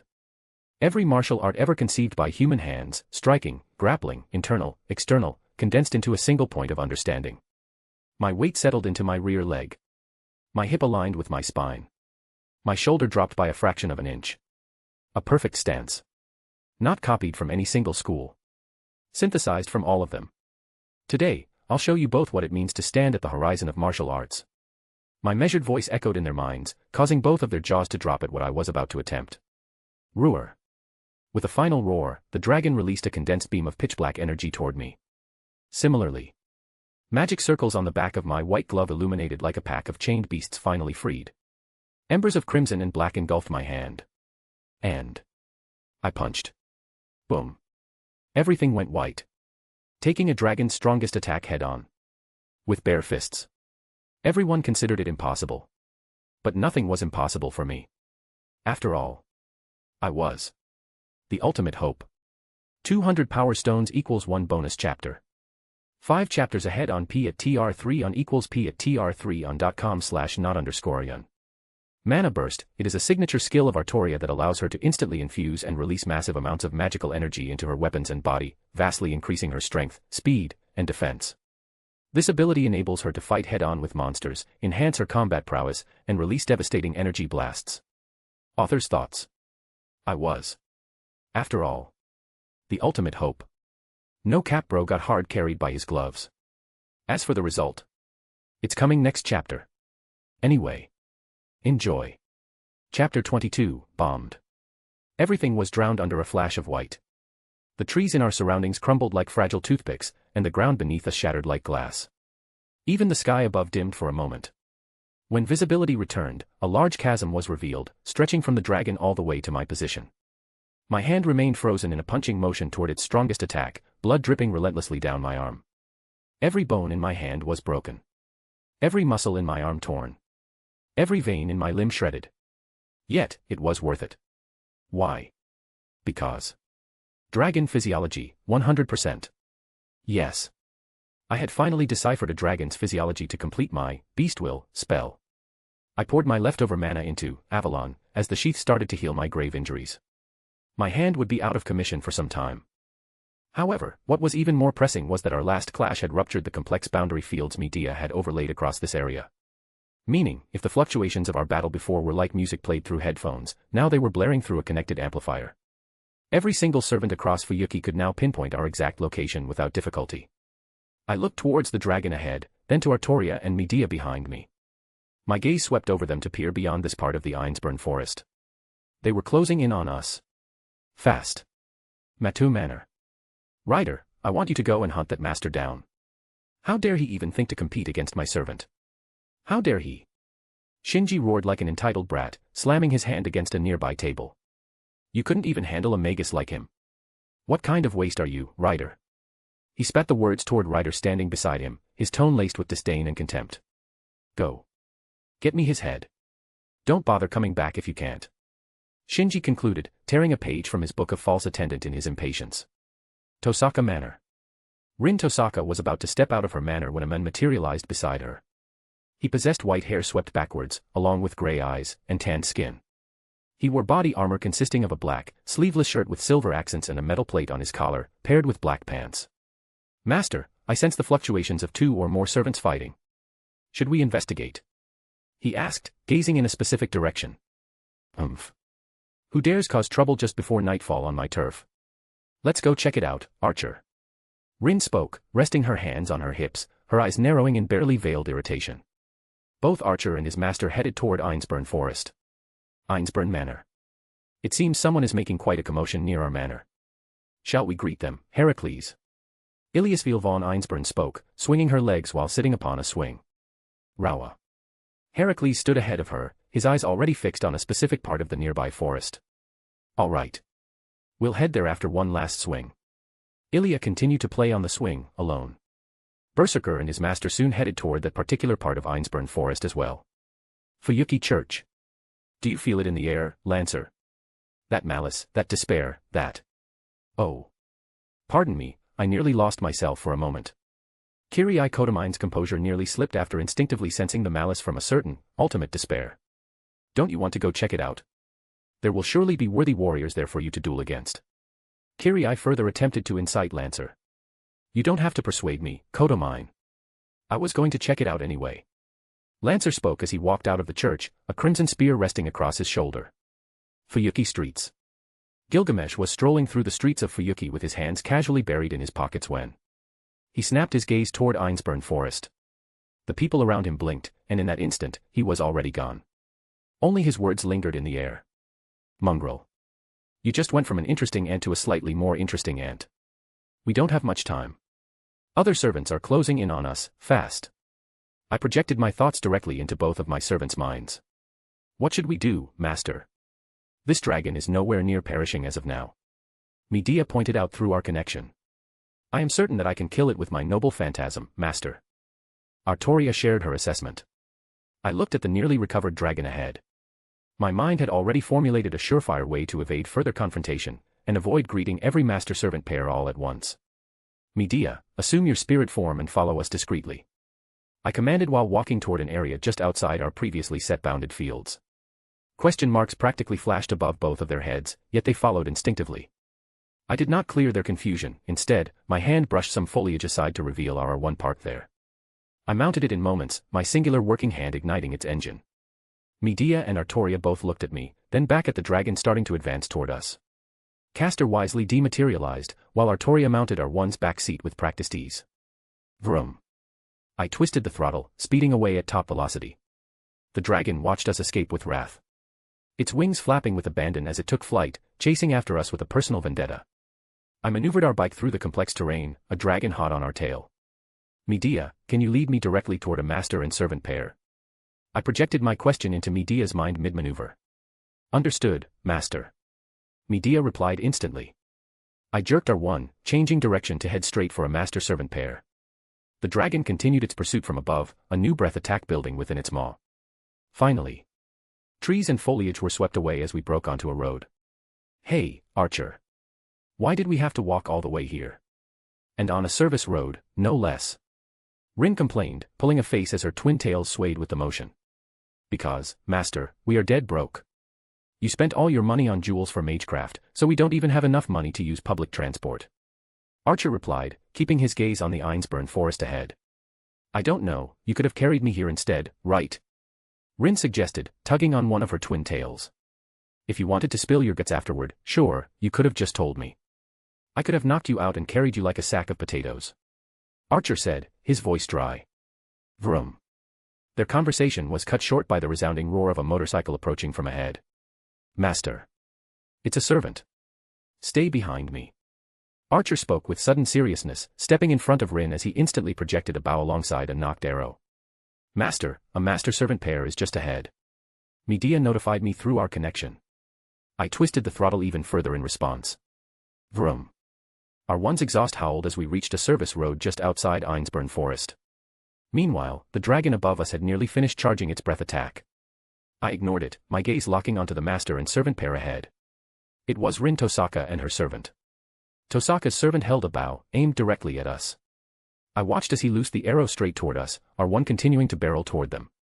Ultimate Analyst and Instinct A activated simultaneously. Countless threads of gold and data flashed across our vision as Artoria and I tilted our heads with eerie synchronization. Whoosh! The arrow screamed past, missing us by an inch. We had already reached them by the time her servant knocked another arrow. Just as we passed them, the dragon above us finally unleashed its breath attack. Time seemed to slow as we sped past Tosaka and her servant. My voice resounded in both of their ears. Tosaka. Make it a little less boring for me, will you? With those words. We accelerated past them. Huh? Wait. Wait. Who even are you? Basta, Rin's voice was cut off as. Boom. She and her servant were blasted to Kingdom Come. 200 power stones equals 1 bonus chapter. 5 chapters ahead on p@tr3 on equals p@tr3 on.com/not_yun. Book of False Attendant, normally a book created for magical contracts, it has been adapted to serve as a command spell to grant false ownership of a servant to anyone. Created from a command spell, it is not the actual book that binds the servant, but rather the command spell engraved inside the book. Author's thoughts. I ask, have you seen anyone else bomb Rin to Kingdom Come in their fix? I had the idea and said. Why not? Anyway. Enjoy. Chapter 23, Monster Against Monster. We sped past Tosaka and her servant, shockwaves of an explosion rippling behind us. It certainly wouldn't be enough to directly kill a servant, but that dragon was Tosaka's headache now, not ours. My thoughts had barely concluded when, ultimate precognition, screamed a warning. Master. Artoria's voice cut through the wind simultaneously.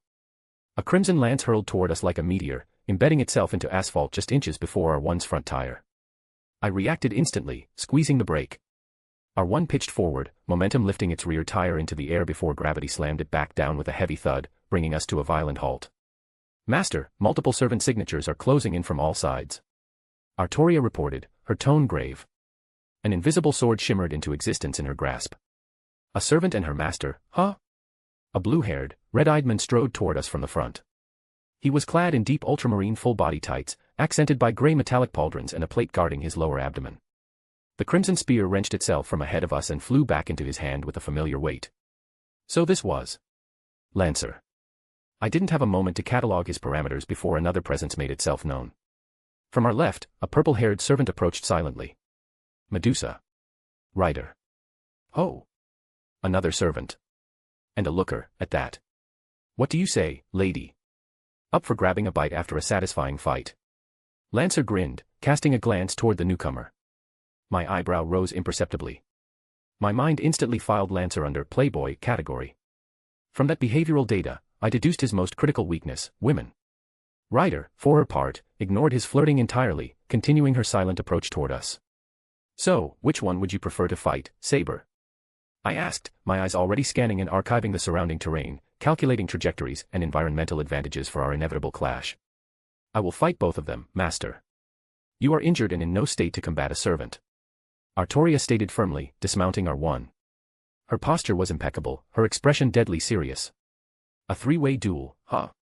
It's been ages since I've had one of those. Come on then. Lancer twirled his spear, rapidly closing the distance between himself and Artoria. Thwumph. Air screamed as mana exploded from Artoria's feet, launching her toward Lancer at tremendous speed. Whoa, whoa. You're quite aggressive, little lady. Lancer barely managed to block her invisible sword with the shaft of his spear, appearing nearly caught off guard by her sudden burst of acceleration. Artoria ignored his words.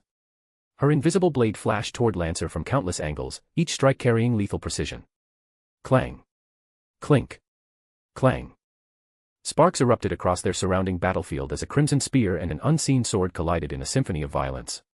Meanwhile, Ryder had closed the gap, reaching me in a blur of motion. Yet, she wouldn't make contact. Because. Boom. The sound barrier shattered. Artoria materialized between Ryder and me, having launched herself backward from her duel with Lancer. Ryder barely had time to cross her stake chains in defense before Artoria threw an armored fist forward. Bam. A secondary explosion of mana burst from Artoria's elbow just before impact. The sudden acceleration jerked her fist downward mid-motion, bypassing Ryder's guard and colliding brutally with her unprotected stomach. The impact was tremendous. Ryder was thrown back, her heels grinding against the road as she struggled to arrest her momentum. Artoria did not pursue. Instead, she swung her sword to her right without looking, deflecting a crimson spear that had been streaking toward her blind spot. The weapon spun mid-air before returning to its owner's hand in an instant. Boom X. Two sonic booms resounded in quick succession as Lancer and Ryder coordinated a pincer attack, striking at Artoria from opposite sides simultaneously. In response, Artoria's invisible sword moved toward Ryder's stake chains with eerie precision on one side, while her gauntlet fist rose to catch Lancer's crimson spear on the other. It would have been a perfect defense. Yet. Time seemed to dilate as my combat instincts took over. A silver-white pistol materialized in my hand, its weight familiar and comforting. I pulled the trigger twice. Bang. X. One bullet struck Artoria's gauntlet, ricocheting off its metallic frame to scream directly toward Lancer's eye. Another bullet collided against the flat her invisible blade, tilting its angle just enough to slip through Ryder's chains. All of this happened instantly and simultaneously. Both Ryder and Lancer felt their eyes widen in shock. Lancer was forced to retract his spear to deflect my bullet, while Ryder jerked her chains desperately to avoid the redirected blade. Artoria seamlessly cooperated with my intervention. Her fist, unimpeded by the spear, buried itself into Lancer's exposed chest, while her invisible sword tore a jagged gash across Ryder's shoulder. Boom. Rip. Lancer and Ryder pulled away, their gazes now focusing on me with newfound caution. I had helped Artoria injure both of them even with a single hand out of commission. Though, my injured hand had recovered somewhat by now, trying to move it still made pain receptors flare and send desperate signals to my brain. I nonetheless ignored the pain and looked at all three servants, finally getting down from our one. Magic circuits started to flare from my feet, climbing up my body like a forest of viridian roots. They soon covered my thighs, abs, chest, hands, even climbing up to my lower eyelids. Shall we wrap this up then, Saber? I questioned flatly, my mind having simulated countless ways this fight could conclude. I like your flair, Saber's master. Lancer tightened the grip over his spear. Ryder did not visibly react, tensing instead, reminded of our last showdown midair. I walked to stand face to face with Ryder. Artoria faced Lancer similarly. My mind tuned everything out. Artoria and Lancer became an afterthought. Our surroundings became merely background noise. Even breathing became obsolete. My mind hyperfocused on Ryder alone. From her breathing rhythm, to the micro-twitches of her muscles, to the flow of her movements, even to the predictability within her unpredictable movement. Sound barrier ruptured as my eyes tunneled, everything blurring into mixed shades of light. When my eyes refocused, I was already in front of Ryder. My punch barely being blocked by her sheer instinct alone. Boom. Fist met fist beyond sound. Boom. Knee met knee. We exchanged countless moves in a mere blur. Yet with each collision, data regarding her flashed across my mind.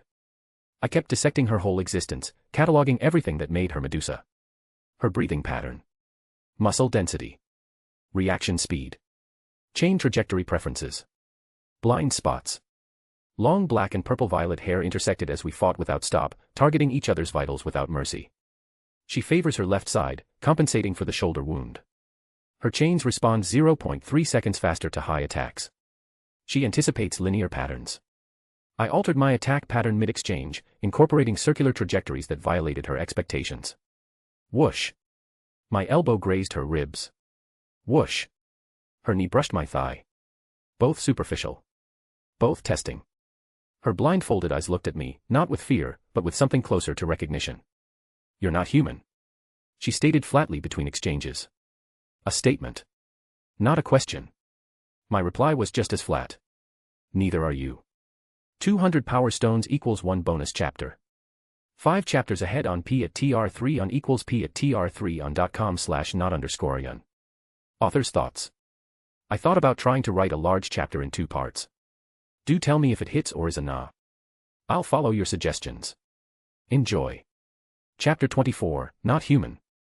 You're not human. Medusa stated flatly between exchanges. A statement. Not a question. My reply was just as flat. Neither are you. I predicted her strikes before she committed to them, dodging with precognitive precision. Where evasion was impossible, my hands deflected her chains by millimeters before impact, guiding them toward non-lethal areas. Strings of data wound across my vision. Her vectors unraveled. Her instincts laid bare. Her next 6 moves decoded before her muscles committed to the first. With each clash, each breath, each fraction of a second, Ryder became mere data within my perception. My mind processed the data at a monstrous pace, making microscopic adjustments to my fighting style. I had held myself back for a long, long time. Not anymore. Ultimates upon ultimates upon ultimates worked in perfect synchronization. Ryder increased her speed, winding around me, plunging her stake chains from every side and blind spot. Left. Right. Ahead. Behind. Above. I analyzed her movements, deduced countermeasures in microseconds, and wove them into motion through dance. I dodged. No. Danced. A stake targeted my heel, I rose onto my toes like a ballerina, her stake missing by mere inches. Another stake headed for my side, I turned with the grace of a slow waltz, her weapon passing just beside my waist. Medusa didn't let up. She targeted my legs once more, a thrust from behind. I crossed my feet in a rigid form reminiscent of Irish step dance, her stake piercing empty air between my ankles. Her other stake aimed for my left arm. My arm writhed like a snake, popping, locking, sliding around the weapon as I watched, calm. Our surroundings blurred. Every martial art. Every dance. Every rhythm coded into human muscle memory, poured through me at once. She blocked, dodged, and counterattacked with monstrous instincts. In between, my spine bent at inhumane angles without pause, striking and dodging from impossible vectors. Medusa was a heroic spirit nonetheless. I saw the opening she'd created. A feint within a feint, she'd let me read her last 6 moves so this one would arrive for my actual blind spot. SHRRKKK. Her stake pierced my shoulder from behind. Pain registered. Irrelevant. I adjusted. But she'd proven a point, my analysis had a ceiling, and she'd just touched it. We did not stop exchanging moves. I pushed further, copying, comprehending, refining, and incorporating Ryder's own techniques into my movements. The action that finally made her composure falter was. I stopped attacking. In the middle of an exchange that should have killed any human 10 times over, I simply stopped. Feet planted. Arms loose. Eyes closed. Medusa's chains hesitated mid-swing. A predator's instinct screaming trap. Gradation air, stirred to life. I didn't need to look. Every dimension, every weight, every material property of her stake chains was already stored, decoded across the last several minutes of combat. I pulled that data forward. Traced it. Recreated it. They materialized in my grip with uncanny precision. I kept my eyes closed, bending into a stance, a carbon copy of Ryder's own. Medusa blinked. For a split second, my illusion was complete, what stood before her was herself. Both had long hair. Both wore the same expression. Both held indistinguishable stake chains. Boom.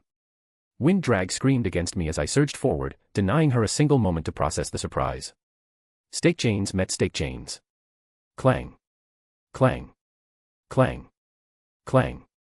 Our surroundings tore apart as stakes met stakes, chains entangled chains, long hair whipped against long hair. For a moment, it became impossible to identify. Who was the real Ryder? Artoria's invisible sword met Lancer's crimson spear. The ground buckled beneath their clash, but not equally. Lancer's feet carved furrows 2 inches deep. Artoria's hadn't moved at all. She noted this. He noted this. Neither let it change their expression.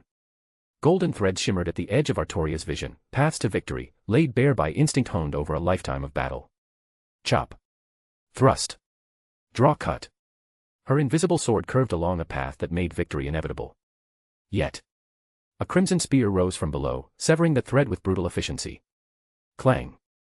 Sword and spear collided in a burst of sparks, recoil pushing both weapons back. Mana flooded Artoria's body as her physical strength skyrocketed, her sword raining down on Lancer with colossal force, trails of expended mana painting the air.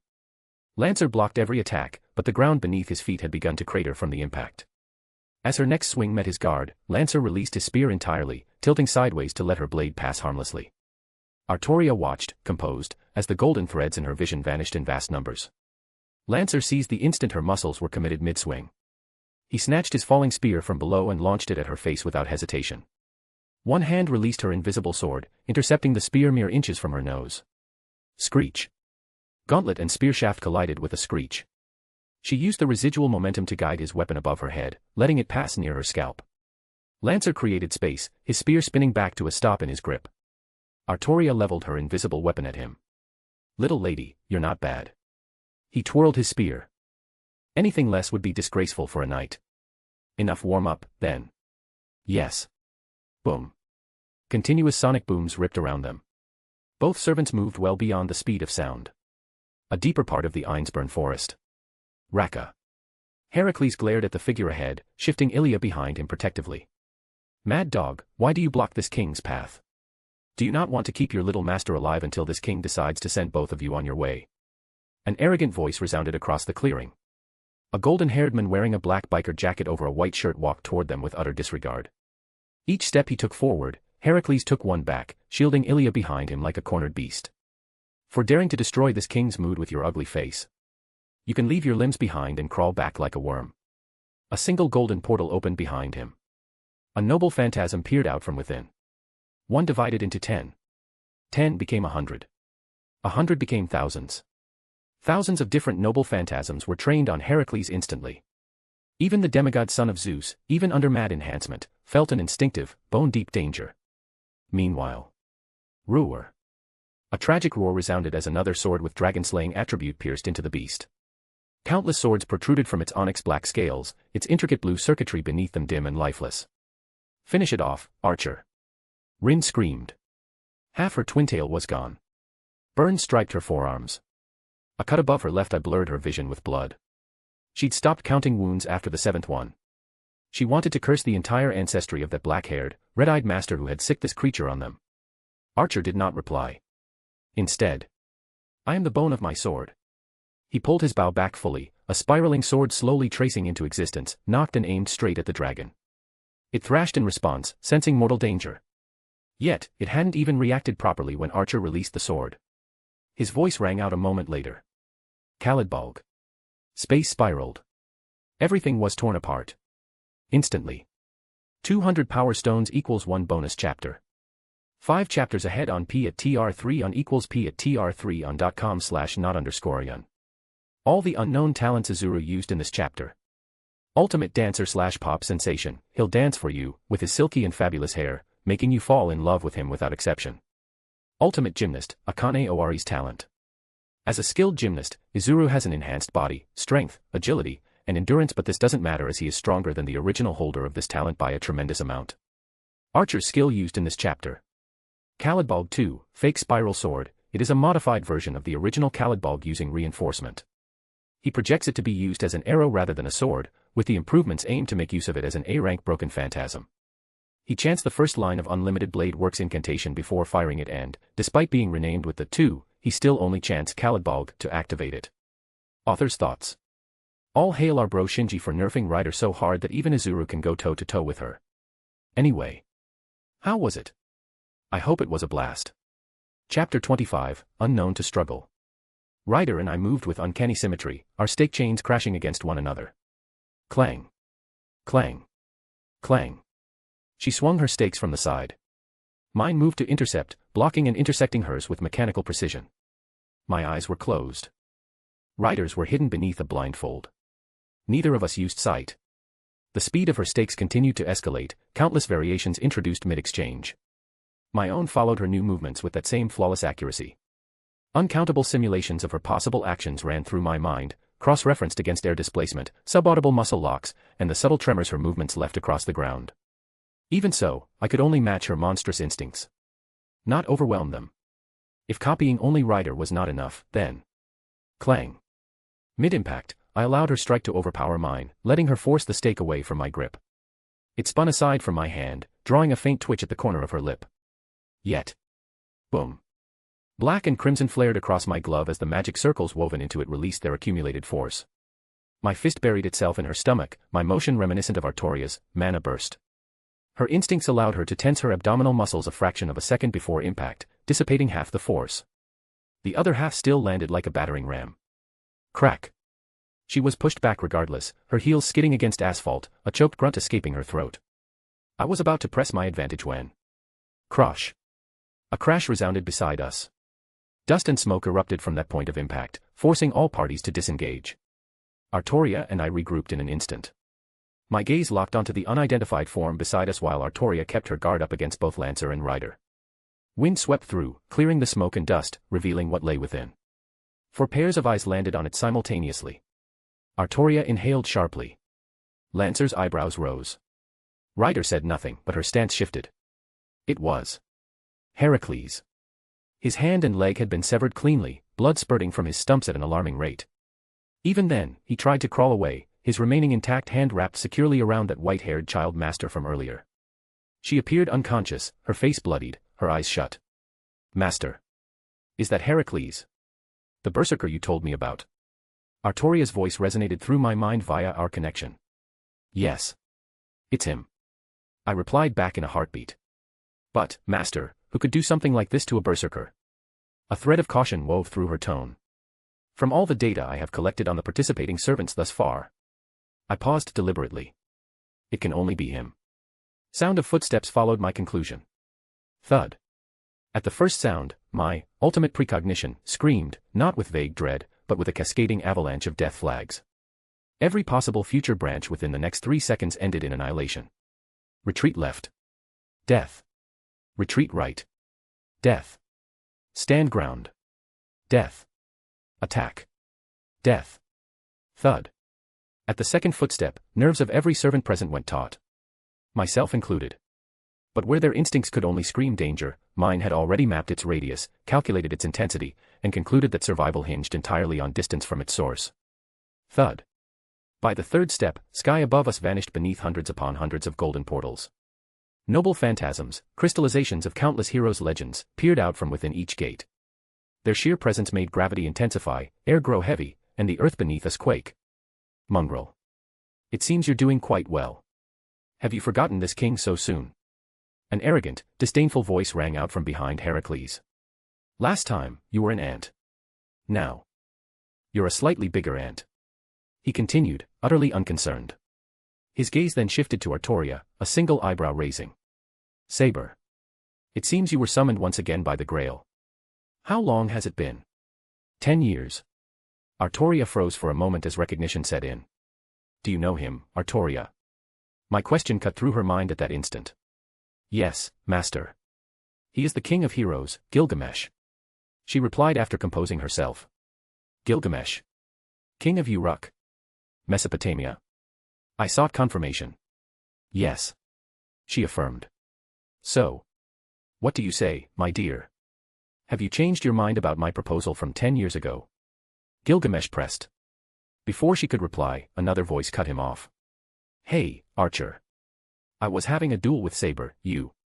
Lancer broke off mid-sentence, throwing himself sideways with sudden urgency. Boom.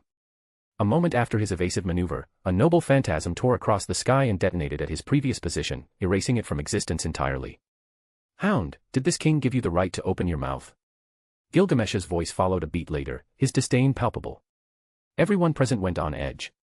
Eyes turned toward Gilgamesh, an unspoken realization settling among them, that they might need to fight him together. I could see it plainly. Rider's weight shifting toward Lancer's flank. Artoria's grip tightening on her sword hilt. Lancer's stance abandoning offense entirely for evasion. 3 servants, none of whom trusted each other, instinctively gravitating toward a shared threat axis. My analysis painted the picture in colder terms, a temporary alliance of convenience with a projected cohesion window of approximately 4 minutes before self-interest fractured it. At that, the disdain in Gilgamesh's eyes only grew. Ignore these buzzing flies, Sab. He was cut off once again, this time by a gravely injured dragon falling toward us, the same one I had sicked on Tosaka earlier. Gilgamesh's jaw tightened at the continuous interruptions. Mongrels. Has no one ever told you to not interrupt this king when he's speaking? Dozens of golden portals diverted toward the falling mythical beast. Shockwaves shook our surroundings as anti-dragon noble phantasms screamed toward it, each one powerful enough to devastate everything within a kilometer radius. Boom. Sky dimmed. Space shook. Earth cried. Everything went white. My senses returned one by one, first sight, then scent, hearing, touch, and taste. It took a moment for me to process my surroundings. I had been thrown back from the impact, colliding with our one nearby. 3 of my left ribs were broken. My barely healed hand had taken severe damage once again. All these injuries were sustained even after Artoria took the brunt of it by positioning herself ahead of me a moment before impact.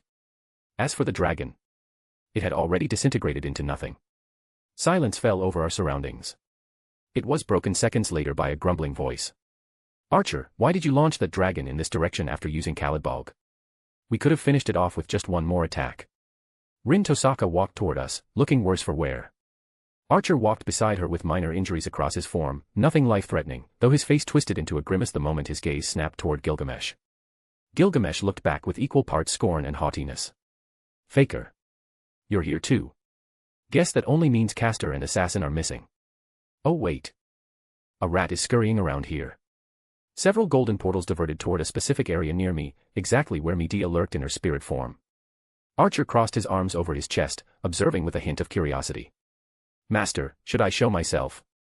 Medea asked through our connection. No. Stay hidden for now. I replied while pulling myself up from the ground. Before Gilgamesh could continue, my magic circuits crackled to life. An intersecting mesh of emerald lines emerged across my body. His gaze snapped toward me in response. Mongrel. I ignored his words. My steps continued toward him. Without pause. Without tremble. Ultimate precognition still screamed. Every future it showed me ended in death. I kept walking anyway. Unknown to struggle. Nor known to failure.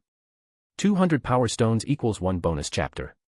5 chapters ahead on p@tr3 on equals p@tr3 on.com/not_yun. Author's thoughts. Enjoy. I'll also inform you all that there will be no chapter releases on Sunday, since even your boy needs some rest to gather new ideas. Chapter 26, Rainbow. Clouds had gathered overhead at some point. Thunder rumbled above without pause. A light rain had begun to fall. I exhaled, walking toward Gilgamesh. At the first beat of my heart. Thump. Intricate blue glyphs climbed over my face, dense with patterns that defied easy comprehension. They plunged down across my chest, arms, torso, and legs, superimposing themselves over my magic circuits, etching into my body as though they had always belonged there. Thump. My crimson eyes narrowed to reptilian slits. Countless onyx scales surfaced across my neck and chest, gleaming with a quiet defiance against Gilgamesh's gold. Thump. My eyes closed for a moment, and then opened. Boom. The world blurred. I was already moving toward Gilgamesh, fast enough that countless sonic booms tore through the air behind me, a chain of detonations that almost resembled music. However, faster still were Gilgamesh's golden portals. Every one of them shifted target instantly, tracking and launching toward me without a fraction of delay. Time warped further as Square Excel dilated my perception, pushing me to 4 times normal speed. Everything slowed to a crawl for me. Even the raindrops falling from above seemed to slow their descent, suspended midair like glass beads on invisible threads. 3 weapons shrieked toward me in slow motion. A massive, 2-handed golden greatsword etched with ancient runes, a distinctive blue jewel set into its hilt. A large, double-edged ornate blade that radiated a vibrant yet demonic aesthetic. A golden European-style longsword bearing white and blue accents, its guard intricate and deliberate. All 3 were noble phantasms. All 3 radiated mortal danger. All 3 were anti-dragon. A fraction of my mind split off within the stretched seconds, cataloging, deducing, referencing them against my perfect knowledge of mythology. A moment. That was all it took to decipher them. Balmung. Graham. Ascalon. Respectively. Any one of them could tear me apart. Beast will, active or not, it made no difference. Just before they reached me, I opened my left hand. Excalibur, still sheathed in invisible air, tore through the air from behind. Artoria had thrown it without prompt or command. She simply understood. My fingers closed around Excalibur's hilt even as its form remained invisible to sight. Perfected swordsmanship surged through my limbs, every stance, every parry, every killing intent compressed into a single fluid motion. I swung Excalibur. Clang. Ring. Shing. Balmung was deflected. Graham was tilted aside. Ascalon was parried. I continued toward Gilgamesh, my speed undiminished for even a fraction of a second. At least you can handle more than a single one of my treasures now, mongrel. Gilgamesh didn't seem daunted by my advance in the slightest. His hands remained casually buried in his pockets, watching me like a monkey performing a trick. I had closed half the distance between us when 16 noble phantasms roared from his golden portals, hurling toward me with ruthless intent. Every single one anti-dragon. Every single one lethal. My heels dug in as I killed my momentum, my mind already concluding that pressing forward meant death. I stopped just short of an axe burying itself into the ground ahead of me. I used it as a pivot, launching upward as a polearm and katana crisscrossed beneath my feet. Mid-leap, a spear and broadsword closed in on me, no time to react. My wrist turned in a slow, deliberate circle, Tai Chi applied to a killing moment, and the spear slid past my shoulder. Simultaneously, sparks erupted as Excalibur met the broadsword, diverting it aside. For more weapons followed the earlier barrage. My empty hand did not pause as, gradation air, boomed to life. Medusa's stake chain from earlier materialized within my grip. I hurled it backward without looking, its chain rattling between my fingers. Artoria behind me had already aligned herself perfectly. She snatched the stake chain from midair and pulled. I was forcefully jerked back, Gilgamesh's weapons missing me by mere millimeters. Those weapons collided where I had been a moment ago, shearing away a layer of earth. Gilgamesh glanced toward Tosaka and her servant for a moment. Faker. Don't you want to join them? His voice dripped with idle amusement. No thanks. Archer raised an eyebrow, his gaze flickering toward me for a moment. Like hell we're helping them. Who told that idiot master to sick a dragon on our backs? I'd have broken his nose myself if I could. Tosaka scoffed, arms crossed. Meanwhile, I landed beside Artoria and exchanged a look with her while handing her Excalibur back. I then looked toward Lancer and Medusa, who had been watching for any openings, and spoke. Buy us 5 minutes. Lancer and Ryder didn't bother answering. They simply moved to intercept. I turned, spotting R1 collapsed nearby and reached for it. Artoria followed behind. I hauled R1 upright and threw a leg over its frame, my hands locking onto the grips. Its engine ignited in moments. A deep rumble resonated alongside the first piston stroke. It deepened into a screech as the fuel air mixture compressed. By the third stroke, a beast had awakened. Its exhaust roar climbed into a vicious scream at the final stroke. Vroom. Artoria settled herself behind me, her Excalibur pointed toward the ground. I looked ahead at Gilgamesh and pulled its throttle fully. R1 surged forward, straight toward the King of Heroes. Lancer. Lancer heard me and hurled his spear onto my path, burying it into the ground ahead. I micro-adjusted R1's trajectory and cranked the accelerator. Vroom. R1's tires rolled, using Lancer's spear as a ramp to spring upward, becoming airborne. 2 golden portals tore open at our sides, noble phantasms emerging from within. Clang. Clang. One was blocked by Excalibur, another deflecting off one of the stake chains Ryder had thrown from our flank. Yet more portals opened along our flanks. 18 total. I ignored them, looking at Gilgamesh, who peered up at us with disdain. Time ground to a halt in my perception once again. Every mental faculty focused on my surroundings. R1's engine turning beneath us. Water droplets suspended around us. Lancer and Ryder below. It took less than 2 seconds for me to map the evasion vectors. Time snapped back into motion. I let go of R1's handlebars midair. Gradation air hummed to life once again. This time, what materialized in my hands was a pair of torches. I flicked them on. Trajectories, diffraction angles, refractive indexes, computed before the beams fully stabilized. I snapped the torches into position. Their beams passed through and refracted across countless water droplets surrounding us, dissolving into a complex web of light that folded in on itself. 7 colors of a rainbow divided and merged across the suspended droplets, swallowing our surroundings in a concentrated flash of shifting spectrum. Everyone lost sight of us for a fraction. 18 noble phantasms were still rushing toward us unimpeded. So, from within that flash of 7-colored light came Artoria's voice. Strike air, hammer of the Wind King. Her Excalibur unsheathed itself for a moment, a concentrated hammer of compressed wind that struck the ground beneath us like a piston. Boom. R1 was launched even higher, vaulting over the noble phantasms, over Gilgamesh, over everyone else. While everyone was blindsided for a moment by my maneuver. R1 had already landed some distance away, speeding off without looking back. Above us, where we had been a heartbeat ago, more golden portals had already begun to open. Dozens of them. But we were gone. Gilgamesh's scoff wasn't disdain. It was the sound of a man who had already deduced we would escape and was deciding whether it was worth his pride to chase. Gilgamesh's gaze then shifted toward Ryder, yet she had already made a run for it. His eyes turned toward Lancer. He had put too much distance between them by now. Then he looked toward where Heracles had been. He had taken his master away at some point during the chaos. Gilgamesh's expression went flat. Finally, he looked toward Archer. Archer looked back. Faker. This king is not in a good mood. Countless golden portals diverted toward Archer now. Khonshu and Bakuya traced into existence within Archer's grip in response. Wait. Wait. What are you both? Rin asked, her expression bewildered. Countless noble phantasms were trained on them. Boom. Boom. Boom. Woo. Woo. Woo. Why me? Rin's desperate scream was swallowed by the relentless explosions behind her. 200 power stones equals 1 bonus chapter. 5 chapters ahead on p@tr3 on equals p@tr3 on.com/not_yearn. Author's thoughts. Damn. Gil got done in by a flashlight of colors. Was it a high IQ move or something with no rhyme or logic? I would appreciate your reviews. As for any technicalities, raindrops basically acted like suspended prisms mid-air, which diffused light into different colors and reflected it on top of one another, acting like a precise and nigh impossible flashbang of 7 colors. In reality, you probably need a quantum computer to even try something like this. I was genuinely not about to upload any chapters today, but then I felt like it and did it. Just consider it as a bonus one. Enjoy. Chapter 27, Nor Known to Failure. Home. We had arrived home only moments before when Artoria and Medea both tugged me toward the bed, forcing me down without protest. Master, look at your hand. It's been bleeding this entire time. Let me examine it properly. Medea reached for my gravely injured arm, her hand trembling. I remained silent as she tore the sleeve of my shirt apart, exposing the gruesome wounds beneath. Medea hissed through her teeth.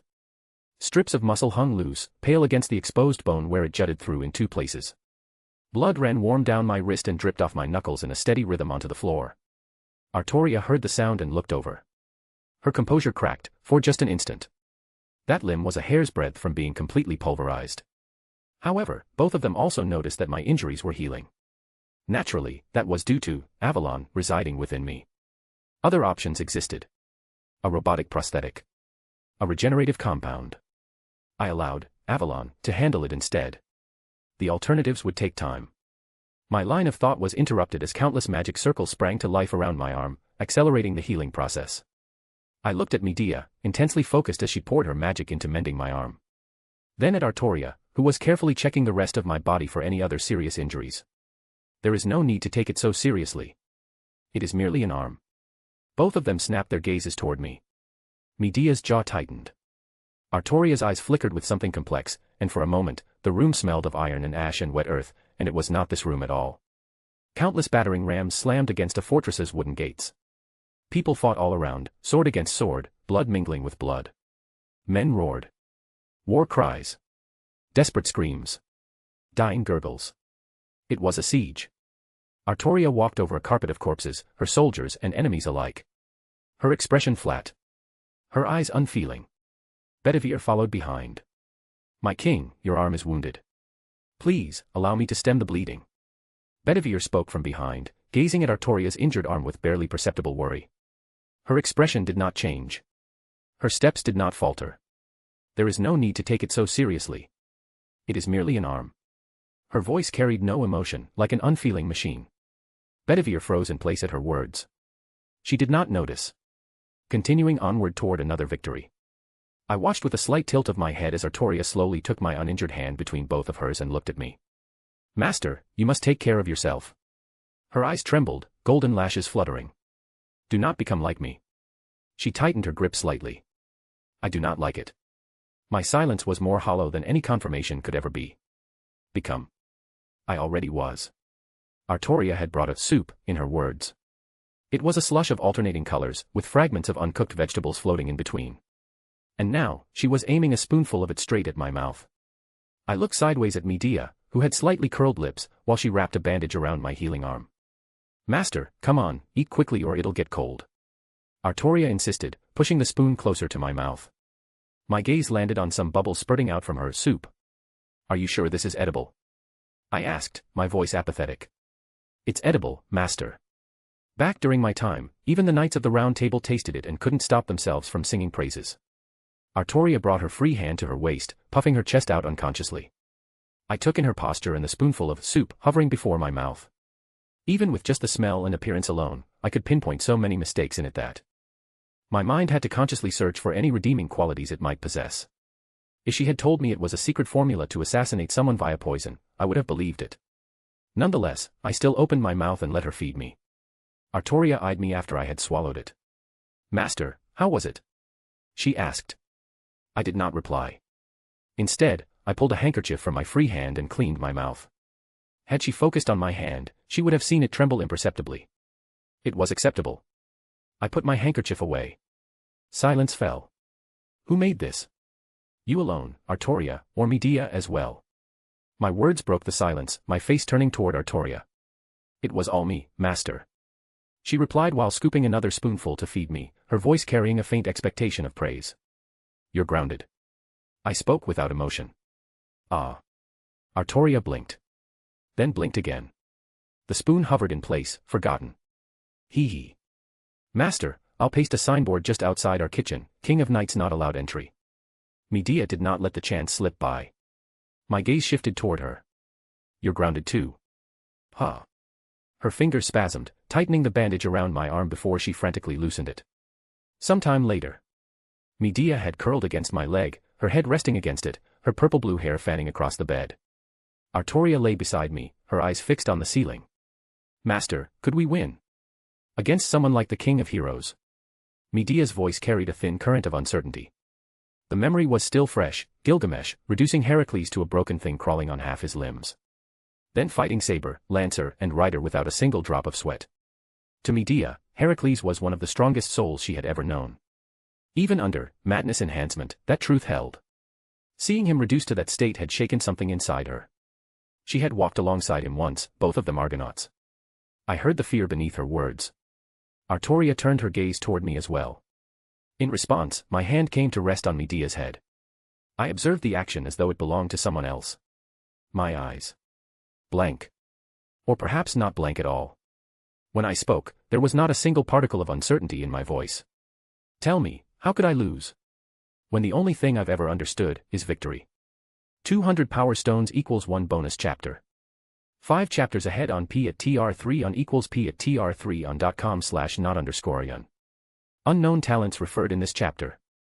Ultimate Pharmacist, Seiko Kimura's talent. Izuru's skills let him find new uses and purposes for the currently and already existing medicines due to claiming to know all possible research. He has the capability to create medicine concoctions like strength enhancers and super healing medication without being overdosed or giving side effects to the drinker. Author's thoughts. A slice of life chapter to change the pace. More like this will come to deepen their relations and sketch their overall characters. So many things have not been discussed till now. Wishes, wants, and everything in between. Chapter 28, Sneaky. I let out a sigh, watching Medea shuffle about the kitchen. She moved utensils from one spot to another, staring blankly at the uncut meat and vegetables before her. Artoria peeked at her from a nearby sofa. I had grounded both of them, but Medea had pleaded for a chance to impress me with a home-cooked meal. It was logical, so I accepted. What was not logical, however, was her proposal to cook despite not knowing how to. At all. Fuyuki Daily, breaking news. Breaking news. A live broadcast from the TV shattered my line of thought. Late this evening, a truck carrying a shipment of gas cylinders developed a leak and combusted near the underdeveloped woods at Fuyuki's edge. The driver survived with moderately severe burns, but this incident has left us Fuyuki citizens wondering. Are the gas companies of Fuyuki even doing their jobs properly? They keep repeating the same excuse, that their complaint box is always full of false allegations. Come on, chant with me. Boycott the gas leaks. Boycott the Fuyuki Gas Company. Chanting erupted from behind the anchor. Boycott the gas leaks. Boycott the Fuyuki Gas Company. So, this was how they chose to explain away what happened earlier. A single eyebrow rose in response. And people were actually buying it. Boring. Master. They say this happened near where we were fighting earlier. Could our fight have affected the truck, causing it to explode? Artoria questioned, her tone conflicted. I rose from my chair at the dining table and walked over to sit beside her, my injured arm secured in a makeshift sling. It's nothing that serious. Those who don't want this war exposed to the public are using this as cover. My tone remained flat. I see. A held breath escaped her, her shoulders relaxing imperceptibly. Crash. Both our eyes snapped toward the sound simultaneously. A plate had slipped from Medea's grasp, shattering against the floor. I looked at the flustered Medea, then at her hand, which now bore a small cut. Wordlessly, I rose and walked into the kitchen. Master, you're injured. I can handle this. Medea spoke while scrambling to gather the shattered ceramic. Both of you. Backyard. Now. My hand opened a drawer and pulled something from inside. Medea hung her head low as she walked out toward the backyard. Artoria followed, shooting Medea a blaming glance. A brisk wind swept across the backyard, damp grass still dark from the recent rain. Castor, why do you think Master told us to stand in the backyard? Are we about to be scolded? Artoria asked, fidgeting slightly, uncomfortable with the silence. I don't know. Maybe. Medea looked down at her feet, her pointed ears drooping. Both of them braced for a scolding. However, I walked out from inside, carrying a cooking grill with my good arm, casual as anything. Artoria and Medea stood dumbfounded as their expectations shattered against reality. What are you both standing around for? Help me set this down. I looked at them, still frozen in place. Artoria snapped out of it first, taking the grill from my arm. Medea took the bag of ingredients from my hand. Master, is it wise for you to cook with your arm like that?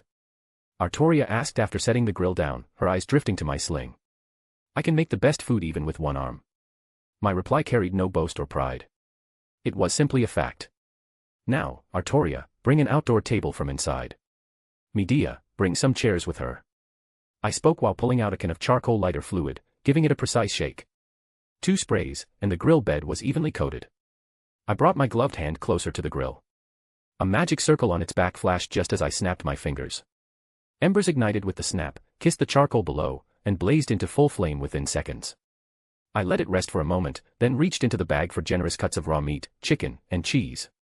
They were soon laid out to the side in a uniform line. I pointed my finger toward them.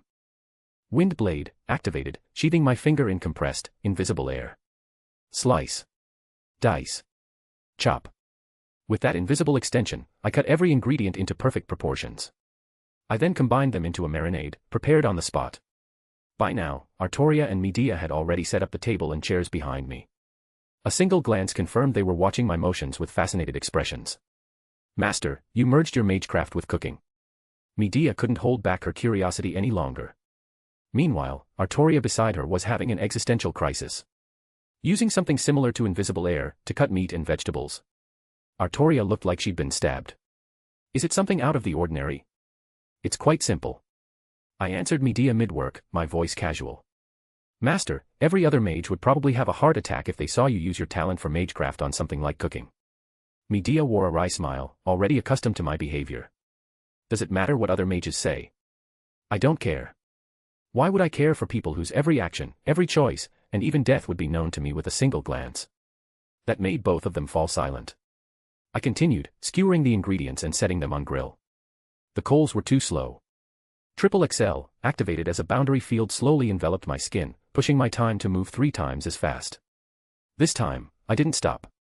I extended my boundary field further, letting it swallow the skewers in its effect. Everything froze for a moment. It felt as though my surroundings buckled inward, the air turning heavier than concrete. Gravity increased exponentially, it felt as though I could be crushed at any second. This was a warning. From the world itself. If I tried to push my boundary field any further, it would oppose me. I looked up toward the sky. Embers of green flickered within my blank crimson eyes, yet I wouldn't realize it until much later. I held that gaze for exactly 3 seconds. Then lowered it.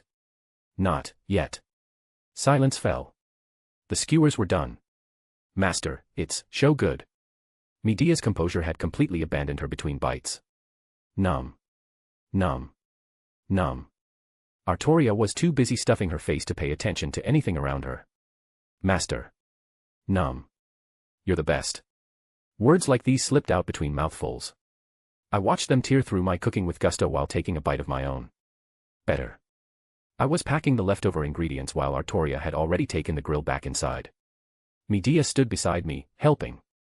Mid-work, she spoke. Master. I tilted my head toward her. She tiptoed beside me and pecked my cheek. Then bolted, her face burning an atomic red. Not forgetting to call back. Thank you for the meal. I was left alone in the backyard. my hand coming to rest on my cheek where she had pecked. 200 power stones equals 1 bonus chapter. 5 chapters ahead on p at tr3 on equals p at tr3 on.com/not_yearn. The green eye color context. So, why green embers? Those who know Danganronpa will understand instantly. But I'm here for those who haven't watched it. Before the Hope's Peak surgery where Izuru lost his emotions, he went by another identity and name. Hajime Hinata. Hajime had light green eyes which had turned into Izuru's blank crimson after surgery. Author's thoughts. It looks like Izuru has more riz than our boy Bell. Does it seem so? Chapter 29, Who? A sling of bandages was still wrapped around my injured arm, though it had healed enough to regain its mobility, courtesy of Avalon's continuous healing around the clock. I stood next to our home's front door. My dusk black coat a stark contrast against the white sling. Artoria and Medea, mostly Medea, had requested to spend some time relaxing, reasoning that the constant fighting against other servants was stressful and might even affect their combat capabilities. I knew Medea had other motives in mind with her suggestion, yet, her words were logically sound. So, I had agreed. But apparently, both of them wanted to go out with me alone and were vehemently opposed to all three of us going out together. Both had hence come to a compromise. Artoria would be the first to go out with me, then Medea. Though Medea was glaring daggers at Artoria when they told me about it, while Artoria wore a small smile at the corner of her mouth. Rock always wins. This was what Artoria muttered with a satisfied nod. How can scissors lose? This was what Medea muttered to herself, her eyes still fixed on Artoria with undisguised hostility. I snapped out of my thoughts at the sound of slightly hesitant footsteps. Artoria emerged from her room. She wore an outfit identical to mine, a pitch-black coat, white shirt, black tie, and black pants. Our outfits were indistinguishable, everything else was a study in contrast. Sanguine and emerald eyes, black and blonde hair. The most immediately noticeable difference was how we wore that hair. Mine was free, falling over my back and reaching my calves. Hers was tied in a braided bun. I looked into her slightly evasive gaze and held out my uninjured hand to her. Ready. She fidgeted for a moment and slowly placed her hand in my own. Yes, master. We walked out of our home. Hand in hand. Our first stop was Mount Miyama, the central shopping street of Fuyuki. A hub of restaurants and convenience stores, it was the go-to destination for most residents when it came to food. Since the King of Knights liked food so much, I brought her straight here so she could taste different cuisines. Things went as I had predicted they would. She tasted pasta from a restaurant first, nearly snapping the fork in half. Artoria looked at me after taking that bite. Master, this pasta is acceptable, though compared to yours, it feels like an insult to even compare them. She still finished the pasta nonetheless, citing that wasting food was a grave sin. I suggest you try something I haven't cooked for you, or you'll become disappointed quickly. I gave her my suggestion, the main objective of relaxing still clear in my mind. Artoria accepted with a small nod. From there, we became a whirlwind of motion. I followed Artoria from one place to another, watching her taste dish after dish. Her actions and eating capacity had gathered a crowd of curious onlookers around us. Master. I'm a little uncomfortable with all the attention. Can you accompany me? Artoria spoke with a noodle at the corner of her mouth, her face red and eyes darting around. I looked at the gathered people around us, then at her slightly pleading gaze. With a silent exhale, I wordlessly sat beside her, ordering the same number of servings as her. Both of us went toe-to-toe from then on, eating an amount of food no human had any business ingesting without bursting. She could convert all that food into mana. I had, ultimate gourmand, to digest that much. Hence, a new myth was born that day. About 2 hungry ghosts in black coats who roamed the world to devour an impossible amount of food. Next up on our schedule was an arcade. Master. What are these? Artoria asked while slightly tilting her head, peering through the glass of a claw machine filled with stuffed animals. It's a claw machine. You insert a coin where it's indicated, then use the joystick near your hand to control the claw. Try to drag a stuffed toy up and drop it into the opening nearby to win it. I explained in plain terms and watched as her eyes shone while looking at the stuffed animals within. Master, can I give it a try? She asked after a moment, her finger micro-twitching toward the joystick. Why ask me? Do as you like. I spoke while pulling some leftover coins from my pocket and handing them to her. She took the coins from my hand and started trying to get a stuffed animal on her own. Meanwhile, I found a bench nearby to sit and watched her trying and failing, her face sometimes flashing with a hint of happiness when she was about to succeed, and sometimes going flat when she failed just at the last moment. Emotions, huh? I wonder. The change was as jarring as it was sudden.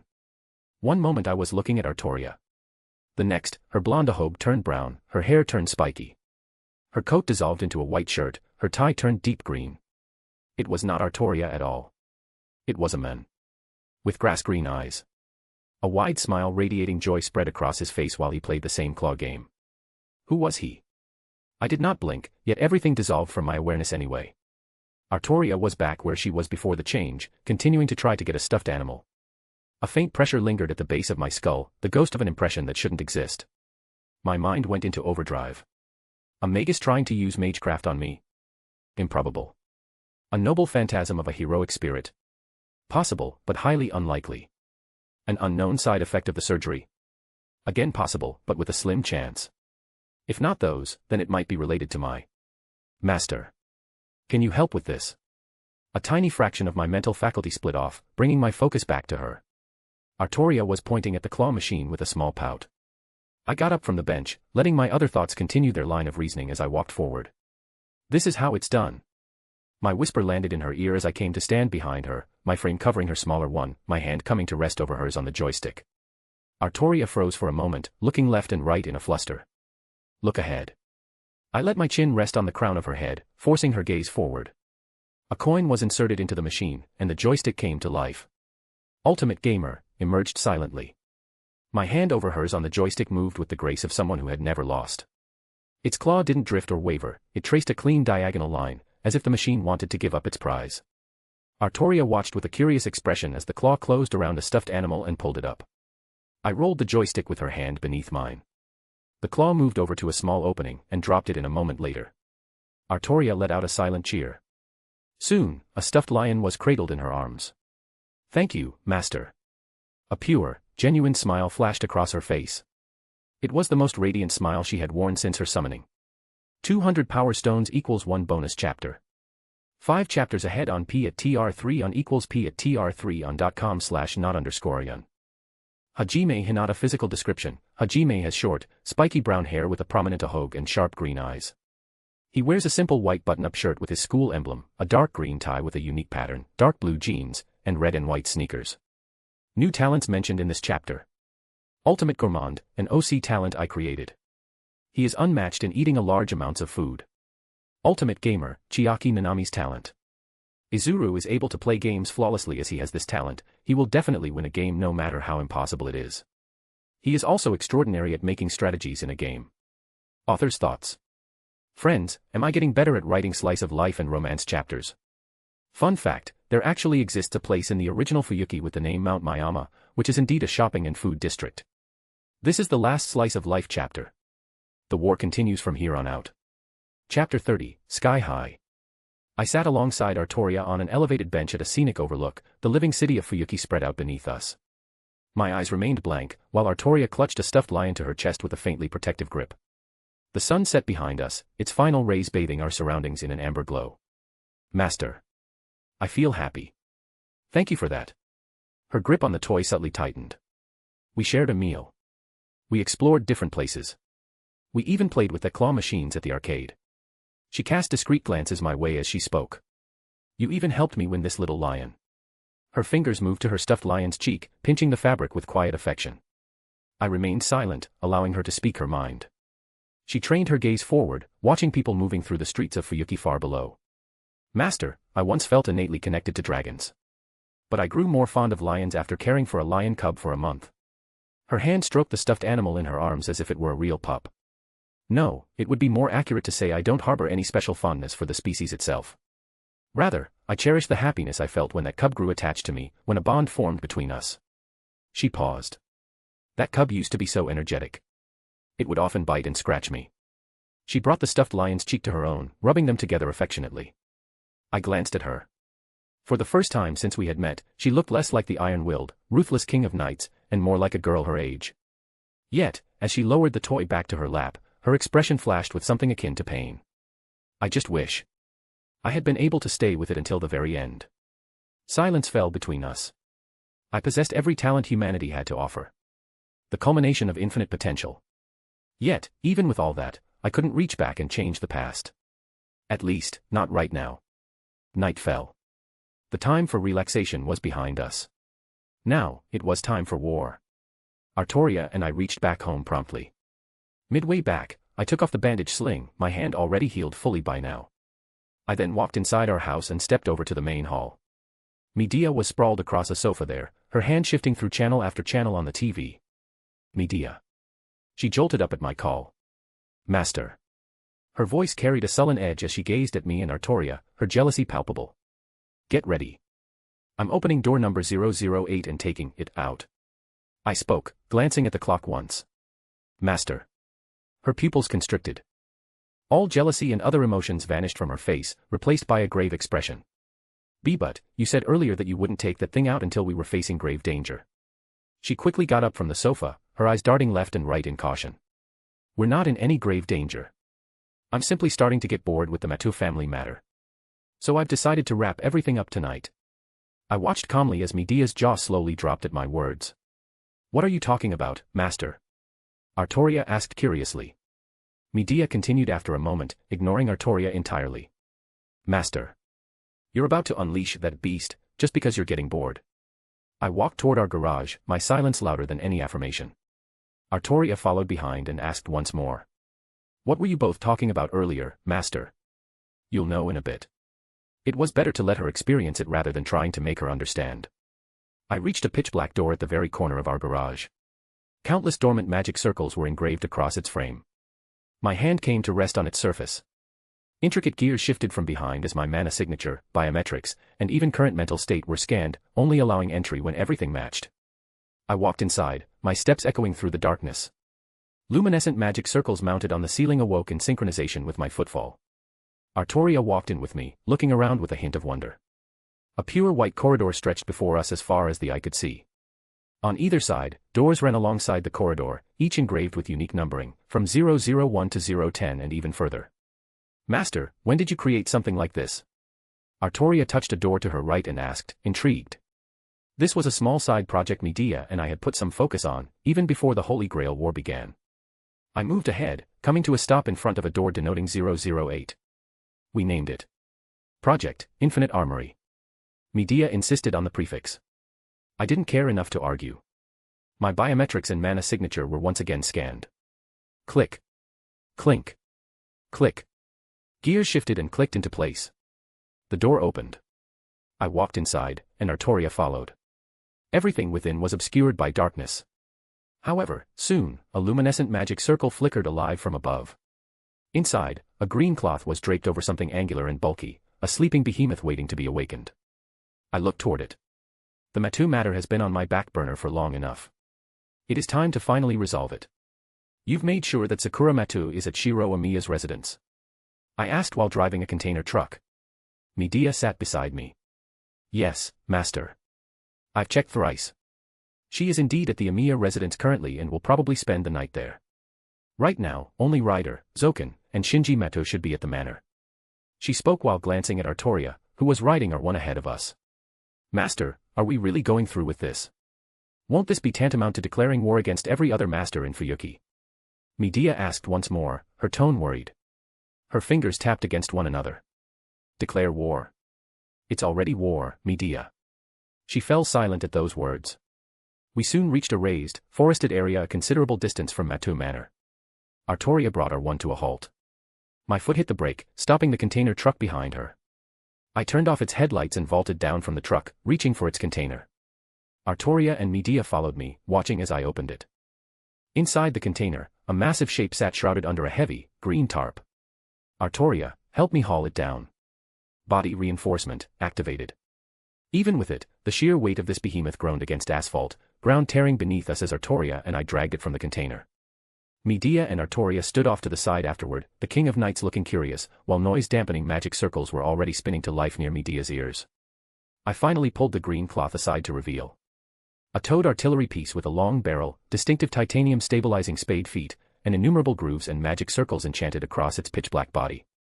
It was a sleeping monstrosity. A magically modified M777 howitzer. In this era, it was still in the development phase in US. I then pulled an artillery shell codenamed Misery, engraved with exactly 456 magic circles, half dedicated to explosion and the other half to combustion, and loaded it. My magic circuits emerged across my arms, legs, and chest, trailing down to my very toes. Emerald veins shone across my form as my hands grabbed the howitzer's handles. Neon circuitry, similar to my own, lit alive across M777's body with each passing moment. The behemoth awoke with a bone-rattling growl. Magic circuits across its frame began to rotate, screaming through the still air. Pressure built in its chambers. Want to become immortal by splitting your soul into worms? You make me bored. And you'll learn soon what it costs to make me bored. Master. Artoria whispered behind me, her eyes widening as M777's neon circuitry lit up the dark forest. What manner of sorcery is that? I planted my feet. Its neon circuitry flared to a blinding crescendo. I finally pulled the trigger. Everything shattered. A high-pitched screech tore through the night, loud enough to rupture eardrums, loud enough to wake the dead. Misery was unleashed. It crossed the sky of Fuyuki not as a projectile, but as a screaming comet of raw, enchanted destruction. Matu boundary field. Might as well have been non-existent. Boom. A pillar of fire and concussive force ripped through the night sky, lighting up our surrounding forest like high noon. The shockwave hit us a second later, rustling trees and blowing Artoria's hair back. Tremors shook every corner of Fuyuki. When the light faded, a mushroom cloud of dust and debris hovered over where the Matu boundary field used to be. Matu Manor. It was already blown sky high.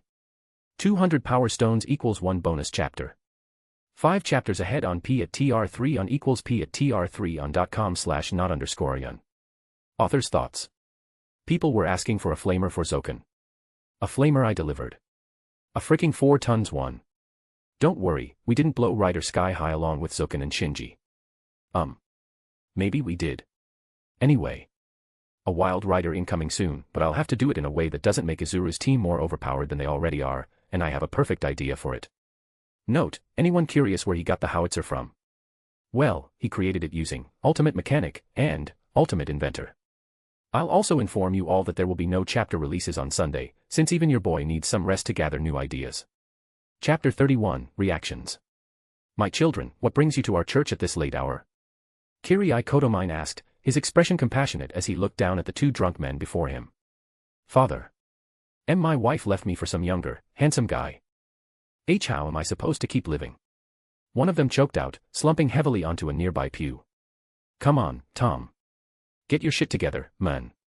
Just be so damn happy that you don't even need that shitty wife anymore. That's the best revenge you could ever get. His friend said, sitting beside him and wrapping a reassuring arm around his shoulder. It's hard, dude. Tom sniffled. Marital troubles. Perhaps I can offer some Advi. Boom. Stained glass windows exploded into a hail of shards.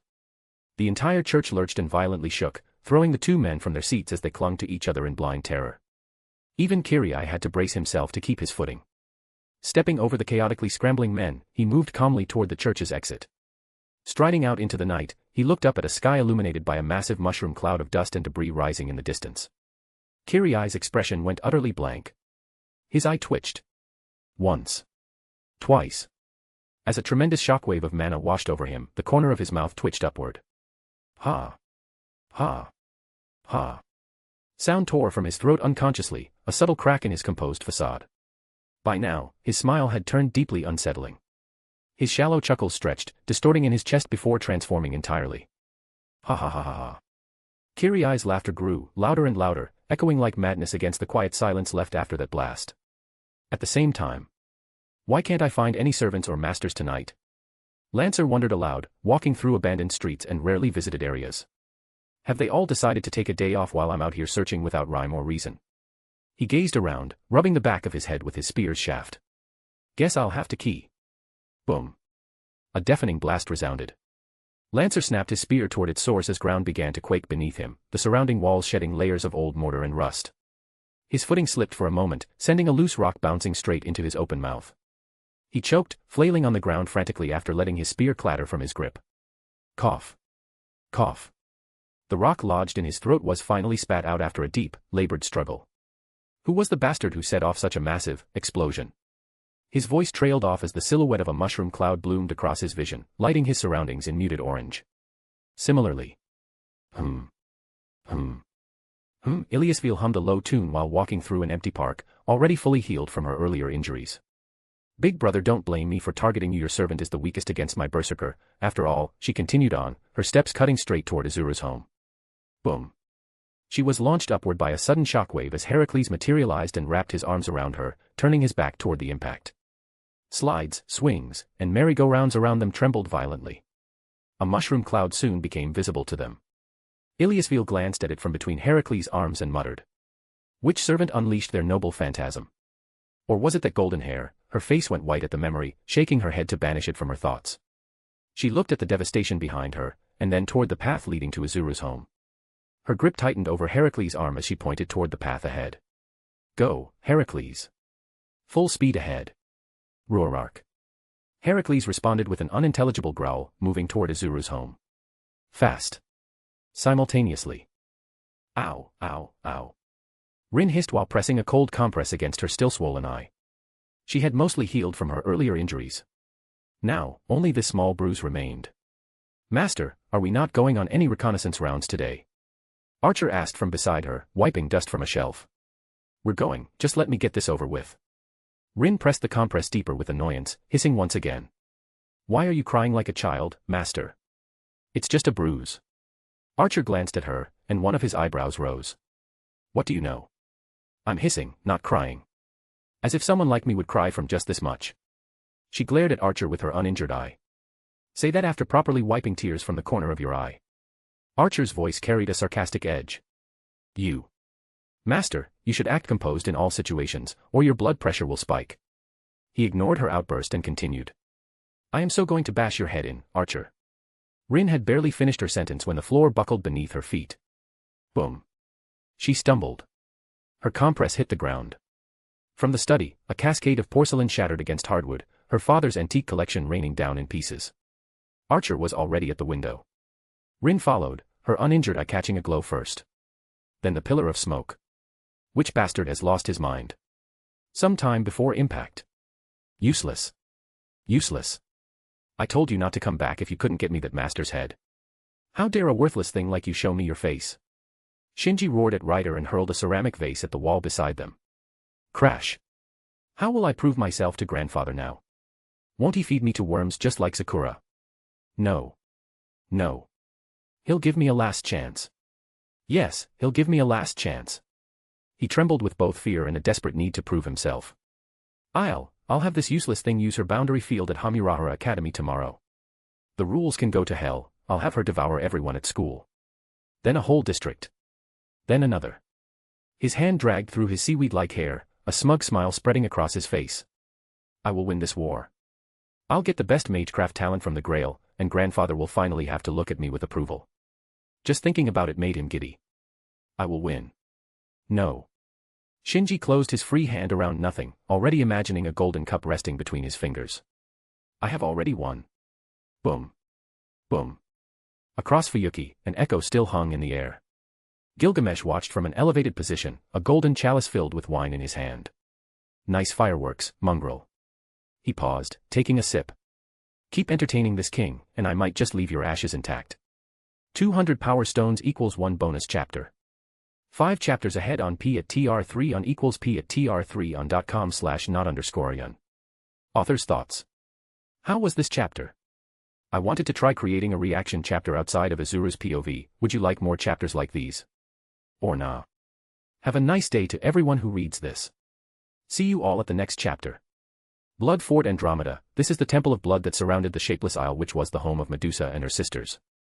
The temple, known to petrify those who embark on the island and devour them, was a bounded field constructed by the mystic eyes Medusa possessed. It was basically an absorption power that literally dissolves the body of ordinary persons without any magic resistance. I was genuinely not about to upload any chapters today, but then I felt like it and did it. Just consider it as a bonus one. Enjoy. Chapter 32, Matu Manor. I pulled my hands back from M777 and took a step back, my bones still rattling from the aftereffects of firing such heavy artillery single-handedly. Trees and vegetation surrounding me were devastated by the mere shockwave of its launch alone. My arms would have genuinely been torn apart and pulverized if its tremendous recoil had not been redirected by its spade feet into the ground. The ground beneath M777 was fractured and sunk downward. Master, was it required to use such a destructive weapon against other masters and servants? Artoria asked, her tone shaken, still reeling from the destruction wrought by a magically modified howitzer. This is war, Artoria. I didn't take it seriously before, finding it mildly interesting at best. But our earlier fight against Gilgamesh showed me that we are short on power if we want to defeat him. I turned toward Medea, whose face had gone grave a moment ago. Master. Berserker and his master are attacking our home base. She warned, looking through her familiar's eyes as Heracles assaulted their home's boundary field again and again. My thoughts fractured into countless streams. Half a second. That was all I needed. She was unconscious during the Gilgamesh fight. And Heracles had been too focused on retreating with his master to observe us. Even if he had noticed, he couldn't exactly tell her. Meanwhile, they were teleported by Medea during our first encounter. She would naturally classify my servant as a caster. So that master thinks she's attacking a caster. I concluded and spoke. Medea, take Artoria and reach our home base promptly. Remember, only have Artoria take action when you feel certain about taking Berserker out in one hit. Otherwise, keep her under wraps. I commanded, gesturing Artoria toward M777. Artoria's face turned serious as she wordlessly walked up to M777 and gripped it with both hands. A groan resounded across our surroundings as she hauled it up and moved it toward the truck's container, the ground trembling with her steps.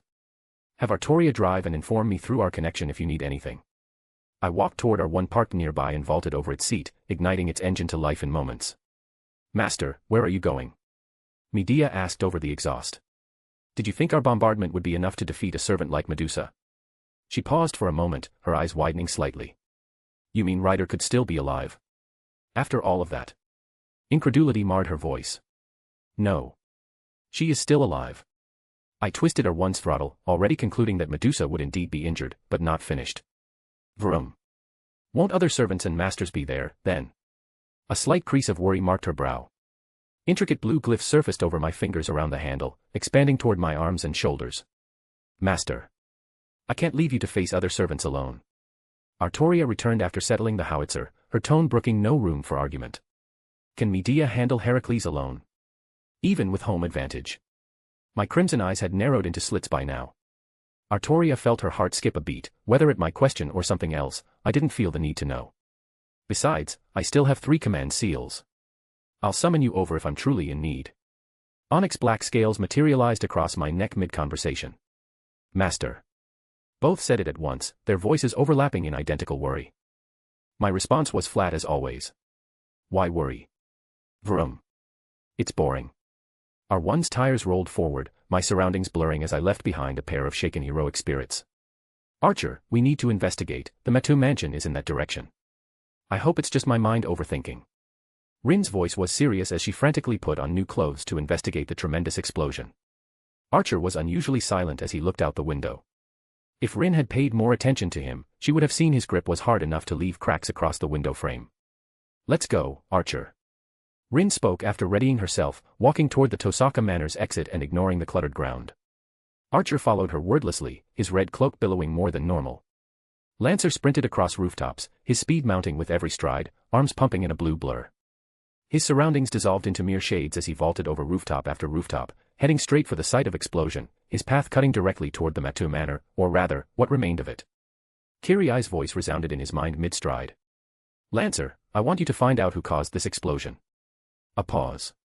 We would be quite compatible, I feel. Priest, don't spoil my mood. Lancer replied, distaste palpable in his tone.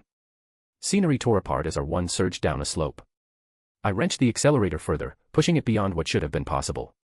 Blue glyphs had crawled across my torso and legs by now, transforming me into a blur of blue and black. Onyx scales followed, emerging down my spine with every breath. A boundary field materialized over my chest, expanding to engulf my entire body within its effect. Time folded upon itself. Twice as fast, then twice again, 4 times the world's rhythm. I didn't stop there. Structural reinforcement fortified the bike beneath me. Wind blade sheathed my arm in compressed air. I seized that spell, in a single moment, I deconstructed it to its foundation, modified its purpose, and reassembled it without a fraction of error. Wind peeled away from my arm, flowing over R1's frame until the bike was sealed within an aerodynamic shell. Boom. Sound barrier shattered as R1 hurtled toward a sharp U-turn ahead. My hand lifted from the handle. Distance. Torque. Angular velocity. Asphalt friction and drift angle, I processed these variables before even my thoughts fully formed. Gradation air, hummed to life as a single stake chain, similar to Ryder's, materialized within my grip. I hurled it, wrapping it around a tree at the inner edge of the bend ahead. Using the stake chain as a pivot, I wrenched R1 into a sharp drift. G4 slammed into my side, R1's rear tire screaming mere inches from the guardrail as I held the chain in a line with one hand. Crack. My shoulder broke from excessive force. I ignored it. The moment my drift completed, Ryder's stake chain dissipated from my grasp. Crack. Recoil force snapped my shoulder back into place. I didn't care. R1 raced straight toward the Matu Manor. At top speed. 200 power stones equals 1 bonus chapter. 5 chapters ahead on P at TR3 on equals P at TR3 on.com/not_yearn. Author's thoughts. Things are going to continue escalating from here. Oh, and Archer looks super pissed, even Lancer seems to be heading in the same direction. But the quintessential question is, what will happen now? Don't worry. I'm cooking something quite interesting. P.S. I wrote this chapter at least 3 times, scraping its draft again and again. Do tell me how it came out. And no chapters on Sunday. Hopefully XD.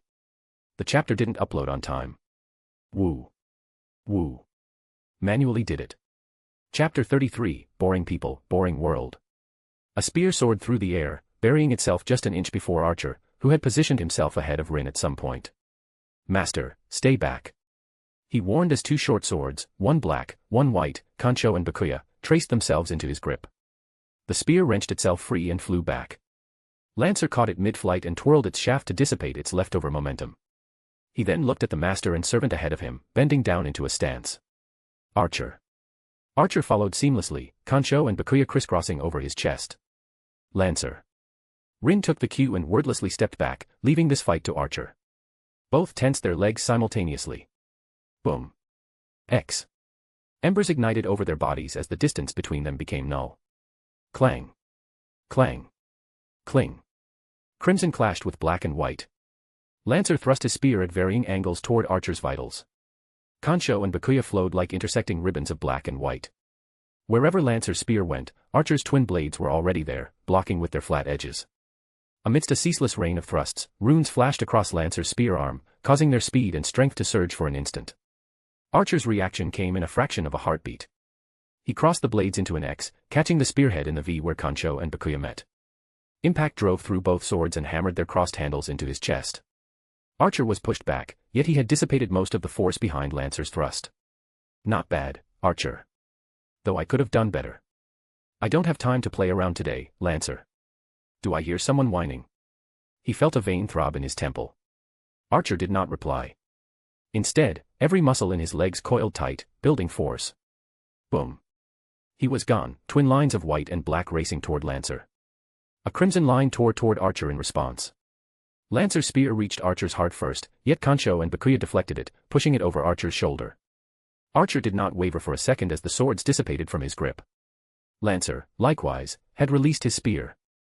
Lancer's punch landed on Archer's cheek, just as Archer's fist collided with Lancer's jaw. Boom. X. Both were pushed back, clutching their faces. Have you not eaten anything today, Archer? Why was your punch so weak? Lancer taunted. It at least had more force than your sissy hit. Archer fired back. Lancer made a pulling motion toward Archer in response. His spear, lying behind Archer, floated up and screeched back toward him.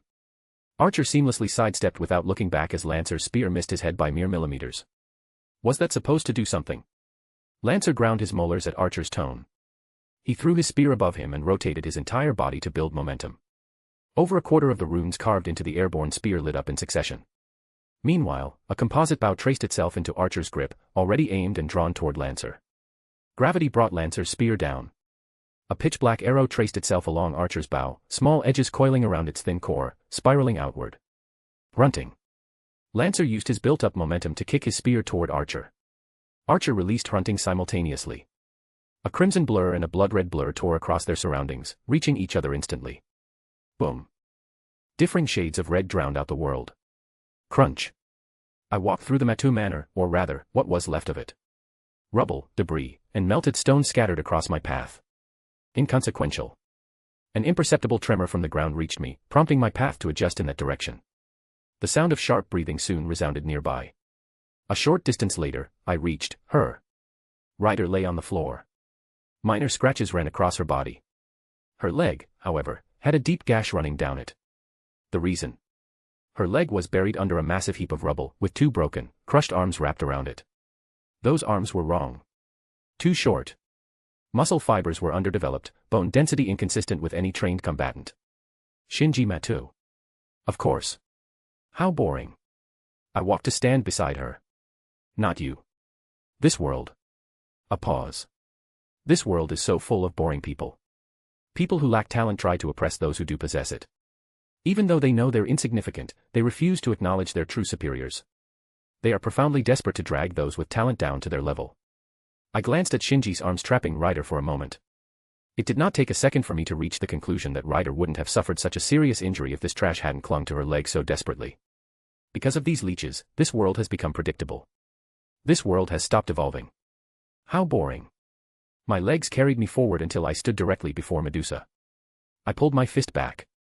Black and red flashed from my glove, got MITUNS, engraved across its back, illuminated our surroundings, mingling with the blue glyphs running across my body. Avenue. I held the stance and tilted my head. Save. Ryder's words reached me. Save. I repeated. Save. Sakura.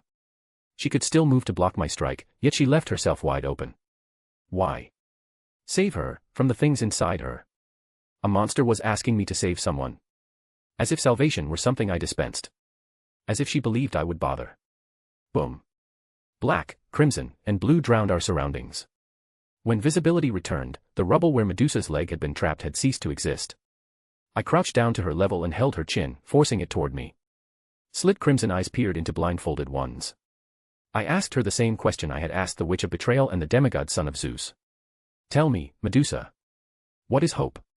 The Gorgon did not reply. 200 power stones equals 1 bonus chapter.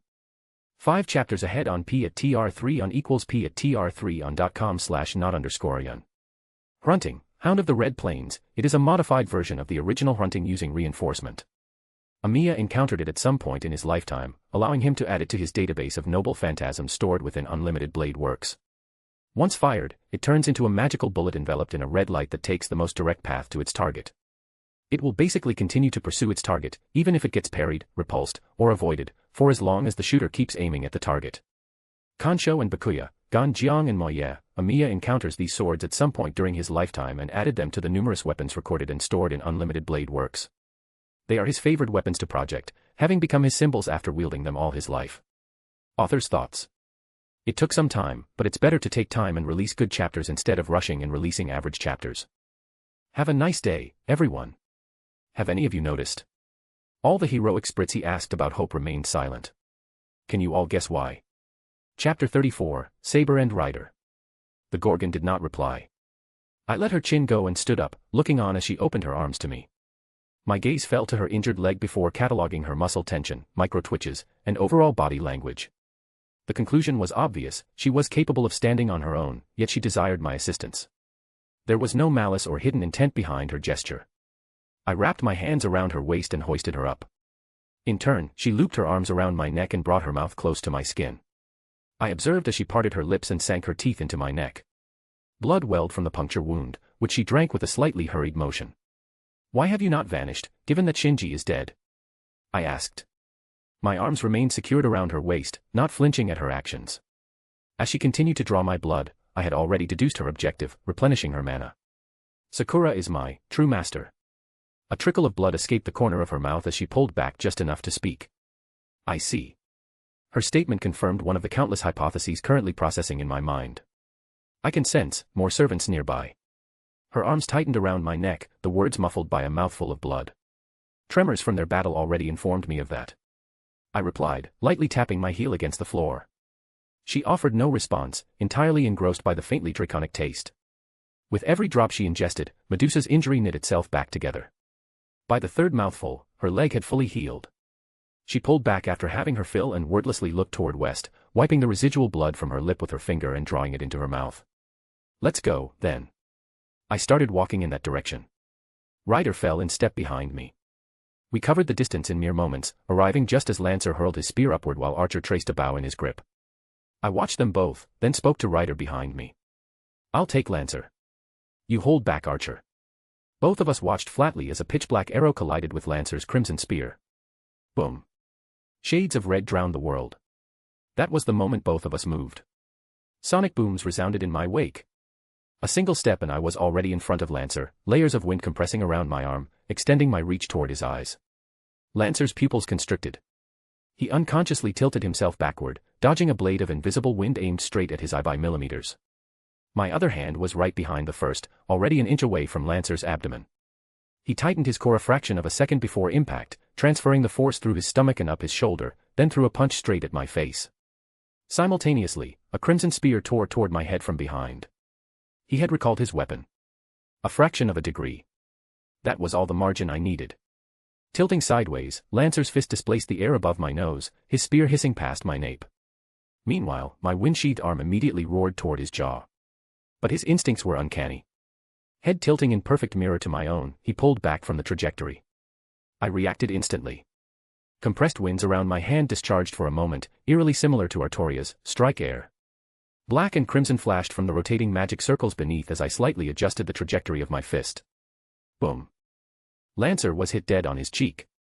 The impact deformed his face in slow motion as he was sent tumbling away like a kite with severed strings. His spear snapped back into his grip midair. He buried its shaft into the ground, dragging it and his heels across the floor to steady himself. I looked ahead at him. He pulled his crimson spear from below and began rotating it within his grip. Not bad, kid. Not bad at all. You hit way harder than that archer. Lancer said. I heard that, you spandex weirdo. Archer's voice reached us from further away, even as he fought against Ryder. Lancer ignored those words and pulled his foot back, holding his spear perpendicular to his body, its tip pointed straight at me. I bent into a stance that blended the styles of Artoria and Medusa.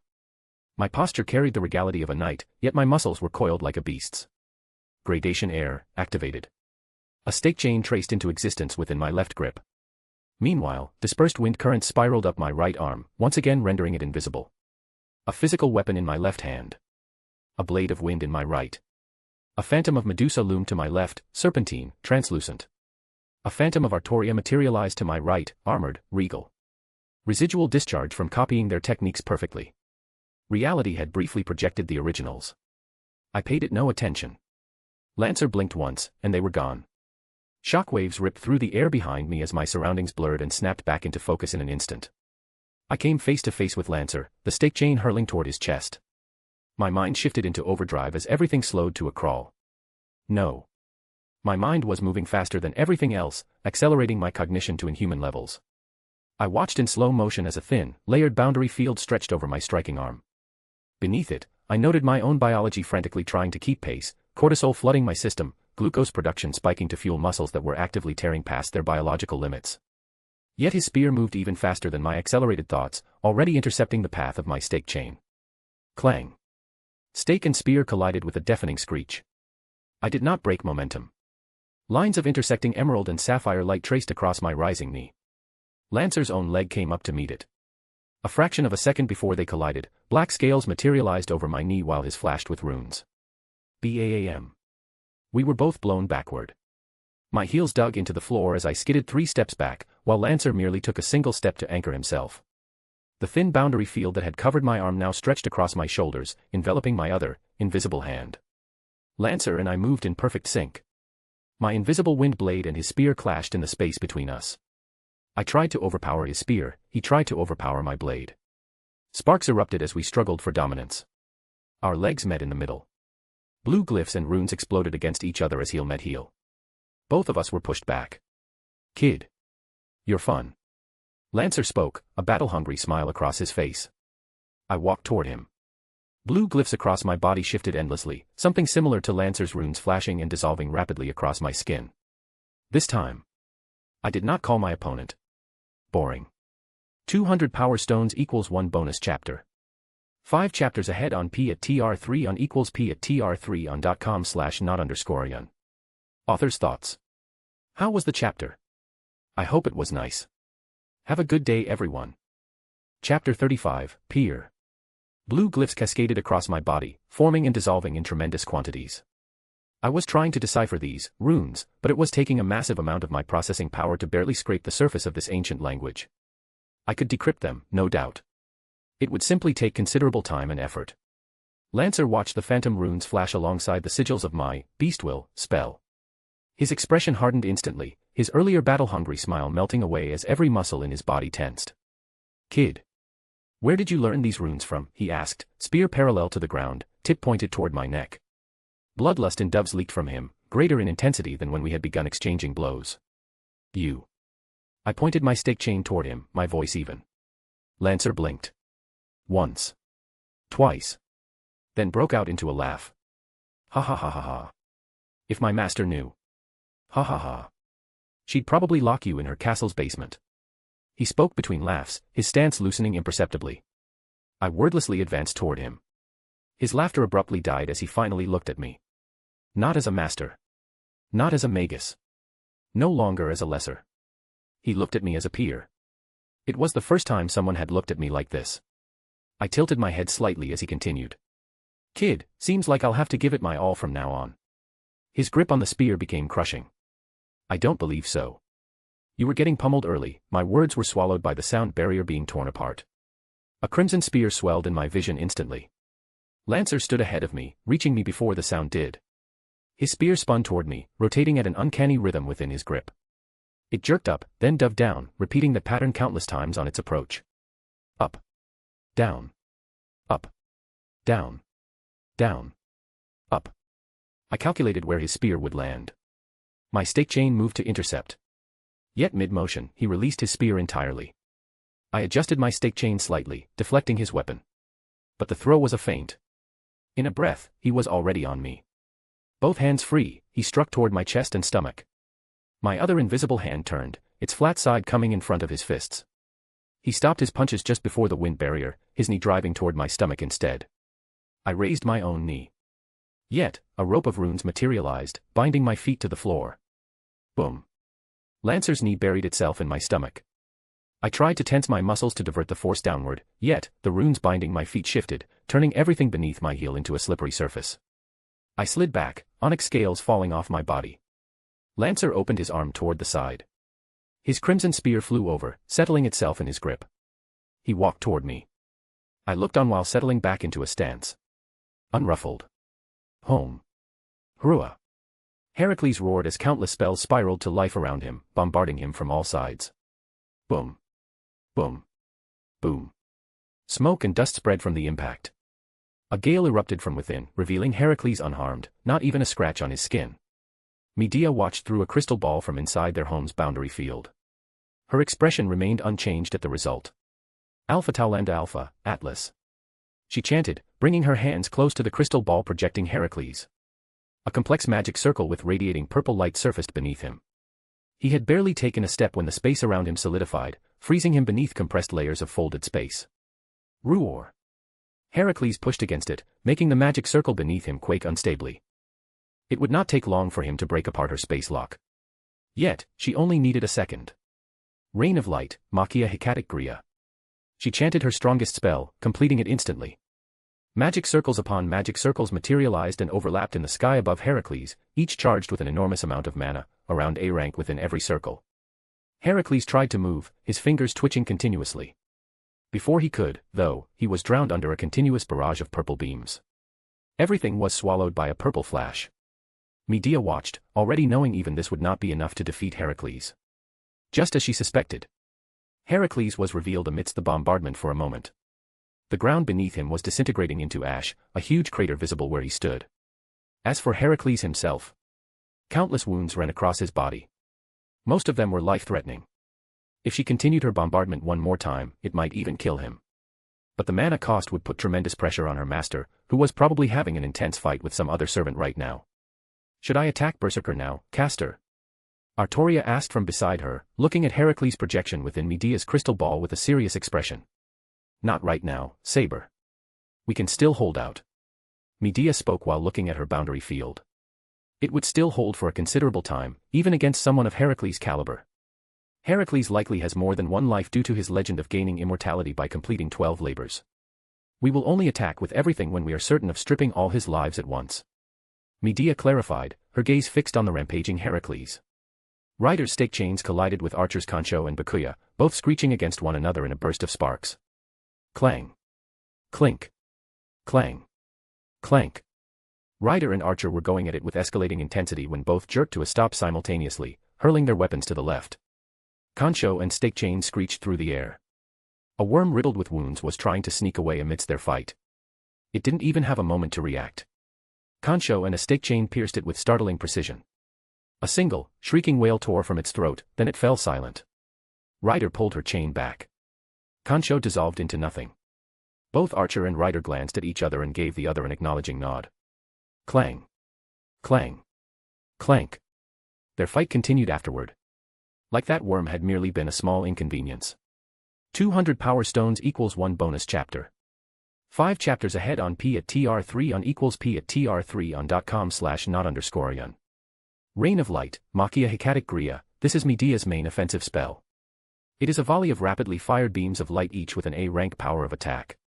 Each beam is a deadly spell on the level of Greater Magecraft with 3 times Shiro's entire amount of magical energy, capable of destroying the body of a servant with a direct hit. Alpha Tau Land Alpha, Atlas, a spell which freezes the target in place by altering the pressure of the atmosphere to anchor a region of space. Everything in the target's surrounding is frozen, and it is potent enough to hold even servants in place. God Hand, it is a hidden ability possessed by Heracles, a continuously active type noble phantasm that grants him a body that knows no death. It basically nullifies all attacks at B rank and below. It also grants the effect of automatic regeneration, including resurrection after death, reviving him with a stock of 11 extra lives through layered resurrection magic. And on top of this, he adapts to what killed him before resurrection and can't be killed once again by the same attack. Author's thoughts. Honestly, I'm tired tbh. I had so many college assignments today that I'm going straight to sleep after uploading this. Good night, everyone. Chapter 36, Bone of My Sword. My gaze tracked Lancer as he closed the distance between us, then flicked back toward Ryder, who was steadily being pushed back by Archer. My grip on the stake chain shifted by millimeters. Boom. Air tore. Lancer's spear collided with my stake chain mid-swing. Without breaking momentum, my wind-sheathed hand surged toward his face. He shifted, his free hand rising to deflect my unseen strike. I pivoted, driving a kick toward his flank without pause. His own leg came up. Shin met shin. The impact rang out like a hammer on iron. My forehead snapped upward, straight for his chin. Bam. Inches before impact, runes flared to life across his jaw, siphoning away a third of the force. Even so, my blow snapped his head back, forcing him to retreat.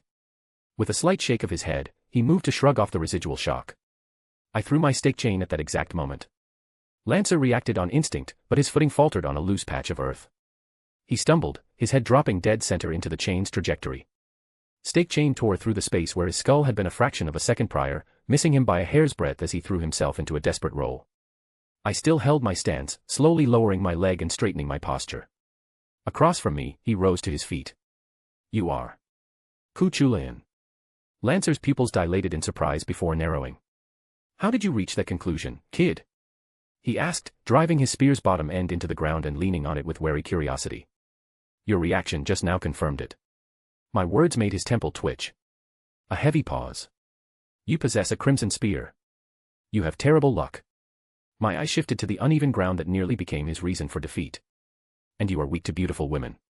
Lancer opened his mouth to retort. I did not let him. And finally, you utilize runes, more specifically, primordial runes.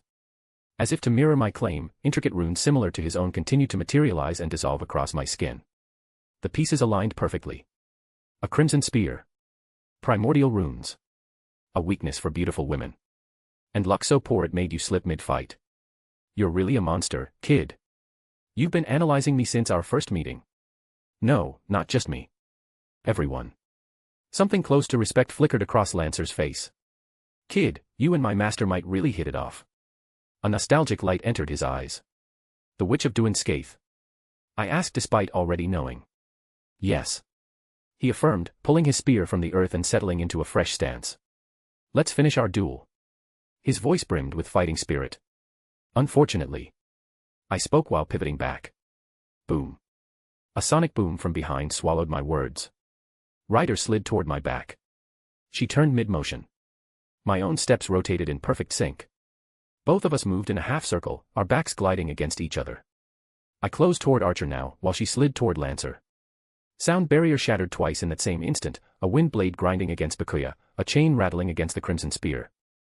I had reached Archer just as my surroundings bled away into complex lines of data, parsed, processed, and recorded in seconds. The moment my wind blade collided with Bakuya, I felt it, the weapon was heavier than its size suggested. forged in pairs. A deliberate resonance visible between them. Clang. Clang. Clang. My wind blade assailed him from every angle, yet he moved through the barrage as though he'd experienced each strike 1,000 times. Kansho and Bakuya deflecting whatever he couldn't dodge. He already knew my fighting style. My mind accelerated. Every reaction of his was analyzed, every dodge simulated, every unconscious movement catalogued. A conclusion surfaced instantly. He didn't know my fighting style. Rather, he knew Artoria's, the style I was currently employing. I dropped Artoria's form entirely. My stance widened, weight dropping lower. Medusa's style, less swordsmanship, more predation. Archer's eyes changed. For the first time, his rhythm broke. Then, half a breath later, it reformed. Clang. Click. Clang. He knew Medusa's style as well. Martial arts from countless disciplines poured through me, layered beneath Artoria and Medusa's techniques. My footwork oscillated between forms with every step. Even this failed to stump him. Apparently, he knew them all. But it was enough. A separate thought stream observing the entire exchange had already reached a conclusion. His unconscious habits, the micro-twitches of his eyes, his body language, they were nearly identical to someone else from my memories. Only a handful of minute differences separated them. Archer swung his twin blades in a wide arc, pushing me back to catch a breather. So, how did you end up becoming a heroic spirit? Shiro Amiya. I watched as his hold tightened over Kansho and Bakuya. Archer gazed at me with a complex expression. Master of Saber, it seems analyzing anything is possible for you, right? Then can you predict what comes next? Archer's voice was calm. Yet my danger sense went haywire. A sensation comparable to facing Gilgamesh flooded my instincts. I am the bone of my sword. Currents of pure mana roared to life around him. The warnings escalated to another level just as those words left his mouth.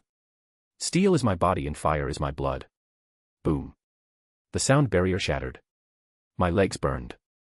Distance collapsed. I have created over 1,000 blades. Kansho and Bakuya slowly dissolved from his grip. Have withstood pain to create many weapons. The ground beneath my feet fractured, shifting seamlessly into a wasteland desert. Yet, those hands will never hold anything. Every sigil from Beast Will blazed with abandon. Every magic circuit within me erupted without restraint. My surroundings dissolved into a cluster of speeding lines. I was close. So as I pray. His eyes met mine. Calm. Resigned. Almost gentle. Unlimited blade works. I reached him. Yet. My invisible arm passed through where his neck should have been. The world was overturned. 200 power stones equals 1 bonus chapter. 5 chapters ahead on P at TR3 on equals P at TR3 on.com/not_yun. Unlimited blade works, it is a high-class magecraft aka a reality marble that embodies the user's internal world and imprints them upon the outer world as a bounded field for a short amount of time. It is Shiro's one true specialization of magecraft, the result of the concept of swords being both his origin and elemental affinity, and the basis of his projection and reinforcement skills. It is the definite ability obtained by someone whose life was saved by a sword, who further merged and lived with a sword, and acted as a sword all of his life. Author's thoughts. Only a single release for today and tomorrow. I'll continue double releases after a day or two of breather. Have a nice day, everyone. Note, Archer Emiya could push Rider back simply because Kansho and Bakuya are anti-monster weapons, especially effective against someone like Rider. Chapter 37, Unlimited Blade Works. The sky above me inverted unto itself, a serene night sky, once dusted with radiant stars, twisted into a canvas of devastation. Crimson and yellowish dust clouds swallowed it whole, a firmament forever denied freedom. Beneath me stretched an endless, barren desert, bereft of any life or vitality. Swords. Long, short, eastern, western, named and unnamed alike were entombed up to the midpoint of their blades across it, stretching ceaselessly into the horizon. It was a graveyard of swords. Clunk. Clunk. Clunk. Enormous gears dwarfing buildings and monuments emerged into existence, their deafening clicks reverberating through the distorted space. Archer stood far ahead, countless buried swords forming a chasm between us. I was not alone. Medusa stood beside me, her stance shifting subtly closer as she surveyed her new surroundings. Ku Chulayan lingered some distance behind Archer. Between the three of us, we had Archer covered from front and rear. I studied this domain that had encroached upon reality, faintly intrigued by its inner workings. Time was not on my side, however. Archer took 2 steps forward and wrapped his fingers around an ornately decorated double-edged longsword with a luxurious handle, half buried beside him. More swords tore free from the barren ground on their own, floating upward. Their tips rotated, half pointing toward us, the other half toward Lancer. "How much time do you need to summon your Pegasus, Rider?" I asked, canceling Wind Blade. The compressed wind sheathing my arm collapsed, rendering it visible once more. 30 seconds. Rider replied flatly, raising her stake chain toward her own neck. Boom. The sound barrier fractured before I could respond. 3 swords screamed toward us. A white French sword with a golden hilt. A sword of light radiating orange gold, its blade and hilt gilded.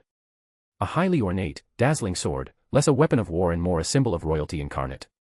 I absorbed their shape, blades, and aesthetics in a fraction of a second. A blueprint of their dimensional structure materialized in my mind. Their origins were laid bare. Durandal. Excalibur Gallatin. Caliban. The Sword of Renown. The Sword of the Sun. The Sword of Assured Victory. All 3 were fully charged. A compressed beam of silver, orange, and gold raced toward me, rending space apart along its path. Blood spurted from behind me as Rider drove the stake through her own neck without a flinch. I threw myself forward, putting considerable distance between myself and the vulnerable Rider, dropping into a stance without pause.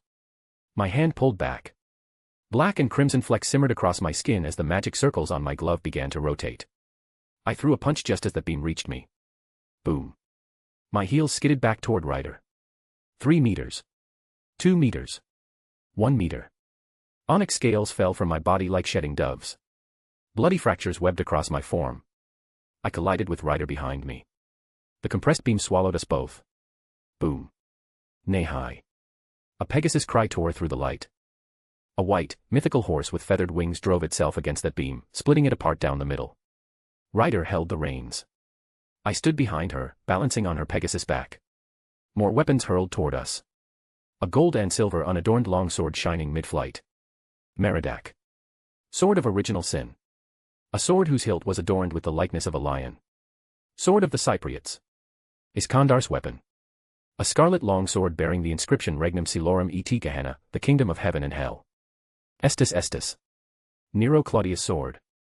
Noble phantasms of a dozen legends roared toward us, synchronized with lethal precision. Wind blade, ground to life as layers of compressed wind began sheathing my arm. I seized the spell mid-manifestation, stripped it to its bones, and realigned its components, modeled after another weapon I had glimpsed buried within this graveyard. The immortal slaying scythe. Harp. Wind slid down my arm rather than sheathing it, assuming the shape of an invisible scythe forged from compressed air. I regarded the weapons nearly upon us. Ultimate Farmer awoke from its slumber, superimposing itself over Ultimate Weapon Master. My hand swiped, an eerie, perfect mirror of a farmer cutting grass.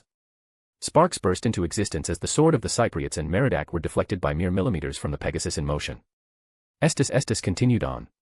I brought the scythe up with both hands and plunged it down with the exact, brutal precision of a farmer cleaving open soil. Emperor Nero's sword was driven downward, slipping exactly between the Pegasus' legs, and buried back into the ground. More noble phantasms screamed toward us from every direction. Ahead. Behind. Left. Right. Diagonal. Rider freed one hand from the reins, a stake chain materialized within her grip. Clang. Clang. Clang. I wielded my invisible scythe one-handed, rotating it in a full circle above Rider and her Pegasus, redirecting most of the incoming noble phantasms. Some still slipped through. A stake chain traced in my free hand, parrying a weapon from my flank. Rider's own stake chain had deflected 3 by now. I balanced on a single leg, both hands occupied, and tapped my heel against Rider's elbow, a slight push just as her chain connected with another weapon, jerking her hand upward. That motion sent the weapon she was deflecting into a neighboring one, altering both trajectories simultaneously. The reign of noble phantasms did not cease. Injuries accumulated across my body, Medusa's, and even her Pegasus. We had half the distance to Archer. Half still remained. That was the moment Artoria's voice resounded in my mind. Master. Artoria stood on their home's roof, gazing at the boundary field Medea had erected, shaking relentlessly under a ceaseless assault. Heracles stood at its edge, raining blow after blow upon it like a madman. Countless magic circles flashed and went dormant with each strike against a now visible, ethereal dome composed entirely of interlocking magic circles. Saber. I cannot hold on much longer. Medea's slightly fatigued voice echoed in her mind. Each circle Heracles destroyed, another replaced it seamlessly, yet, it was only delaying the inevitable. Artoria did not respond. Instead, she assessed her surroundings with the regal calm of a king. Mana burst, stirred with a tranquil presence. Her strength surged upward, reaching unfathomable heights. Golden threads of victory across her vision slowly converged into a singular, brilliant path, one that ended at a golden pillar connecting the sky and earth. She reached through her bond with her master. Master. Permit me to use my noble phantasm. Beneath that regal composure lay an absolute certainty of victory. Master. Permit me to use my noble phantasm. Artoria's voice resounded in my mind. I stood on the back of a Pegasus. Noble phantasm after noble phantasm rained toward rider and me like hail. My hand holding the scythe rose toward the sky of unlimited blade works. Beneath got mit UNS. Beneath 158 distinct magic circles. Beneath my white glove. A circular mark blazed with blood-red radiance, its light eclipsing everything else. So. I responded. From within unlimited blade works. From beneath an unending deluge of noble phantasms. Permission granted. Drown everything under the radiance of promised victory. A command seal. One of 3. Burned. And a pillar of blinding light connected the dome of Fuyuki with the earth below. 200 power stones equals 1 bonus chapter. 5 chapters ahead on p@tr3 on equals p@tr3 on.com/not_yun. Ultimate Farmer, Daisaku Bandai's talent.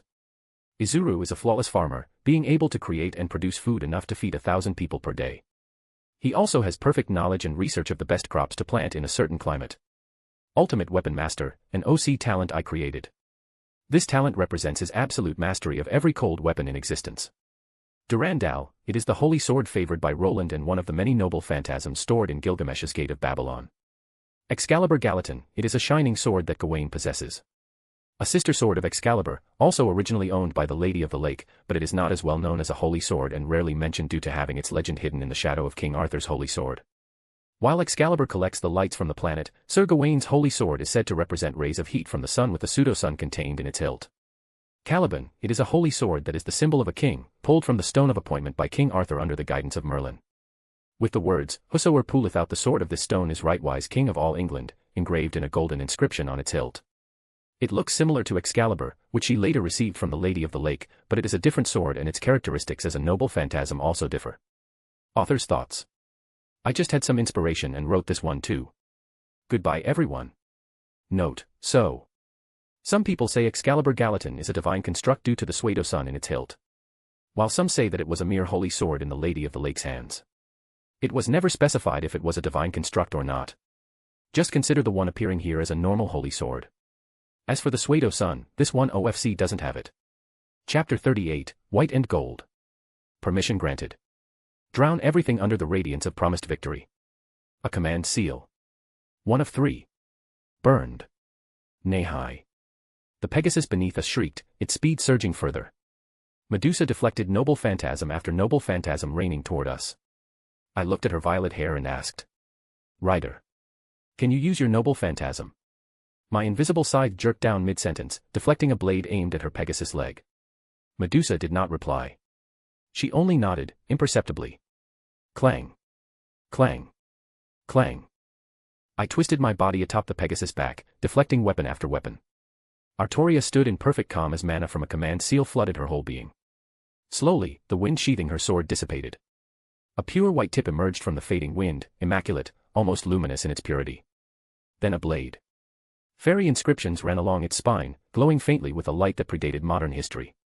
A guard of gold and royal blue followed, elegant yet unmistakably a weapon of war. A royal blue grip wrapped in white was next, ending in a golden pommel that seemed to gather all light unto itself. The sword of promised victory. Excalibur. Winds howled as hundreds of different swords screeched toward us now. Trajectories. Wind drag. Momentum. The numbers arrived before I asked for them, they always did. 233 possible routes collapsed into 6 viable ones within a single thought. Everything reduced itself to geometry, and geometry had never once failed to bore me. Medusa hurled her stake chain ahead, trying to parry a weapon and carve open a path for us. My own stake chain launched from my grip a moment later. It followed hers, colliding mid-path, altering both their courses. Mine deflected 2 weapons aside, hers averted 3. Her Pegasus charged through that gap, barely making it through. We looked ahead. More weapons were roaring toward us from all sides. Artoria held Excalibur with both hands and brought it over her head. Her gaze turned toward Heracles, who was still assaulting the boundary field, even now, as cracks ran across it. Embers of radiance began to coat Excalibur's blade. Everything was swords in my field of vision. Wounds, some small, some grave, ran across all three of us. An inescapable net had closed around us, even as Rider's Pegasus closed the distance toward Archer. I had one option left. One I'd been saving because I wasn't sure the world would let me get away with it a second time. The Ouroboros on my back pulsed. I didn't activate it. It activated itself, as though it had been waiting. The boundary field covering my skin stretched, covering Rider and her Pegasus in its effect. I braced for resistance. For the crushing pushback of reality reasserting its rules. Nothing came. Time bent around us like glass under pressure. 4 times. The swords hanging in air became still as paintings. Boom. Concentric circles were left behind as the Pegasus neighed. Our surroundings dissolving into a smear of colors. Archer's eyes widened. His hand jerked toward a sword half buried at his feet, and stopped.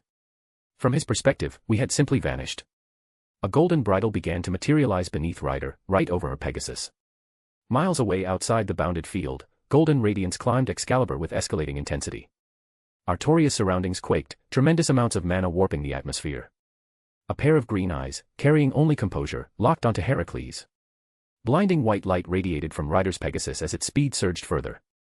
I slid down to her back, wrapping a single arm around her waist to steady myself. Any weapon that came between our charge was repelled instantly. I could feel Rider's mana reserves draining. Bellerophon was not a cheap noble phantasm. She had perhaps 10 seconds of this left. White radiance continued to intensify, turning us into a meteor of pure white. Unlimited blade work seemed to groan and tremble at its seams. White light bled outward from the sheer force of our charge. Golden light climbed from Excalibur. It tore the surrounding boundary field apart. Tore the sky apart. A golden pillar of light connected above and below, ad infinitum. Heracles stopped his assault. His muscles locked up. His gaze snapping toward the now visible pillar of light. Excalibur. Bellerophon. A white meteor raced toward Archer. A golden line cleaved toward Berserker. Archer felt his mana consumption skyrocket as unlimited blade works fractured under Medusa's noble phantasm. He slowly raised his hand toward us. A single purple petal bloomed into existence. It divided further. 4. 6. 7. That flower of 7 petals expanded to cover his front. Blood dripped down his arm, yet his eyes never wavered. Row. Ajax. Heracles looked at that pillar of light. Then glanced back, some distance away, his master stood. Straight in the path of that pillar. The red haze in his eyes fractured. His snarl smoothing into something terribly, quietly human. His lips tugged slightly upward. He turned and walked toward that light. Not charged. Not roared. Walked. Each step unhurried. Deliberate. The axe sword materialized within his grip as naturally as breathing. The demigod son of Zeus walked forward to protect his master. A blinding white line bisected unlimited blade works in two and collided with Roe Ajax. Simultaneously. A pillar of golden light fell upon Heracles. He swung his axe sword toward it all the same. Boom. X. Archer watched each petal of Roe Ajax collapse with each passing moment. He glanced back. Lancer had closed the distance from behind, his spear poised straight for Archer's heart. Slowly, Archer's face broke into a grin. He waited for Lancer to reach his back. When he did, Archer reached for his master through their bond. Master. Rin, just outside of the reality marble, heard him and pointed her command seal skyward. Meanwhile, Lancer held onto his crimson spear, having reached Archer after passing through an unending barrage of swords. He pulled his spear arm back, and stabbed straight at Archer's heart from behind. Yet, Archer dissolved into particles just before his spear could touch. Lancer snapped his gaze up. Archer had turned his head toward him at some point. His pupils constricted as Archer mouthed 2 words toward him. Have fun. He did not have time to react as Archer vanished. His gaze snapped straight ahead. A white comet was heading toward him, unimpeded. Ah, fuck. Boom. Fuyuki was split in 2. One part alight with gold. Another drowned under white. Above Fuyuki, perched on a throne of gold that had no business existing on a rooftop, Gilgamesh took in the spectacle. His hand swirled a chalice full of wine. He wordlessly pointed it forward. Then he took a gulp, downing the whole cup in one go. Wine spilled out of his mouth and down his neck. 200 power stones equals 1 bonus chapter. 5 chapters ahead on P at TR3 on equals P at TR3 on .com/not_yun. Bellerophon, Bridle of Chivalry. It is a shining golden bridle and whip paired as a set that is capable of fully controlling a divine beast, and it is Medusa's most powerful attack. It is an oddity even among noble phantasms, having no effect without a mount. Its power is great, providing extraordinary offensive and defensive capabilities of the highest level. While Medusa alone is not able to match Saber in battle, she is confident in this ability to defeat any opponent without them stopping her charge. It is ranked as an A+ rank noble phantasm. Author's thoughts. Honestly, I've been trying to settle this chapter for 5 hours straight. Do tell me how it came out. I've tried to cut scenes in between to build momentum. Does it land or feels confusing instead? I might rewrite the whole chapter if it doesn't hit. So, some might be wondering why the world did not resist Azuru this time, right? It's because he is inside a reality marble right now, cut off mostly from the outer world. And more than half of the Holy Grail war is wrapped up now. I would appreciate if any among you leave reviews on the novel about how it has been till now. And do you guys want this to continue after this Grail war? I'm thinking about ending it after the war, with a bang. Chapter 39, Our Home. The radiance of white subsided with each passing moment. Ryder's Pegasus beneath us began to slow. Unlimited blade work surrounding us had dissolved alongside Archer's escape. As for Lancer, he was nowhere to be seen. Most likely recalled by his master, or simply caught and killed in our charge. My thoughts were cut short as the Pegasus beneath us dissolved into particles, sending both Medusa and me plummeting. We caught ourselves mid-air, landing on the ground with effortless grace. Medusa turned a moment later, fixing me with a flat stare. Her body language made her demands clear. "Sakura Matou?" I asked. She nodded, then shook her head. "More blood to replenish mana?" My eyes followed her movements. She nodded, then shook her head again. "Both, then. Let's go. You can have your fill on the way," I said, turning on my heel. "Remember our deal, you fight for me from now on." Ryder offered no reply, following me in silence. We reached the Matou Manor a short distance away. I walked straight through its devastated rubble, my steps unbroken as I bypassed the estate entirely and made my way to a nearby road. Parked beside that road was our one. I vaulted over its seat, grabbed its handlebars, and kicked up the side stand. Ryder settled behind me, pulling my coat aside to expose my neck. She didn't wait, her breath slightly hurried as she bit into the skin. I ignored her. Vroom. Our one's tires bit into pavement, and our surroundings blurred into streaks of light. A few seconds later, Ryder pulled back, blood dripping from her lips. "Can't feed properly." I tilted my head, glancing back at her over my shoulder. "Come forward." My voice remained blank. Taking the cue, Medusa slithered from behind me like a serpent, sliding forward to rest on the fuel tank. Her legs coiled around my waist, her arms looping around my neck. She buried her face in my neck once more, sank her fangs into the skin, and began to drink deeply. I looked past her shoulder at the road ahead. My hand twisted our one's throttle further. Vroom. Our destination. Shiro Amiya's home. Artoria loosened her grip on Excalibur, its golden radiance dying down with each passing moment. A chasm had split open, deep enough to seem unending from above, stretching from where she stood all the way to where Heracles had been moments prior. Now, nothing of him was left. God hand. Battle continuation. In front of Excalibur, all of it was as fragile as paper. All 12 of his lives were depleted. Heracles was no longer a part of the Holy Grail War. However, Excalibur's destruction had halted just meters short of a certain location. The exact location where his master stood. Iliasville. She stood at the edge of that chasm, trembling. Her lips moved, no sound came out. Tears cut silent tracks down her cheeks, but her eyes never left the empty space where Heracles had stood. Artoria took it all in and let out a complex sigh. They had won, then why did she feel so empty? Medea materialized behind her at that exact moment. "Saber, why did you stop? Let's kill her and be done with it." She spoke, glancing toward Iliasville. Her words echoed across the area as she took a step forward. She, however, was stopped. Excalibur stood in her path. "Saber, are you betraying Master?" Medea asked, her voice hardening, her hostility toward Saber escalating. "I would never betray Master. Since that Master's servant is gone, she is no longer a threat." Artoria replied, her voice unwavering. "You know that is not the case. She can form a contract with another servant if the chance presents itself." Medea pointed out, looking at Artoria sharply. "Castor, the chances of that happening are very low." Artoria's voice wavered now. "Leaving her alive could become a hidden danger for Master." Medea continued, leaving Artoria unable to retort. Castor took in Artoria's conflict, then spoke with a calculating glint. Let's ask Master what we should do. But you'll have to accept a condition of mine in exchange. She continued, gesturing for Artoria to come closer. Artoria leaned in, and Medea whispered something in her ear. Artoria jumped back, her face flushing scarlet, not with anger, but with something closer to mortification. Absolutely not. Then I'll go kill that child right now. Medea released a wicked chuckle, typical of a witch. Struggle flashed across Artoria's face as her grip on Excalibur became crushing. Artoria glanced at Ilia, then back toward Medea. Her stance broke, her tense shoulders slumping. All right. I agree. Yay. Medea let out a cheer inwardly. Artoria then reached for her master through their connection. Master. Heracles is dead. I concluded as much.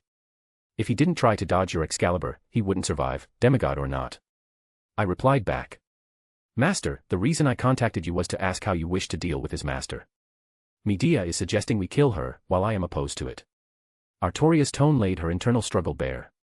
Tell Medea to strip that master of her command seals.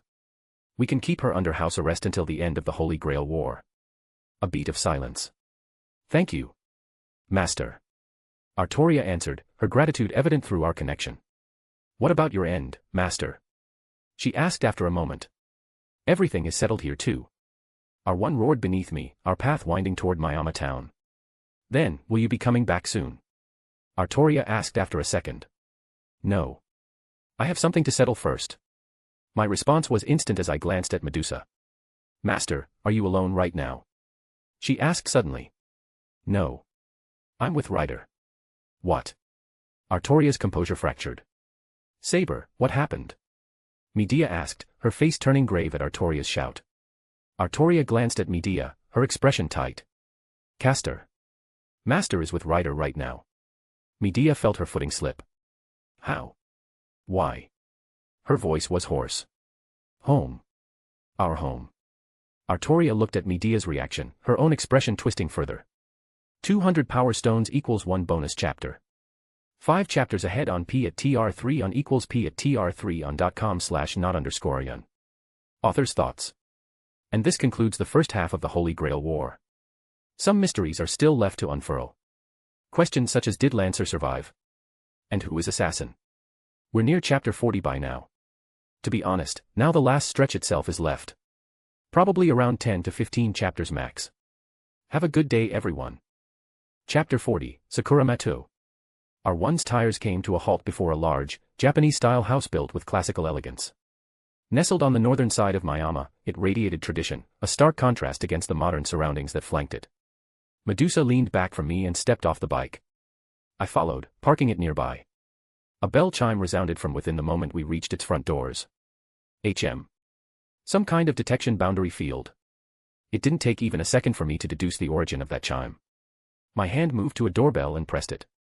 Footsteps shuffled from inside after several seconds of silence. The traditional doors slid open with a crack. Auburn hair and brown eyes peeked from within. It was Shiro Amiya. His gaze passed over me, then landed on Ryder behind me. It took a moment for recognition to surface. Ah. Kamakura-san, right. He spoke while widening the door, inviting us inside. I followed him inside, gesturing for Ryder to close the doors behind us. Shiro's expression was unguarded as he led us to the living room. Kamakura-san, weren't you the one who needed my help with something? But then I seemed to have fainted, and you left me at our school's infirmary. I still can't remember exactly how I blacked out, though. He spoke with a clueless tone, rubbing the back of his head while gesturing for us to sit on futons spread before a low table. Wordlessly, I stepped forward and settled onto a single futon with impeccable grace. Medusa walked to stand behind me, giving Shiro a scrutinizing look. Don't mind my rambling. What would you like to drink, Kamakura-san? Water or juice? Shiro asked after a moment. Plain water would do. My voice remained flat. And what would your companion like? His voice carried a hint of pity as he looked at Medusa's blindfold, assuming she was blind. Water. She replied. Water it is. Shiro nodded and walked over to the connected kitchen to fetch 2 glasses. He was moving through the kitchen when a purple-haired woman entered the living room. Sakura Mato. Senpai. Do we have guests? She asked, glancing toward us. Her gaze passed over me without lingering, then froze on Ryder standing behind me. Her eyes snapped back to me. Caution flooded her expression as her hand unconsciously moved toward her command seals. I took in her guarded posture, the slight twitch of her lips, the way her weight shifted backward on her heel. A conclusion formed before her mind could even shape the thought. She was about to use a command seal. Beneath her dermis. Entangled with her magic circuits. The worms of Zoken Matu stirred with primal terror, recognizing my mana signature as the same one that had reduced Matu Manor to rubble. Before things could escalate. Ultimate despair awoke within me, if only for a moment. I became despair. Despair became me. Every worm inside Sakura Matu was forcefully suppressed. So absolute was their dread that they went still and feigned death. As for Sakura Matu and Shiro Amiya, both had already collapsed. One splayed across the kitchen floor, another slumped on the floor just ahead of me. Even Ryder behind me had taken 2 steps back. I rose from my position and walked toward Sakura Matu, glancing back at Ryder mid-stride. Help me settle her on a bed and bring me a medical kit. It should be somewhere in this house. I spoke, rolling my sleeves up. Medusa followed my instruction without delay. 10 minutes later. I sat on a chair. Sakura Matu lay on the bed beside me, placed there by Ryder. My mind turned to those worms of Zoken, drifting to a past conversation with Medea. Flashback. After the failed assault at Matu Manor. Medea sat beside me as I discussed with her the reason why Zoken would put so many worms inside Sakura Matu. Master. There are many magecrafts that employ worms. Their purpose can range from devouring her vitality to serving as a unique method of torture. She spoke, her lips curling in disgust. I can make some educated guesses from the file you showed me earlier. I spoke. Either these worms are a means for Zoken Matu to rewrite Sakura Matu's magic circuits, granting her an affinity for Matu magecraft. Or they are a method for Zoken Matu to possess Sakura Matu's body through a complex application of the Matu family's binding magecraft, essentially anchoring his own soul to her body. Another viable possibility is that these worms each bind a fragment of Zoken Matu's soul, effectively rendering him immortal until every last worm is destroyed.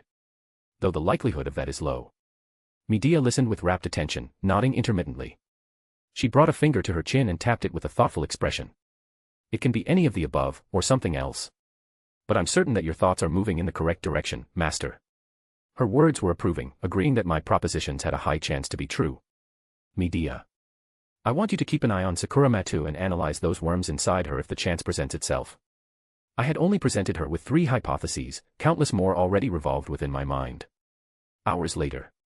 Medea walked up to me while I was fine-tuning R1 in its suspension. Master, your conjecture was right. An incomplete soul is bound to this worm. She spoke. A cage made up of rotating magic circles floated above her hand. Within that magical structure was a worm. It thrashed and squirmed around, trying to break out of the bindings surrounding it. Unsurprisingly, it failed.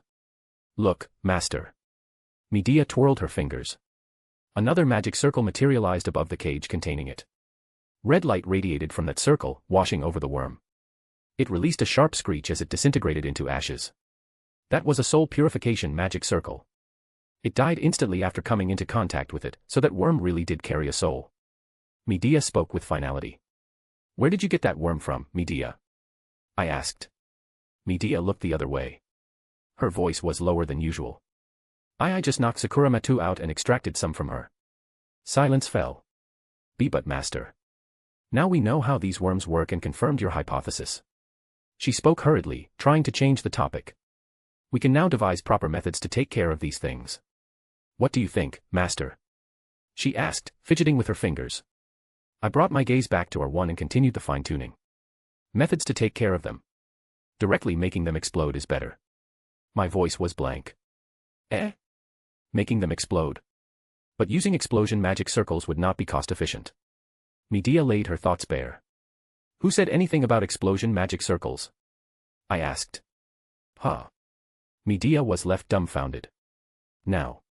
My gaze came to rest on Sakura Matu. I then reached for Medea through our bond. Medea, teleport over. There was much to do before Shiro Amiya woke up. 200 power stones equals 1 bonus chapter. 5 chapters ahead on P at TR3 on equals P at TR3 on .com/not_yearn. Author's thoughts. And this was where he got the idea of using a howitzer. Another day. Another chapter. Take care all of you. Asterisk waves by. Chapter 41, Surgery. A magic circle materialized beneath me, blinding light erupting from within.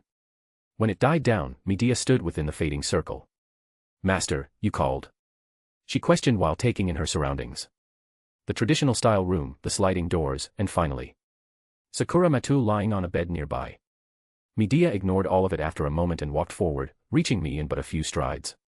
She half-circled around my seated form, touching my shoulders and arms with focused scrutiny. Should I have finished her instead? I asked, ignoring her antics. You should have pierced her heart. I am all you need. As for that saber and this rider, both will only hinder you from making optimal decisions. Just like with Heracles' master. A slight pout was visible on her face. Your suggestion carries more personal input than anything else. My voice was calm as I brought a finger to her forehead and pushed her back. Master. How can you do this to me? Medea projected fake outrage, trying to have her way. Unfortunately, she was interrupted at that moment by the sound of a door sliding open. Ryder walked inside with a medical kit in her hands, having spent a considerable time searching for it. Medea snapped her head toward the sound. Pink blindfold and blue eyes collided midair. The Witch of Betrayal's gaze was drawn toward Medusa's assets, then at her own in obvious comparison. A moment later, she took a step back as though someone had punched her in the gut. I looked at Medusa, or rather, the medical kit in her hands. Medea seemed to interpret my motion as looking at Ryder. She deliberately came to my side, blocking my view with her back. Medusa did not acknowledge Medea. Instead, she walked forward and came to stand on the other side of the bed. The medical kit, you requested. She brought her hands up and held it out toward me. I brought my hand up and took it from hers. Our hands brushed against one another in the motion. Medea jumped, akin to a cat whose tail had been stepped on. Her hands clamped down on my shoulder with force. I gave her a side glance as I pulled my hand back, medkit now in my grip. Then, my eyes settled on Sakura Matsu. The room's temperature seemed to plummet. Petty jealousies instantly evaporated. It is time to start our work, I said. Medea straightened, the pout vanishing from her face. She knew my blank tone well enough to know that playtime was over. How do you suggest we surgically remove every one of these worms, crest worms, rather? I asked, my own mental faculties accelerating to a staggering pace. Dissolving them with magic circles. The toxic residue left in her body would kill her. Manually cutting her open to separate every crest worm from her biology. She wouldn't survive the procedure. Creating a poisonous compound that would kill all crest worms inside her. Possible, but their rampage before death would undoubtedly destroy her internal organs. Master. It's going to be nearly impossible to separate them from her without any damage. Medea gave her verdict after countless magic circles flashed over Sakura, scanning every inch of her biology. The crest worms within her are entrenched too deep. Even keeping her alive while taking them out would be a Herculean task. She shook her head, not seeing any perfect way forward. I looked at Medusa. She still wore a flat expression, yet her shoulders had tensed microscopically. Medea had said that saving Sakura without any aftereffects would not be possible. But I was, the ultimate hope. Someone who made the impossible possible. I had done it before. I could do it again. The chair beneath me groaned as I rose and walked over to stand at the foot of the bed. Medusa and Medea's eyes followed my movement. Medea, can you keep her alive for 20 seconds when she is on the brink of death? Medea's eyes widened at my words. It took a moment for her to respond. Yes, master. I can. Let's go then. Take her, along with the whole bed, to Shiro's open backyard. I turned on my heel, walking out of the room and toward the backyard. But, why master? Medea asked from behind. We'll need space for what I'm about to do. My voice reached her after a moment. Amiya residence. Backyard. I stood at the foot of the bed. Medea and Medusa stood on either side of me. I want you to do two things. First, create a magic circle that attracts souls. It wouldn't work, master. As I said earlier, the crest worms are too entrenched in her body. A soul-attracting magic circle wouldn't work. Medea spoke, shaking her head. I know. Follow what I say. She complied at my words, her hand rising. A complex magic circle rotated to life above Sakura, suspended in the sky. Now. I want you to use every life-preserving magic circle you know on her. Medea's other hand wordlessly flashed, and countless magic circles spiraled to life at Sakura's sides. Both of you, create some distance from me. I'll handle it from here. Medea and Medusa shared a look and stepped aside simultaneously. Medea still maintained her magic circles from afar. I took a breath. Intersecting lines of green and blue climbed around my body. My magic circuits blazed. My beast will spell activated. My eyes became slits. I then closed them. A boundary field started to engulf me from head to toe. Time warped, moving 4 times faster than my surroundings. I did not stop. Wind blade. Deconstruct. Strip away, defense. Strip away, concealment. Isolate the core. Repurpose it for severing. Reassemble. I bypassed the need for a thaumaturgical foundation entirely. Through sheer analytical processing, I forged a standalone spell formula, a makeshift, unstable mystery that existed outside normal magecraft for only a fraction of a second. My eyes snapped open. My mind fractured into countless thought streams and raced to unfathomable speeds. Dismantle. Countless cuts opened across her body, precisely where the worms integrated with her flesh and organs. They tried to thrash. Ultimate despair awoke. A presence capable of evoking terror in the very manifestation of fear pressed down from above. The worms went slack. Then, they floated up from her body, drawn into the soul-attracting magic circle. Below them, Medea's life-preserving circles rotated frantically, fighting to keep her alive. Everything was stable, until a worm inside her heart stirred. Master, her vital signs are dropping. She's dying. Medea screamed. 6 dismantles overlapped over her chest simultaneously, tearing a gash all the way to her heart. My hand went to my sternum. Master. Another dismantle, and her heart was split open. I plunged my free hand inside, wrenching the worm out from within. My other hand had already reached into the metaphysical space within my sternum and seized the sheath there. I pulled. Avalon materialized from my chest. I pressed it against hers. It dissolved and went into overdrive, trying to save her from dying. Medea's magic circles pumped vitality into her without pause. Avalon healed her most severe heart injury. After a tense 3 minutes, Sakura was finally stable. At least for now. As for the worm in my hand, I crushed it into dust with a flash of black and crimson. 200 power stones equals 1 bonus chapter.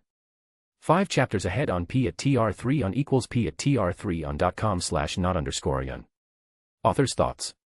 Did you all feel the hype? Izuru broke the rules of magecraft with a straight face. Bro created a standalone spell that acted as a thaumaturgical foundation for a moment. It was basically a mix of Shiro Amiya's structural analysis mixed with Bartholomew Lorelai's spellcrafting. Especially her almighty wind attribute. Any fate critics can point out any mistake in this, after all it's all so confusing. I might have made a mistake somewhere, somehow. Anyway. Another chapter. Take care. Asterisk waves by. Chapter 42, Masterless. I stood beside the now stable Sakura. My diagnosis concluded that she should recover to full health within a week. My gaze shifted to Medea, who had drawn closer and was leaning against the bed. Medusa hung back, yet her eyes remained fixed on Sakura's peaceful face, even through her blindfold. Should we head back now, Master? Medea asked as she straightened up, trotting over to me.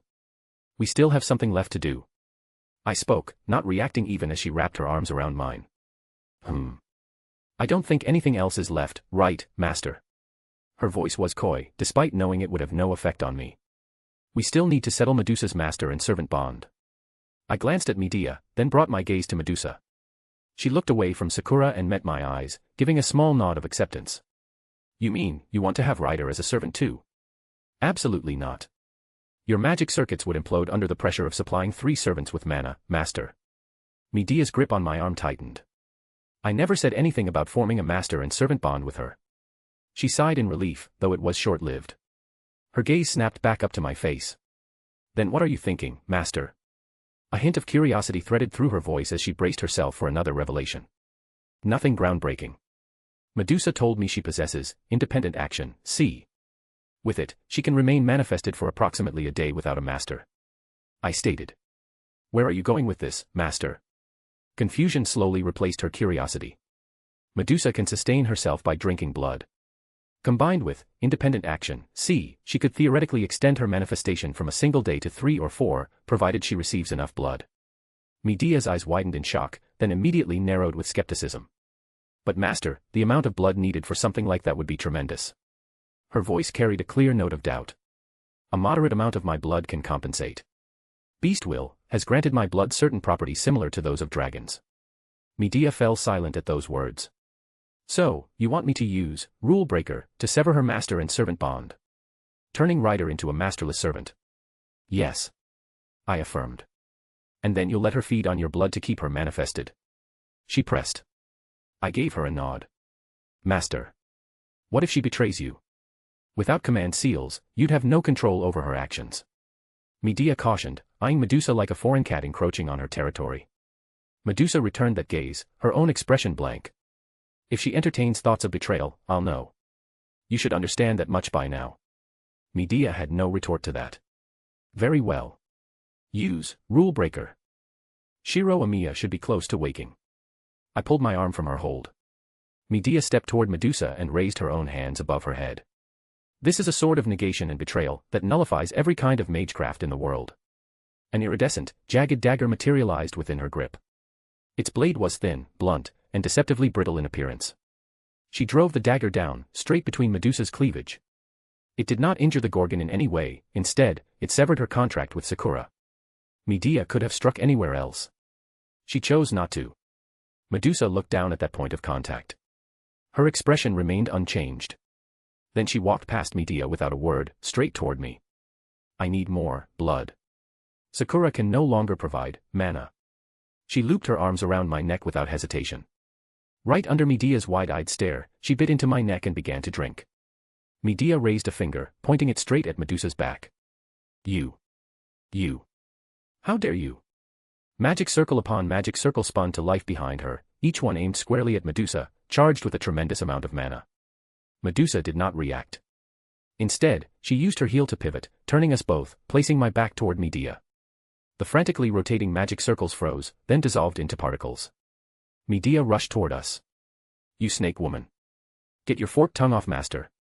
Home.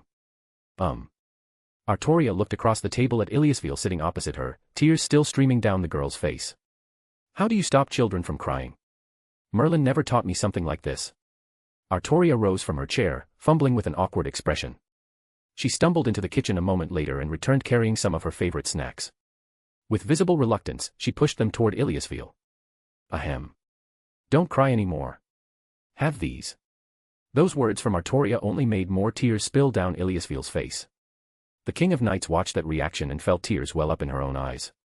Master. Castor. Why did you leave me with something like this? Tosaka Manor. What do you think, Archer? Did we at least take out a single servant from our earlier clash? Rin asked while brewing a cup of hot coffee. Archer materialized at her question, sprawled across the sofa. Master, I can't speak for the others, but at least Lancer is gone for good. Emiya spoke, staring at the ceiling above him.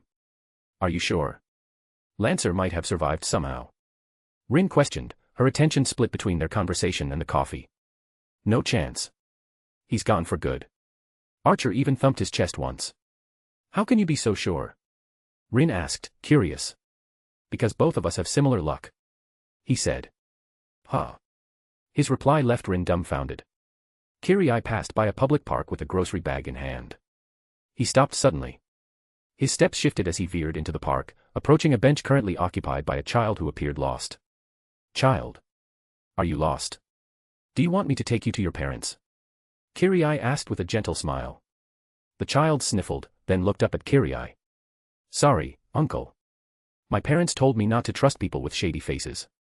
Kirai's perfect smile stiffened. I don't want to hurt you, child. I'm here to help. Kirai retrieved a chocolate from his grocery bag, offering it to that child. The child looked at that chocolate, then back at Kirai. Not to be rude, uncle, but you look like a priest who has a bunch of kids locked in his basement. I don't feel safe taking anything from you. Kirai's eye twitched. Come now, child. Take it. Uncle doesn't want you going, hun. Kirai's words were cut short as the child leapt up from the bench. My mom's here. See you later, shady priest uncle. The child bolted toward his mother, waving back at a frozen Kirai. The chocolate crumbled into fine dust within his grip. 200 power stones equals 1 bonus chapter. 5 chapters ahead on p@tr3 on equals p@tr3 on.com/not_yun. Author's thoughts. Damn. A child absolutely destroyed Kirai. As they say, children are the most perceptive of them all. Ha ha ha ha. Anyway. May you all have a wonderful day. Asterisk waves by. Chapter 43, Unexpected. Next day. We walked through the streets of Fuyuki, heading toward a shopping district. Medea had grabbed onto my hand, her eyes taking in the surroundings with evident intrigue. Artoria had already gotten her turn. Now, it was Medea's. Master, where are we going? She asked, turning her gaze back to me. A shopping district in Fuyuki known for its clothing. I've noticed you seem to have a particular fondness for apparel. I kept my pace steady as I led her forward. Master, you didn't use your ultimate talents to figure that out, did you? Because that would make you eki, Medea said, a teasing lilt in her voice. A single eyebrow rose in response. A bizarre deduction. I chose not to dignify it with a reply. We reached the shopping mall moments later. Stepping inside, we were met with a wide corridor lined with shops ranging from clothing boutiques to essential goods, even a few cafes scattered between. I led Medea into one of the largest clothing stores in the mall. It carried a broad selection for both men and women. Her gaze wandered across the displays before landing on a section labeled Gothic Lolita, and she froze. Her eyes lit up. She released my hand and dashed toward the section, inspecting various garments that were clearly smaller than her own size. Who are you choosing these for? I asked, coming up from behind. Oh. Master, I'm picking these out for Saber. Her wardrobe seems to consist of only the single outfit you selected for her. She spoke absent-mindedly, flicking through different articles, some cute, some decidedly gothic. I don't think Artoria would wear these. I glanced at a frilly dress draped over her arm. You don't have to worry about that, Master. She will. She promised, after all. A hint of smug satisfaction threaded through her voice. I followed behind as she added one frilly dress after another to her growing collection. When we reached the clerk at the counter, even he was taken aback by the sheer volume of dresses. He recomposed himself after a moment, passing me a card terminal while stealing glances at Medea. Your and Madam's daughter will surely be happy with all these new dresses. He murmured. Medea's cheeks flushed a deep, violent crimson. I didn't bother correcting the misunderstanding and swiped my black card. We had barely stepped out of the shop, arms full of bags, when Medea's gaze locked onto another store. A figurine shop. She dragged me inside without a moment's hesitation. I stood at her side as she bent down, examining rows of Magic Girl figurines with a captivated expression. Master. Master. Look, they're so cute. A Saber figurine would be even cuter. I really want to try making one. She pointed at a golden-haired Magic Girl figurine, radiating the excitement of a child who had just discovered a new toy. We ended up leaving with a bundle of figurine building kits. Mid-walk, Medea asked. Master, if your ultimate analysis is passive, does that mean you can't turn it off? Even while resting. I can tune out irrelevant data. So you know both my and Saber's bodies intimately. I said I can tune it out. She smirked, clearly unconvinced, before skipping toward the escalator. I followed behind her, emerging onto an open terrace. An open-air food court stretched out before us. She led me to a two-chair table and slid into one side, gesturing for me to take the opposite seat. I wordlessly sat down and watched as she browsed through a menu. Master, should we try some Greek food? She asked, glancing up from the menu. Whatever you would like. Her eyes curved into crescents at my words, and she went back to the menu. A waiter soon approached our table to take our order. We'll have 2 souvlaki, a Greek salad, 3 plates of tomato fritters, 2 bougatzas, and 2 Greek iced coffees. I watched Medea list dish after dish while the waiter scribbled in a hurry, struggling to keep pace. And make sure to keep those fritters extra crisp, all right? She added. I've got it, madam. The waiter replied. He departed with our order. We waited idly for a time, during which Medea pressed me with more questions about my ultimate talents. I answered each one calmly. By the time her curiosity was sated, our food had already been laid out before us. Master, let's eat. I nodded, watching her take the first bite. We sat on a bench outside the mall as evening fell. Master, the food was acceptable at best. You've spoiled my taste buds with your world-class cooking. You have to take responsibility. Medea rubbed her flat stomach as she spoke. I sat beside her. I'll make some Greek cuisine for you next time. My words made her perk up. A comfortable silence settled between us. So, Master, what will you do after the Holy Grail War ends? She asked, her gaze fixed on a nearby fountain. I will probably keep searching for something unknown. Trying to determine which between hope and despair is more unpredictable. I have witnessed the extremes of both from the heroic spirits drawn into this war. Yet, a question still eludes me. I followed her gaze to the water. What is hope? What is my hope? Medea turned to look at me. Her voice, when it came, was tender. Master, I believe you will find your hope, soon. Color bled away from the world. Everything froze. Medea's gentle smile as she looked at me. Flowing water of the fountain. Birds in the sky. People in our surroundings. Everything came to a halt. My precognition, the talent that had never once failed me, did not scream. Did not screech. It howled with abandon. Danger.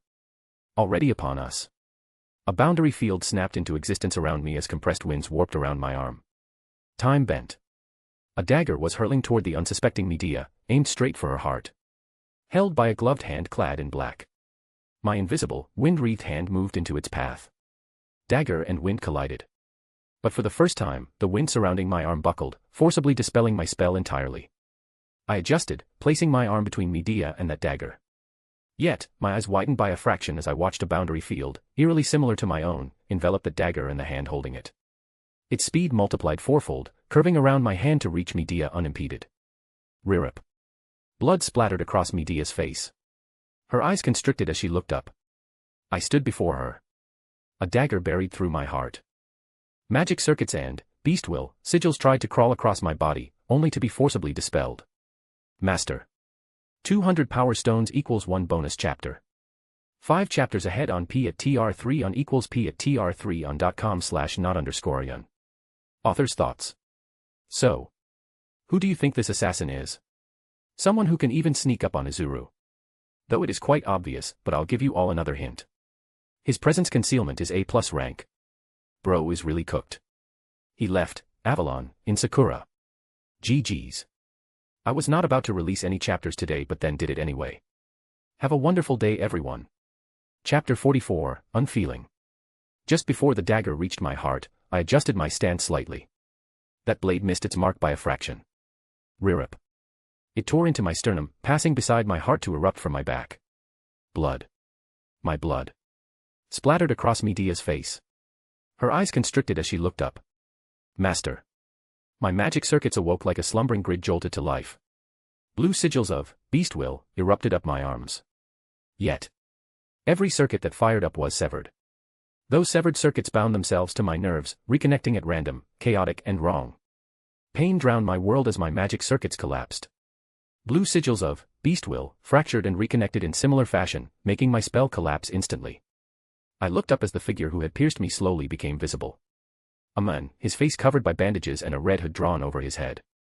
Black armor encased him from head to toe, matched with a flowing red cape. Medea's magic circles had already rotated to life above us. Each fully charged. Locked onto him with murderous intent. He, however, had not stopped after piercing me.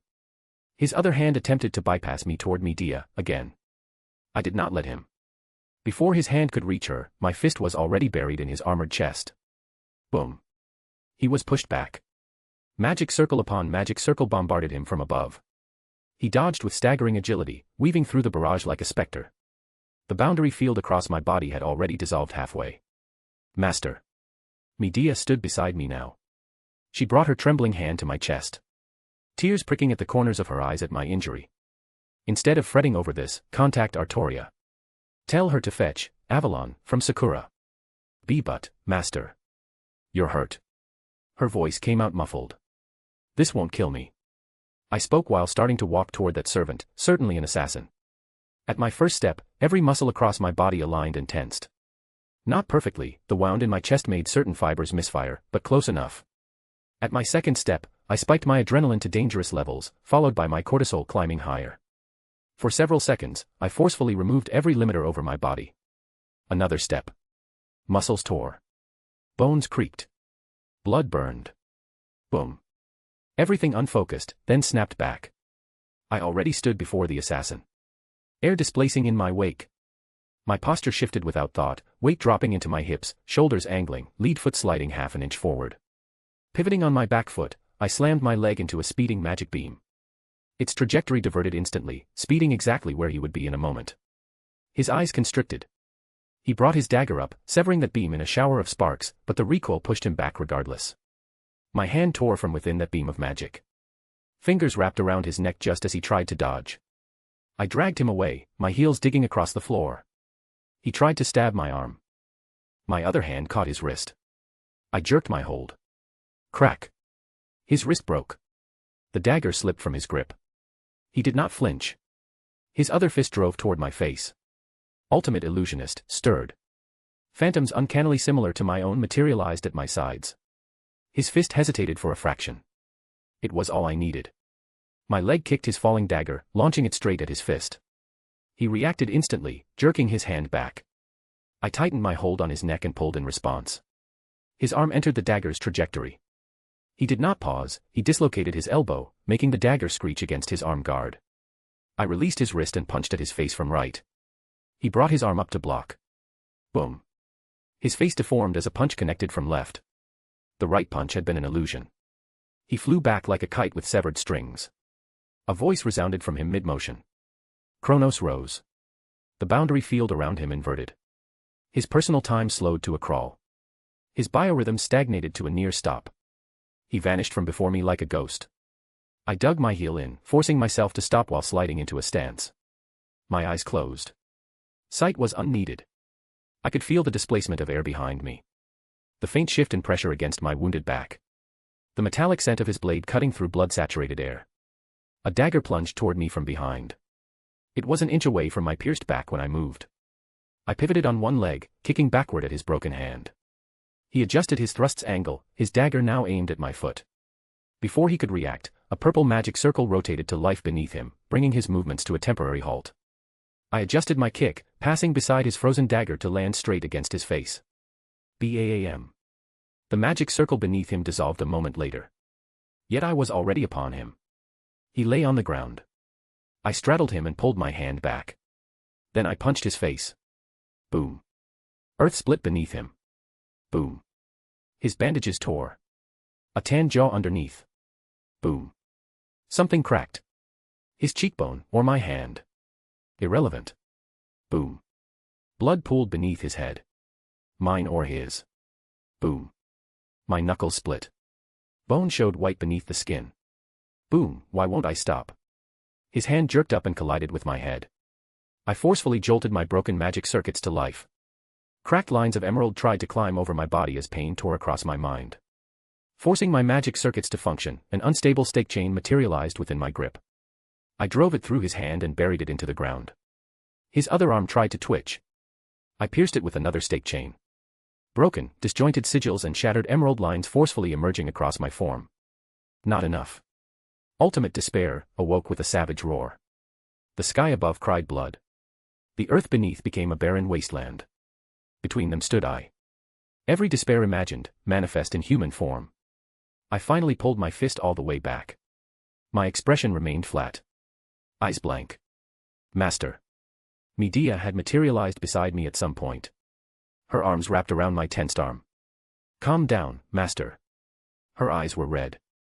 I glanced sideways at her, my face blank, a smear of blood across my cheek. Then I glanced back at the bloodied assassin beneath me. Medea pulled me up from him. Wrapping her arms around me as healing magic circles revolved to life around us, trying to stabilize my injuries. I looked down. Assassin was dragging himself away. More magic circles rotated to life, bombarding him without mercy. Yet, when the smoke and dust was swept aside, he was nowhere to be seen. He had escaped. 200 power stones equals 1 bonus chapter. 5 chapters ahead on p at tr3 on equals p at tr3 on.com/not_yun. Phantasm punishment, mystery bisection, an origin that has the double attribute of severing and binding, its power put into a knife and sublimated as a noble phantasm of the counter guardian Emiya. It is the same knife he uses for his usual time manipulation attacks, his origin made form and the knife being the embodiment of it. It inflicts fatal damage towards enemies that possesses magic circuits and magic crests or anything similar inside their bodies. Author's thoughts. Another day. Another chapter. Have a good day, everyone. Chapter 45, Good. Medea snapped her fingers. A magic circle with complex sigils whirled to life beneath us, siphoning mana straight from our surroundings. Purple light flashed and we were already gone from that location. Emiya household. A magic circle materialized in the living room with a blinding flare. I walked out from it, Medea beside me, her arm supporting my side. Dozens of magic circles still rotated around my torn sternum, trying to prevent the wound from worsening. Shiro, who had been in the kitchen, had his jaw drop at our entrance. He walked toward us while unconsciously cleaning his hands on his apron. Kamakura-san. His voice cracked upward, eyes wide with wonder before horror seized them at the sight of my injury. Before I could reply, Medea pointed a finger at him. Another magic circle, this one compact, blazed above his head. Shiro couldn't even react before his eyes rolled up, collapsing like a marionette with severed strings. Blood trailed us as Medea dragged me toward Sakura's room and slid the door open. Sakura was inside, resting on a futon with closed eyes and stable breathing. Medea closed the distance between us, plunged her hand into the girl's chest without hesitation, and pulled. Avalon materialized from her.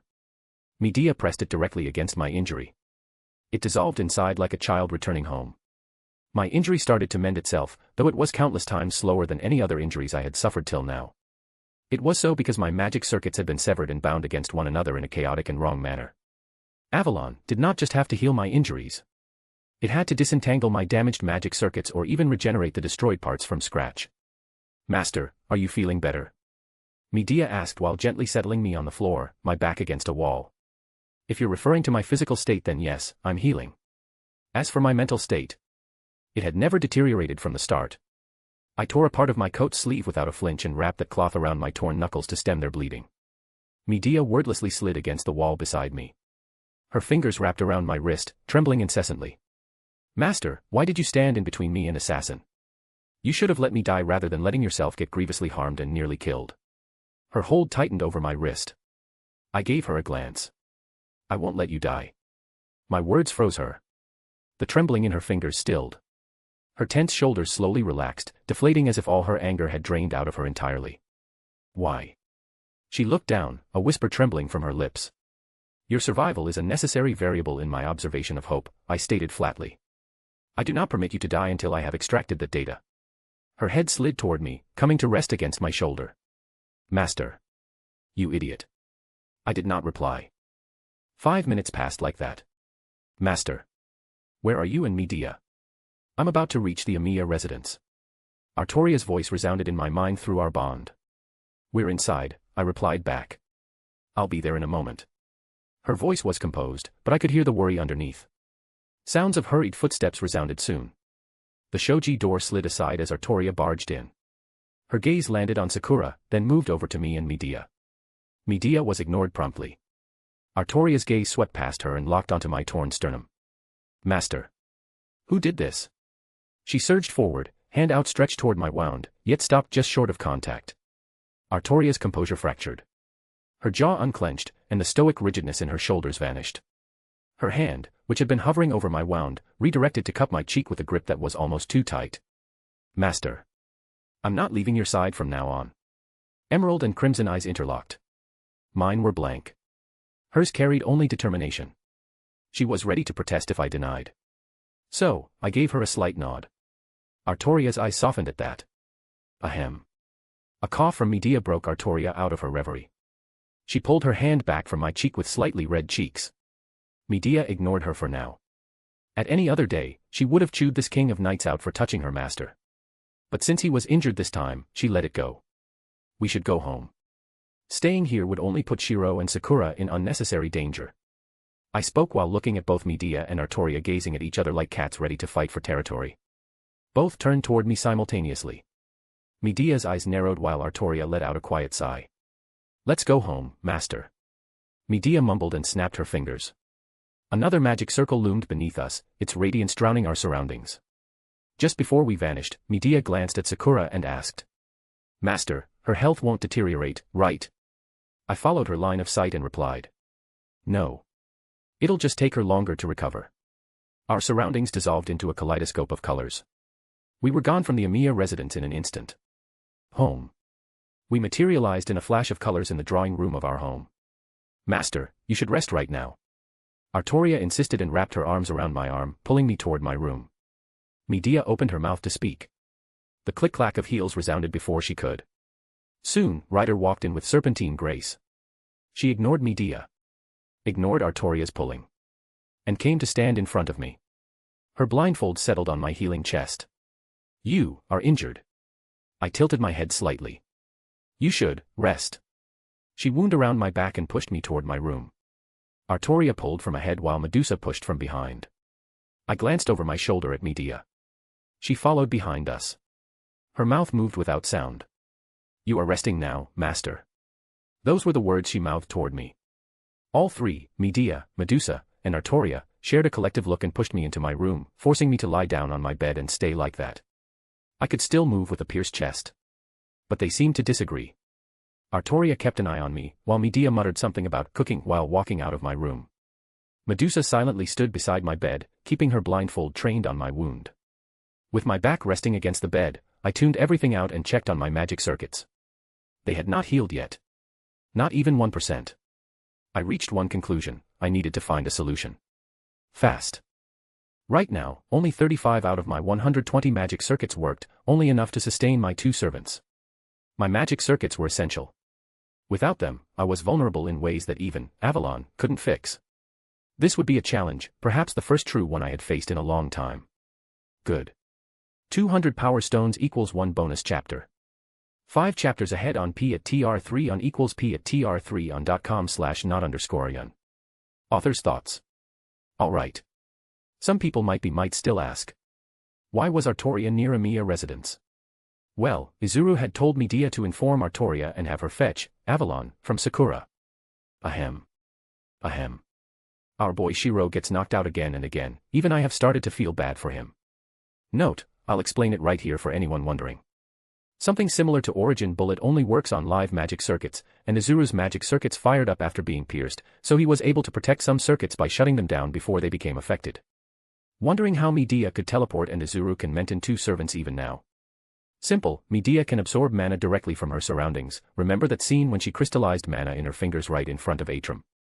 Though both Artoria and Medea are still weakened due to the low supply. Another day. Another chapter.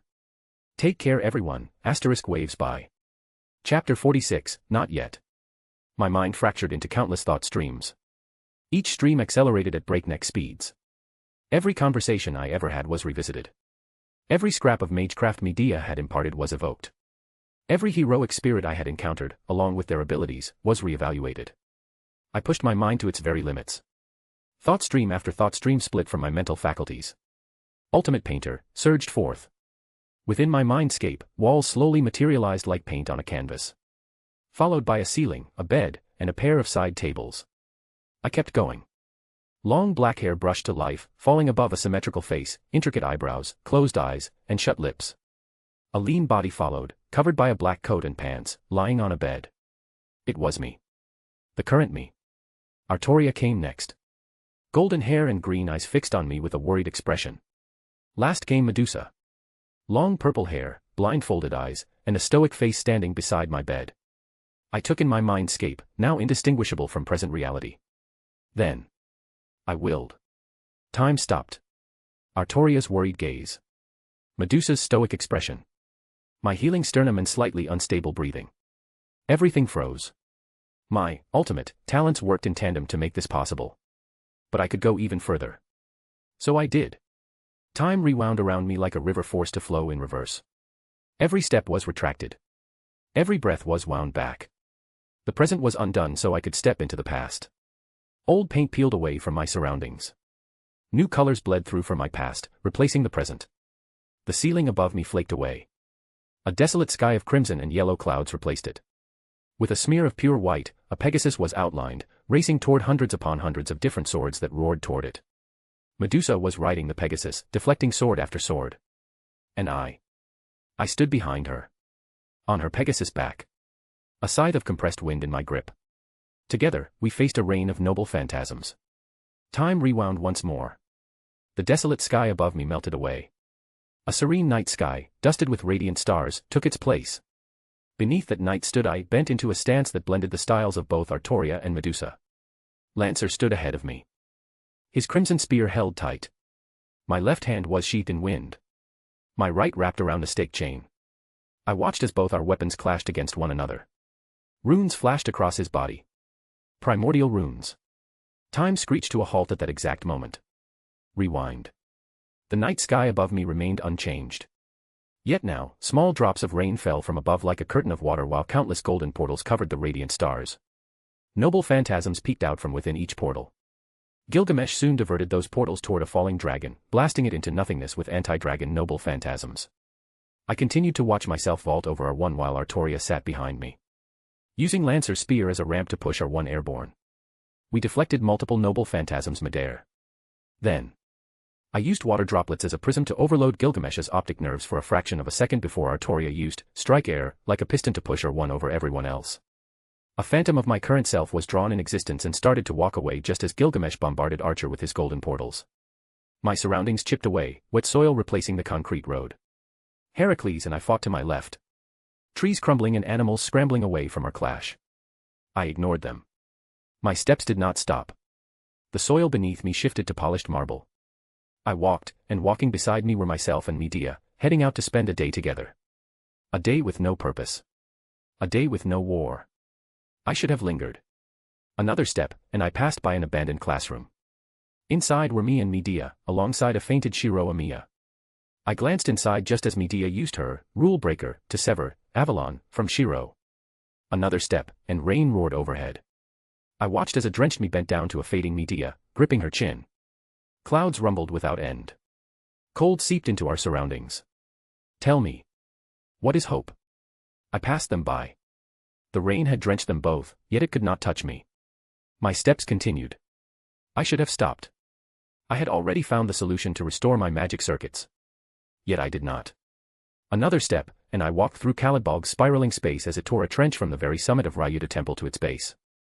I walked through Hamurahara Academy's corridor as Kazuki and I fought at my side. Finally, my steps came to a stop in front of my classroom. I pushed the door open and strode inside, coming to a stop in front of a table and chair.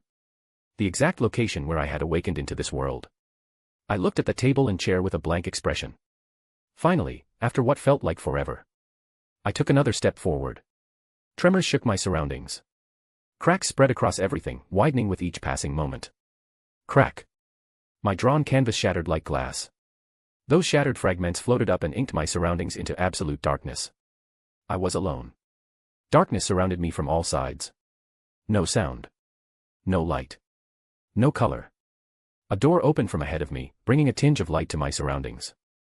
A woman walked inside. She had long, thick, strawberry blonde hair tied in two high pigtails. Her eyes were light blue, blank like my own. She walked up to me and smiled. Kamakura-senpai, nice to meet you. Her words were not directed at me. Because behind me was a military bed. On it sat another version of me. The past me. I'm from the 78th class, Inashima Junko. Inashima Junko smiled. I've been curious about you all this while. Her tone was enthusiastic. Too enthusiastic. To think you're shut up in such a boring place. She pointed to our minimal surroundings, only a military bed in sight. It doesn't suit you. I mean, you can do anything, right? Her face glowed with something close to worship. For example. She looked at me, eyes shining. You could suddenly die. Leaving everyone in despair. Her eyes widened to their limits, smile turning maniacal. She lunged toward the past me with sudden intensity, a piledriver in hand. I started to walk away and did not look back. The past me subdued her with a single leg. Heel on her back. I had reached the door leading out by now. How boring. Past me labeled her just as I walked out. My surroundings buckled. Now, I stood in front of an operating pod, cables connected to it reaching above. My past self was inside it, eyes closed. Slowly, those eyes opened. Blank. Unfeeling. Crimson. My memories finally came to an end. Everything before this was a blank. I could not go farther back. I nonetheless still took another step. Colors drowned my surroundings in a sudden deluge. They then took a blurred shape. An academy slowly took shape some distance ahead of me. Hope's Peak. A bench materialized facing away from me. On it sat a person with his back to me. He had spiky brown hair within a hogue and wore a white shirt. I looked at his back wordlessly. Who are you? Silence fell. Not yet, he replied. You haven't found your hope yet. His hand came up, fingers intertwining. Snap. He snapped. My surroundings dissolved like paint underwater. I snapped my eyes open. In the present. 200 power stones equals 1 bonus chapter. 5 chapters ahead on P at TR3 on equals P at TR3 on.com/not_yun. Ultimate Painter, an OC talent I created. Painting generally comes under Ultimate Artist, Talent button, Ultimate Painter, should exist. It basically means Izuru can create paintings that are very lifelike and look incredibly close to something real. Author's thoughts. Another day. Another chapter. Sneak peek at Izuru's past. Have a wonderful day everyone. So for those who might find it confusing, Izuru basically simulated a moving painting in his mind and reversed its flow, tracing toward his past from the present. Note, for anyone wondering. Izuru is merely 1 to 2 months old. Existentially. Chapter 47, A Path. I snapped my eyes open. My room's ceiling above me. Master, are you all right? Artoria asked, sitting on a chair beside me, having dragged it from a corner. I'm fine. I spoke, digesting what I had witnessed. Someone had banished me from my own mindscape. The possibility of something like this happening was infinitely close to zero. I had micro-level control over my own psyche and mind. For someone to push me out of it, they would need to be more familiar with it and possess even greater control over it than me. Not yet. Hope. That man had said. My thought processes split into 2 parallel streams. One thought stream continued unimpeded, deducing how that spiky-haired man could exist within my mind. The other focused on my immediate surroundings. My fingers had dug into the mattress. I hadn't told them to do that. Master. Artoria's voice cut through. A statement. She was telling me she was there. I looked at her. She had curled her fingers in her lap, her eyes locked on me from her seat. Medusa stood on the other side of my bed, her blindfolded face turned toward me, expression stoic. I glanced at both of them and wordlessly rose from my lying position. Master. Lay back down. Artoria's hand landed on my shoulder, pushing me back down with gentle pressure. Stay. Medusa's hand pressed against the back of my neck, guiding my head back down. They're worried about an external threat. The one I'm thinking about was already inside. Let go. I've found a solution to heal my magic circuits. I spoke. They did not listen, pressing my back against the bed once more. Master, we want you to rest first. Artoria spoke in a firm tone, her hold tightening on my shoulder. Only some of my magic circuits are barely functioning currently. Both you and Medea are greatly weakened right now. If Archer or Assassin attacks again, things would become grave. I said, looking into her green eyes. That is not for you to worry about, my master. I won't let any harm come to you. Artoria spoke, her eyes dropping to my chest, a faint tremor running through her at the injury there. Medea, come here. I went silent and reached for Medea through our bond. I'll be there in a moment, master. She replied instantly. The room's door opened 2 seconds later. Medea walked in with a glass beaker of green fluid in her grip. Master, you called? She asked while stirring the beaker. I need you for something. I said, and was about to continue when she spoke. Master, wait a moment. I made this for you. She said after finally halting her stirring. The green fluid inside that beaker had turned golden green from her action. Castor, what kind of food is this? You said you were going out to cook. It does not look edible. Artoria pointed at the beaker in Medea's hand, her gaze shifting to the golden green fluid inside.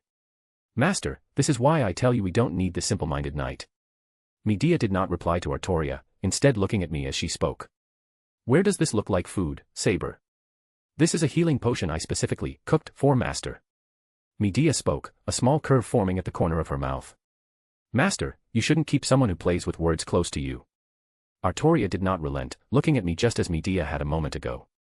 You knight, dense as a castle wall. Medea's voice rose, eyes practically billowing with challenge. You lying witch. Artoria's grip tightened around nothing, eyes full of fighting spirit. Humph, ignore her, master. Here, have tea, huh? Medea turned her face away from Artoria while tightening her grip and realized that it was empty. Her potion was gone. She looked around and froze. Her eyes constricted. Medusa had her healing potion in hand, the beaker already open, and was applying that potion to my chest injury. Before Medea could fully react, Medusa silently put the beaker to my lips and made me drink any leftover potion. Medea's ran toward us, her face twisted. You slippery woman. Some minutes later. My chest injury had been healed by Medea's potion. Blood vessels rewove themselves beneath closing skin, cells multiplying at a visible pace until the wound sealed shut. Though most of my magic circuits remained damaged. Avalon was still working on them, but they wouldn't be restored to their pristine state anytime soon. All right, enough. I called you here for something, Medea. I spoke, looking at Medea quarreling with Artoria while taking occasional jabs at Medusa in between. Medea snapped straight at my tone. It had become an instinctive action by now. She could discern my seriousness even from my generally monotonous voice. I have already found a solution for healing my magic circuits. It won't take long. My hand reached to the side of the bed and grabbed a pen and paper sitting on a nearby side table. I began to sketch a magic circle on the page. It consisted of 3 interlocking circles, each built up of complex runes, similar yet distinct from the ones Lancer had used during our battle. Master, what are these? Artoria asked while leaning close, her eyes unfocusing as rune upon rune overlapped one another. It might look complex from the outside, but in actuality, it was a single rune I was carving in different variations, threading it through 3 magic circles. Are those primordial runes, Master? Medea asked from my other side, her eyes widening. Unfortunately, it's a derivative of a single primordial rune. I was able to deduce its structure. Its only use is restoring something to its original state. I replied, my strokes not pausing. Where did you even get something like this, Master? Medea asked, her eyes glued to the paper. I got a basis to work with from Lancer. I deduced it from there. Medea's mouth opened, then closed. She stared at the half-drawn circle as though it had personally insulted her lineage. That's... She trailed off. Master, even with an original rune in hand, most magi couldn't parse its structure in a lifetime. I am not most magi. Though this is merely a counterfeit. A single original one would have been enough to restore my magic circuits otherwise. My words made Medea's eyes brighten. Even Artoria's shoulders dropped a fraction in relief. Master, then, would these be enough? Artoria asked, her eyes snapping to my face. No. I replied, voice blank. Then, Master, how do you plan to do it? Medea asked while Artoria continued to look toward me for my reply. I've already found a path. But I'll need the help of you both. I spoke after finishing the blueprint of a compound magic circle made up of runes. I'll help you with whatever you need, Master. Artoria replied after a second. I'll set this circle up promptly. Medea did not simply affirm, she took the sheet of paper from my hands and peered at it with a serious face. Medusa silently tapped on my shoulder from behind Medea. I turned my face toward her. Anything I can help with. She tilted her head, blindfold trained on my face. A magic circle flashed near Medea before I could reply. A wounded familiar materialized from it. Medusa's posture shifted. Artoria's muscles tensed. Master. I think I found Assassin's hiding spot. Medea exclaimed, eyes flashing with murder. I glanced at her, then looked back at Medusa and replied. Yes you can. 200 power stones equals 1 bonus chapter. 5 chapters ahead on p at tr3 on equals p at tr3 on.com/not_yearn. Author's thoughts. Another day. Another chapter. I've got an interesting idea about how his magic circuits, nearly 70% of which are destroyed, can be restored to their pristine state. I had another idea altogether before, like Izuru creating a mystic code similar to Sukuna's tattoos to act as pseudo-magic circuits, but to create something like that, following the logic of Type Moon is nearly impossible. I mean, it could be done but it would become too complex for an average reader to enjoy. That's why most authors write system stories, just give them anything you want from the system, no justifications needed. Though it would have been dope NGL. Anyway, have a wonderful day everyone. Chapter 48, Reckless. Yes you can. I spoke to Medusa. Master, Assassin has created quite a commotion. He seems to be hiding in the Hyatt Hotel. Medea said as magic circles flared around her wounded familiar, healing its injuries. Hyatt Hotel. Reverse psychology. He's hiding in plain sight, somewhere a normal master and servant pair would seldom search. I reached a preliminary conclusion. Not just that, Master. He seems to have called in a bomb threat to the hotel. Everyone has already evacuated. Only his mana signature can be felt from there, and he's not even trying to hide it. Medea spoke while gazing at the Hyatt Hotel through her familiar's eyes. I paused. An empty building. A lone signature. No attempt at concealment. Then it's not a hiding spot. It's an invitation. For us, or anyone else. I said. Should we go then, Master? Or wait for a more opportune moment? Artoria asked, her eyes narrowed. Medusa leaned closer toward me. Medea looked up from healing her familiar to meet my gaze. We go. I said. Not out of urgency or anticipation. I simply had no reason to remain still. But, Master. We're weakened right now, and your magic circuits are barely operational. Won't this be playing right into whatever scheme Assassin has cooked up? Medea asked, her voice low. I can still use my noble phantasm. Medusa spoke at that moment, gazing at me. I'll take Artoria and Medusa with me. It will be enough to finish Assassin. As for you, Medea, you will ready the compound runic circle I sketched earlier in the meantime. My feet touched the floor as I stood. Master, you've just healed from your wounds and you're already ready for another fight. Medea asked while rubbing her forehead in exasperation. I ignored her reaction and looked down at my torn clothes. They needed a change too. Night. Vroom. R1 roared down the roads of Fuyuki. Artoria sat behind me. Medusa followed in spirit form. Master, Castor mentioned that assassin should be on the top floor of Hyatt Hotel. How do we deal with him? Artoria asked as winds tore around us. Normal tactics dictated a cautious approach. Teleportation, or having Ryder carry me. But I calculated the psychological impact of a 200 miles per hour motorbike tearing through a building. It was inefficient. Reckless.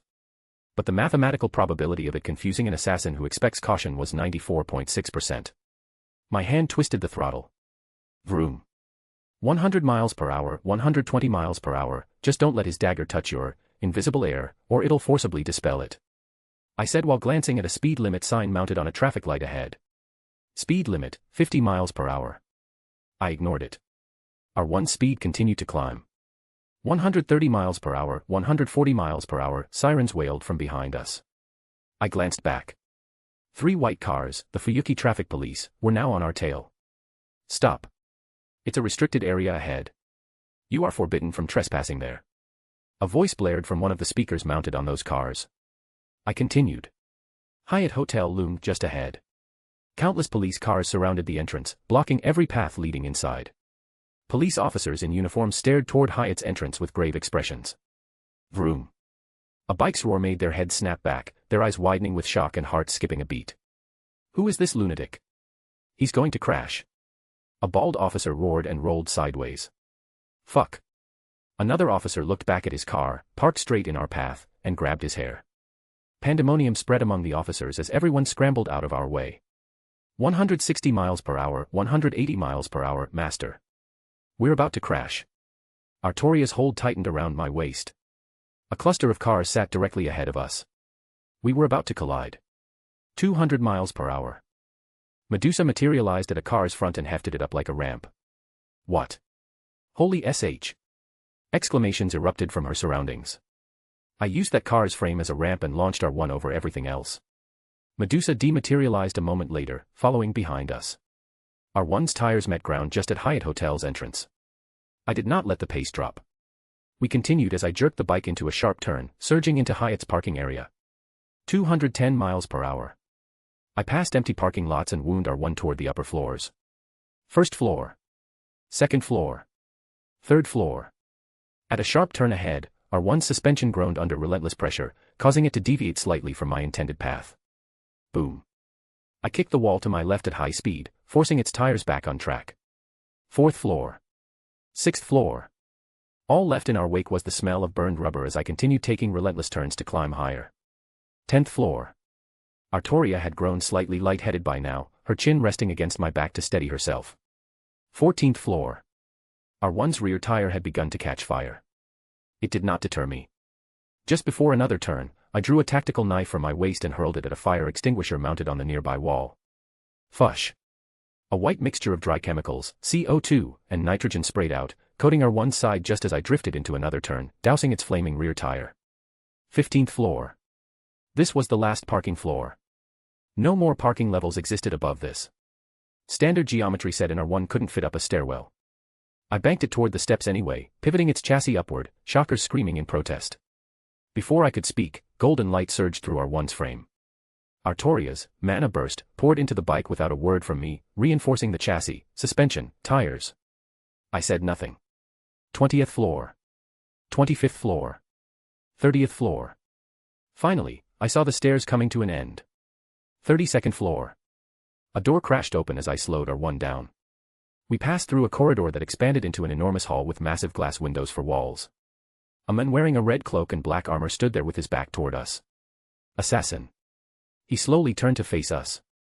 His injuries had healed completely since our last encounter. His face remained concealed by bandages. I looked at him. He looked at us. Silence fell between us for a moment. 3 kilometers away. Archer stood at a tower's very peak. A black composite bow was gripped in his hold. His other hand was already drawn back, tensing the bowstring to its absolute limit. His gaze was locked onto Hyatt Hotel's top floor in the distance, more accurately, on a red-eyed master and his blonde servant.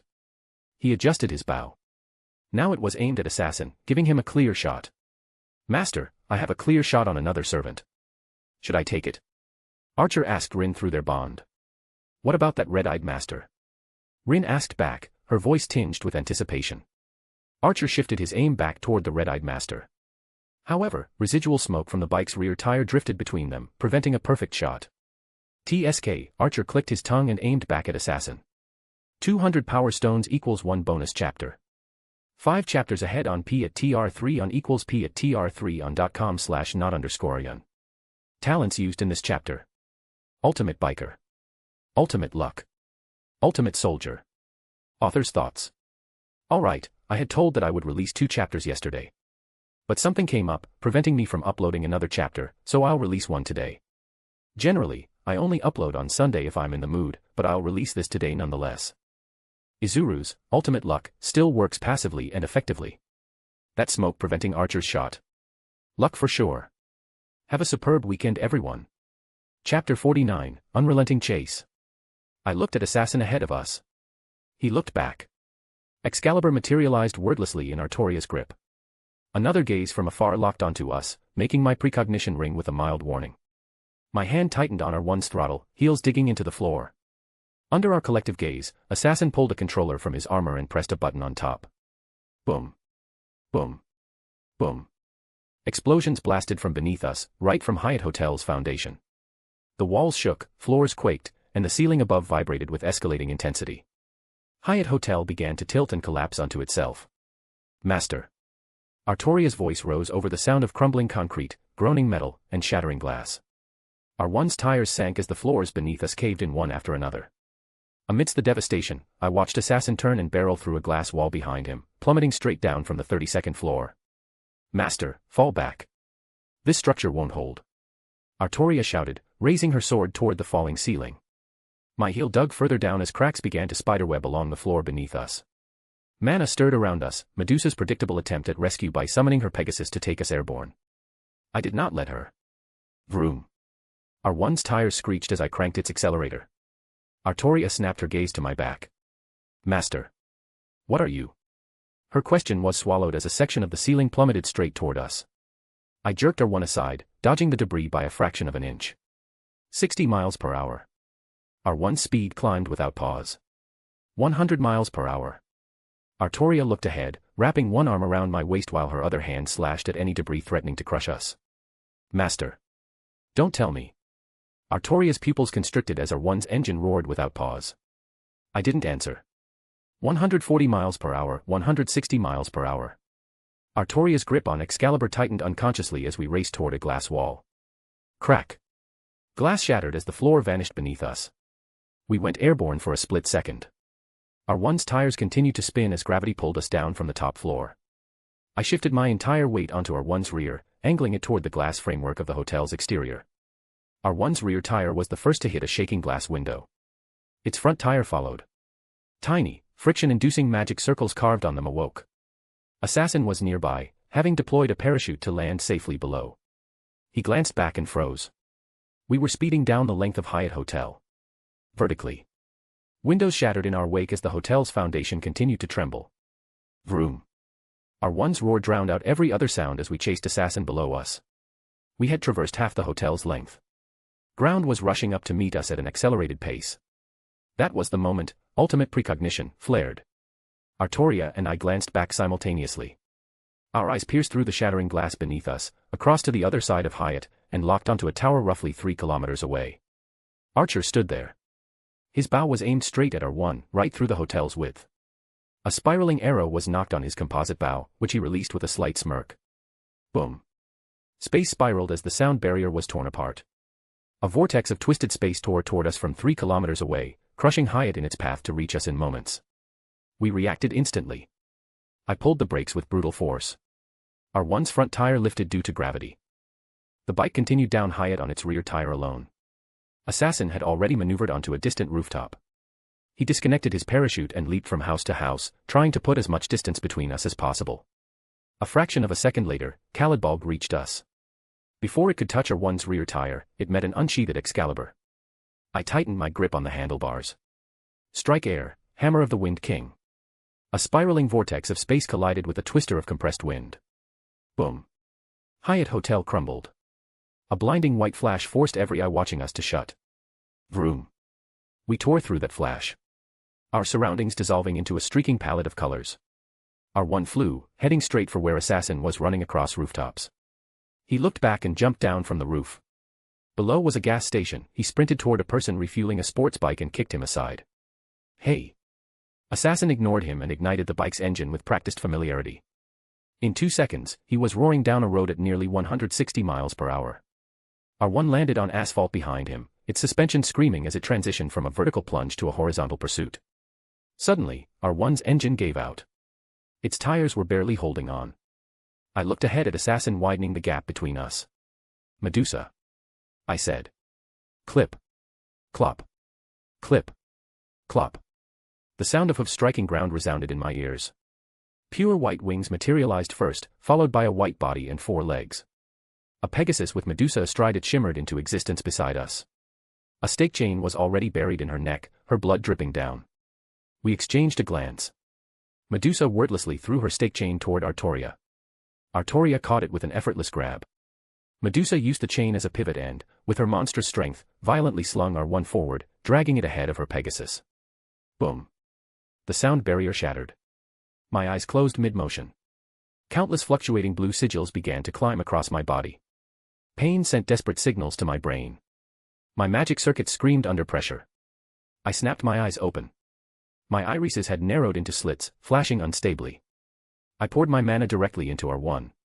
Green circuitry slowly awakened across its frame. I wrenched its throttle one last time. Vroom. Our surroundings dissolved into a cluster of speeding lines. Assassin looked back, his eyes widening as a sonic boom hit his ears. He tensed, expecting us to appear in the distance. We didn't. I was already looking down at him from inches away. 200 power stones equals 1 bonus chapter. 5 chapters ahead on P at TR3 on equals P at TR3 on.com/not_yearn. All the ultimates used in this chapter. Ultimate Biker, Ultimate Precognition, Ultimate Analyst, Ultimate Mechanic, Ultimate Architect. You all can point out any I might have left. Author's thoughts. Sorry for the wait. Writing a chapter like this takes considerable time. It's better to be a bit late and drop a good chapter than drop the ball and create something neither here nor there. As for the Danmachi chapter today, I'll see if it feels good or not. If not, then I'll upload it tomorrow. Anyway. Have a relaxing day, everyone. Honestly, even I'm getting impressed by the amount of things I can write with Izuru. He literally has every talent, so I can make him do anything, the only constraint being my own mind. Anyway, does this remind you all of a legend? The one who used to ride a flaming motorcycle? Yes. I'm talking about the Ghost Rider. It's been ages since I've watched that movie. Chapter 50, Good Luck. I have that, too. R1 collided with his sports bike brutally. Metal screamed, asphalt tore, ground became sky and sky became ground. The world spun in ceaseless, disorienting circles as my body flew, alongside Artoria and Assassin, toward a nearby building. Mid-turn, my hand slipped beneath the back of my coat. I drew a Glock 34 tucked there and trained it on Assassin even as our surroundings blurred into continuous whirls. Bang.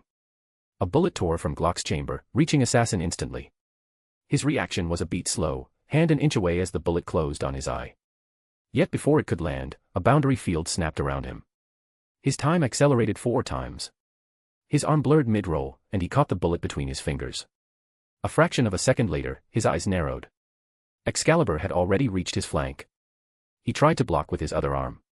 SHRRR. Blood spurted as Excalibur ripped his armor open and lacerated a long gash along his arm. An instant later, all 3 of us crashed through a massive glass window. Tables, chairs, and cutlery flew in every direction as people screamed and scrambled out of our way. One table near a steel counter had been half-smashed by debris, wobbling on 2 legs, ready to give. Cracking sounds rang from my ribs as I slammed into that steel counter. It groaned and bent. I felt my ribs crack, hairline fractures appearing across them. My Glock slipped from my grip and skidded across the counter, jamming upright between a coaster stand, muzzle facing above. Too far away. I looked around. Assassin had rammed through a wall, embedding himself into a second one behind it. Artoria had smashed through the doors and into a kitchen. Step.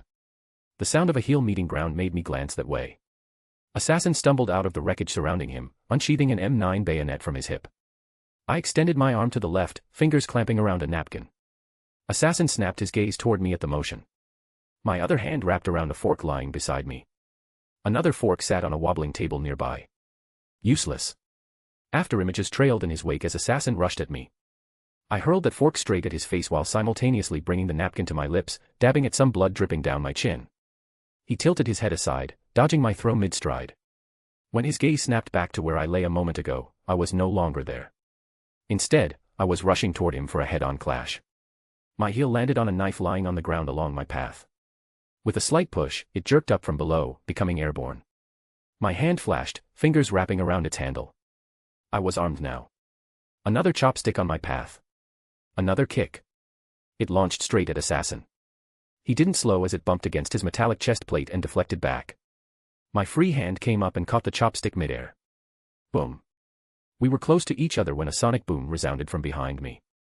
Artoria moved faster than me, faster than him, and reached Assassin's side, Excalibur leaving a golden trail as it ripped into his armor. Assassin banked left, barely dodging at the last moment. My arm snapped forward. I threw the knife in my grip at a nearly severed chandelier chain, the only thing still holding a shaking chandelier directly above Assassin. My knife shattered on impact, but not before snapping that last thread of chain.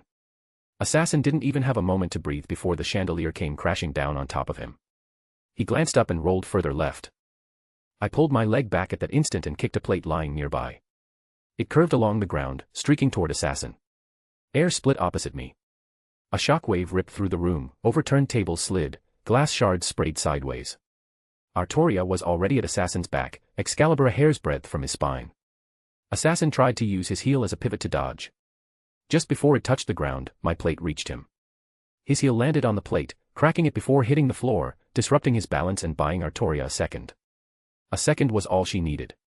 Excalibur tore into Assassin's back. Blood spurted as the sword of promised victory slashed through his armor like paper. In response, the boundary field around Assassin began to invert over itself. His hand started to vanish as he swung his knife, a virtually invisible slash toward Artoria's neck behind him. Artoria pulled her neck back by a fraction on pure instinct alone. His blade missed. Before she could press to attack, the wall beside us blasted apart. A red arrow became visible through the dust and debris, small edges coiling around a thin core, screeching toward us. Artoria wrenched Excalibur from Assassin's back and raised it to block. Her heels dug into ground as the impact shoved her backward, punching through wall after wall. I didn't need to look to know it was Archer. My legs turned as I pivoted toward the nearly vanished assassin fleeing from us. A pair of stake chains tore from behind him, burying themselves in his thighs. He stumbled and became visible once again. Medusa had arrived. She reached my side and wordlessly tugged on her stake chains, dragging Assassin toward us. I watched as his hand moved toward a certain compartment on his armor. A detonator, perhaps. Golden light. That was all I saw before his hand flew through the air. His wrist was severed clean. Artoria stood beside him, gazing through the broken wall at a location kilometers away. Master. I'll handle the arrows. You finish Assassin. She spoke without looking down. I acknowledged with a nod and crushed Assassin's remaining hand underfoot as it reached for the same compartment. Show me your face. I brought my hand down to the bandages covering his face and pulled, throwing them aside.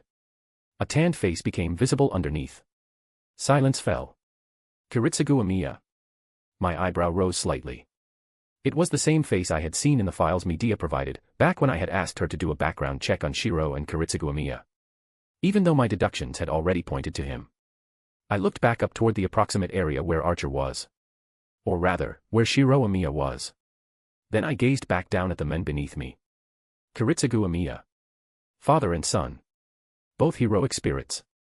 My musings died when an absolute silence descended over my surroundings. Ultimate precognition went eerily quiet. It did not scream. Instead, it went static.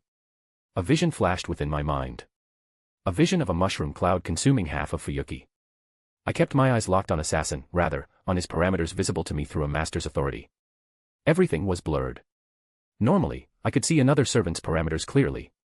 Yet everything about Assassin's was obscured, as if he existed outside the Grail system entirely. Ultimate luck, activated on its own. For a moment, only his luck became visible. It was E rank. As I watched, an X slowly began to materialize behind that E, turning his luck into X. Everything slowed. A small piece of the ceiling broke away and fell, straight toward the compartment Assassin had tried to reach with his hands. I looked at his luck again. Ultimate luck clashed against EX rank luck. The half-smash table near that steel counter finally gave out, one leg buckling. A fork slid off its edge. It fell directly onto my Glock, still jammed upright between the coaster stand where it had landed during our crash, muzzle aimed above. The fork spun midair and slotted between Glock's trigger guard, pulling it down with its remaining momentum. Bang. A bullet launched from its chamber, striking the falling chunk of ceiling and shattering it into harmless flakes. I looked back into Kiritsugu's eyes. If it's good luck, I have that, too. 200 power stones equals 1 bonus chapter. 5 chapters ahead on p@tr3 on equals p@tr3 on.com/not_yearn. Assassin skill used in this chapter. Affection of the Holy Grail, A+, this skill boosts the rank of his luck to EX rank under special circumstances. With this, he can even break out of enemy servant abilities that would normally be impossible to escape from. However, this good fortune comes at the merciless expense of others' happiness. He himself is not aware of the existence of this skill. Author's thoughts. Do tell me how it came out, does it make sense and feel like connecting dots? Honestly, this is one of the most complex chapters I've ever written. Still feeling confused? Even after trying to run your brain at 100 miles per hour? Author Sama has got you all with a cheat sheet. So, first of all, Amiya, Assassin, is a counter-guardian, not summoned by any master but the world, aka Alea/not Gaia, to wipe out any threats to humanity, no matter the cost. And he was here, especially to wipe out our boy Izuru. Now, the mushroom cloud part, confused. In basic language, Kiritsugu had gotten his hands on a terrifying amount of explosives. How? He created them. OFC Kiritsugu from Fate/Zero is a child compared to this one. Those explosives he created. Bro buried them straight into Fuyuki's ley lines. With a single press from him, everything would have gone boom. He is a mad lad, I tell ya. So, he was basically about to blow half of Fuyuki to take Izuru down with him. No matter the cost to eliminate dangers to humanity, remember. Everything else you can understand, from the falling ceiling at that exact location and moment due to EX rank luck, to Izuru's passive luck setting up everything before clashing with Assassin's EX rank 1. Do tell if the cheat sheet helps. Chapter 51, not long now. Assassin lay beneath me as flakes of the shattered ceiling drifted harmlessly over his armor. Before a second could pass, a high-pitched screech tore through the air ahead. I looked out, following Artoria's gaze. Another arrow with a silver shaft and a golden arrowhead was screaming straight for us. Artoria moved between me and that arrow, Excalibur flashing to intercept. A fraction of a second before impact, that arrow detonated. Light swallowed everything. Walls crumbled. Cracks spiderwebbed across the entire structure, foundation shuddering under a tremendous shockwave. The blast ripped Assassin from beneath me, straight toward a wall, detonator facing concrete. Medusa tried to wrench at her stake chains still buried in his thighs, but she was a moment too late. A massive chunk of ceiling crashed down over them, pinning her chains beneath rubble. Those chains snapped taut and tore free from Assassin's legs on their own, gouging out his flesh as he sailed uncontrollably toward the wall. Broken magic circuits flared to life across my hand. I launched the chopstick still clutched in my grip upward. Above, the bullet from before had reached the cracked ceiling. It struck a trembling fan and ricocheted off its blade, screaming back down toward Assassin. It overtook him in an instant and buried itself into a crack in the wall just ahead. That crack split wider, and the already unstable wall began to cave inward. A second before detonator met concrete, the wall collapsed entirely. Assassin twisted midair, now facing the floor, detonator pointed downward. Wind blade, activated. A razor-thin, unstable sheath of wind enveloped the airborne chopstick, rendering it invisible. A conical point of compressed air stretched from its tip, turning it into something far deadlier than wood. Gravity pulled it down. I flicked it straight at Assassin. It carved through the air and reached him in a heartbeat. His instinct screamed, he thrust his moving arm back to block. Another chunk of ceiling plummeted from above, crashing onto his reaching hand and pinning it for a single, critical moment. It was enough. The chopstick punched through the back of his skull and emerged between his brows. His body began to dissolve midair, armor fading alongside him. The detonator dropped, barely an inch from the floor, and clattered harmlessly against it. Kiritsugu Amiya. Killed by a chopstick. I snapped my gaze to the left. 3 more arrows were roaring toward us from a considerable distance. Medusa's stake chains dematerialized from her grip, new ones coalescing in place of the old. She shifted her stance and moved to my side. Artoria took my other side, her grip on Excalibur tightening, body tense. I studied those arrows. Their angular velocity was calculated in an instant, air friction, gravity's effect on trajectory, all of it traced back to a single point of origin. A red silhouette stood atop a 10-story building approximately 2 kilometers away. Amiya. Master, I suggest we retreat. I'm running low on mana, and we have no way to counter Archer's arrows. Artoria spoke, her gaze fixed on the incoming volley. I glanced at her, then at Ryder. Mana, low. Medusa shook her head at me. My gaze returned to those arrows. They had nearly reached us. Medea. I reached for her through our connection. Master. She replied. Teleport us back home. My eyes trained on Archer. A moment, Master. Medea said after a brief pause. I brought my arm up, fingers wrapped around nothing. The magic circles on my glove flashed once. An anti-material sniper rifle materialized within my grip. I hefted it toward Archer while calculating the wind resistance, the Coriolis effect, the drop of the bullet over that distance. A magic circle rotated to life beneath us. Artoria and Medusa were the first to vanish. My own legs began to drift into specks of light. 3 noble phantasms in the form of arrows reached me. I pulled the trigger. Boom. Air sheared in 2. A bullet tore from my sniper's chamber, slipping between those 3 arrows, and raced straight toward Archer. I vanished just as my surroundings were wiped off the face of Fuyuki. 2 kilometers away. Top of a 10-story building. TSK. Master, they got away. Archer spoke to Rin while lowering his composite bow. It's fine.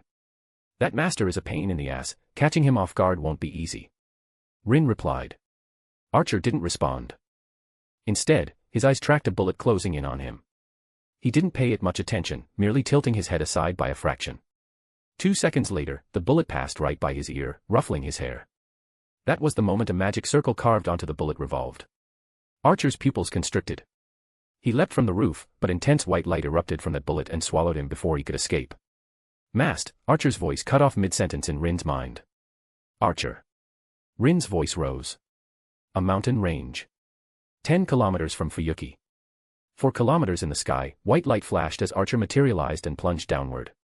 He looked left, then right. Mountains stretched as far as the eye could see. Master. He reached for Rin. No one replied. He could feel his connection to his master thinning by the second. Shit. Mid-air, his body shifted into spirit form. He raced back toward Fuyuki. His master was there. Alone and defenseless. Gilgamesh walked through the debris of the restaurant Archer had destroyed.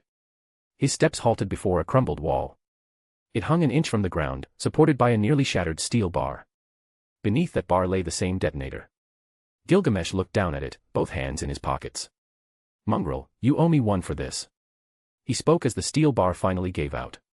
Yet before the wall could crush that detonator, a golden portal materialized beneath it, swallowing it whole. He turned on his heel, as though the act had left a foul taste in his mouth. Only his murmur remained. Not long now. 200 power stones equals 1 bonus chapter. 5 chapters ahead on P at TR3 on equals P at TR3 on.com/not_yun. Author's thoughts. Now. Anyone wondering why Izuru didn't finish Rin off while Archer was teleported away? Yup, it's the same old. It would be boring. If he attacked Rin when Archer was gone, then he wouldn't be Izuru tbh. Anyway. Another day. Another chapter. Have a wonderful day everyone. Now only the last fight is left. Some things like a chapter or 2 about the Grail, then it'll be the final fight against Gil.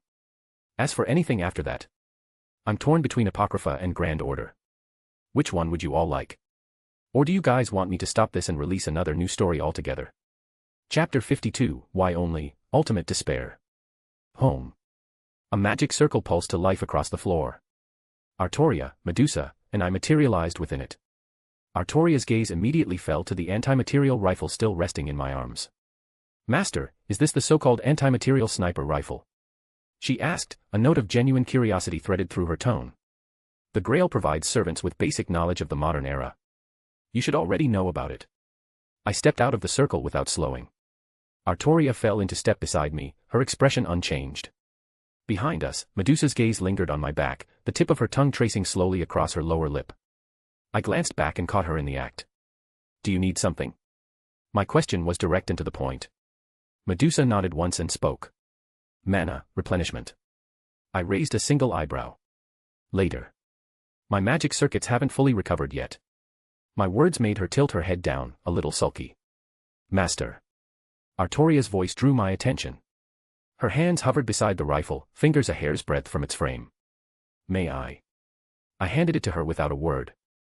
She took it casually, shifting its weight in her grip as though it were made of plastic, turning it over, inspecting it from every angle akin to a general studying a new piece of siege equipment. So this is what replaced the ballista. Compact. Devastating. And requiring none of the strength I possess to wield. She murmured, running her fingers along the barrel. I left her to it and reached out through our mental link. Medea. Is the runic circle prepared? Not yet, master. Her voice came through strained and fatigued. These runes are something else entirely. Even for me, this will take some time. Take as long as you need.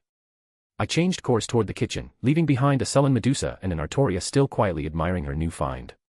Later. Dining table. I set down dish after dish on the table.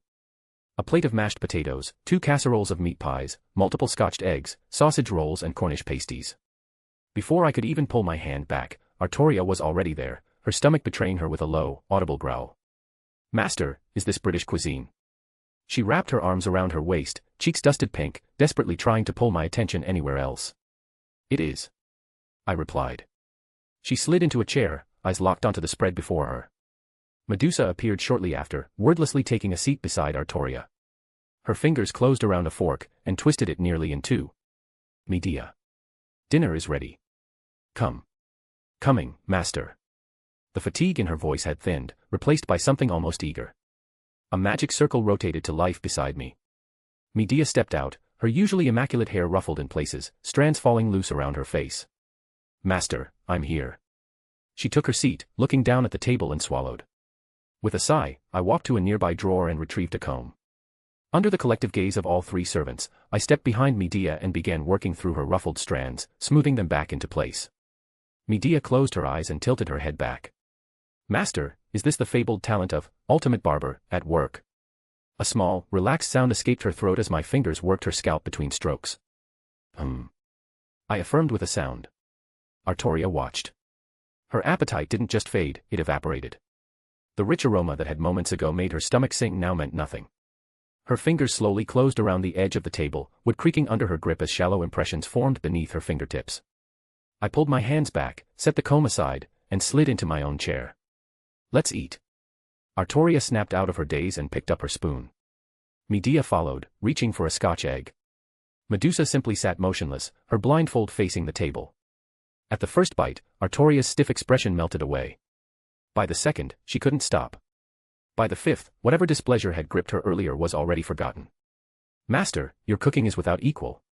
She spoke between bites, nearly choking on a piece of pastry. Medea was putting food away at a staggering pace, though even she couldn't match Artoria's speed. Artoria paused mid-bite and glanced at Medusa beside her. She was eating slowly, deliberately, and without a drop of ketchup. Ryder, why aren't you using any ketchup? It would taste better that way. Genuine confusion colored Artoria's voice. Medusa glanced at Artoria. Then at the sausage on her fork. Then at a bottle of ketchup sitting on the table. Finally, her gaze settled on my neck. Blood. Her fingers adjusted on her fork. Would be better. Artoria's spoon slipped from her fingers and clattered against the plate. Even Medea paused mid-chew, her eyes narrowing, sharp and territorial. Stars scattered across the night sky like light spilled across a dark canvas. I sat with my back against a wall, the grass of our backyard cool beneath me. Above, constellations both known and unknown stretched into infinity. I looked at them with a blank gaze. Where others saw something boundless, something awe-inspiring, I saw an algorithm. One so complex it looped over itself. A complete system with no discernible beginning or end. Constellations. Planets. Solar systems. Humans. All of it, mere data in a matrix so profound that it could no longer be optimized. Because it was already complete. I had encountered those who wanted to bring hope to this world. People like Shiro Amiya. I had encountered those who wanted to bring nothing but despair. People like Inashima Junko. Countless philosophers have argued that it lies in humanity's hands to forge a perfect world. But that is mere sophistry, the desperate rationalization of the weak. Hope is hollow without despair. Despair is meaningless without hope. If both are defined by the other, then, why? Why do I only possess ultimate despair? What about ultimate hope? I hold every talent that exists. So where is my ultimate hope? 200 power stones equals 1 bonus chapter. 5 chapters ahead on p at tr3 on equals p at tr3 on.com/not_yearn. Ultimate Barber, an OC talent I created.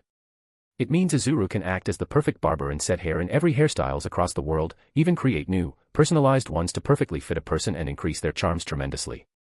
Author's thoughts. Izuru does not have a talent, ultimate hope. What he has is the title Ultimate Hope, granted in hope that he'd become humanity's strongest and greatest hope. And the only way to become its greatest hope. To protect it from extinction. Yes. To complete the Grand Order.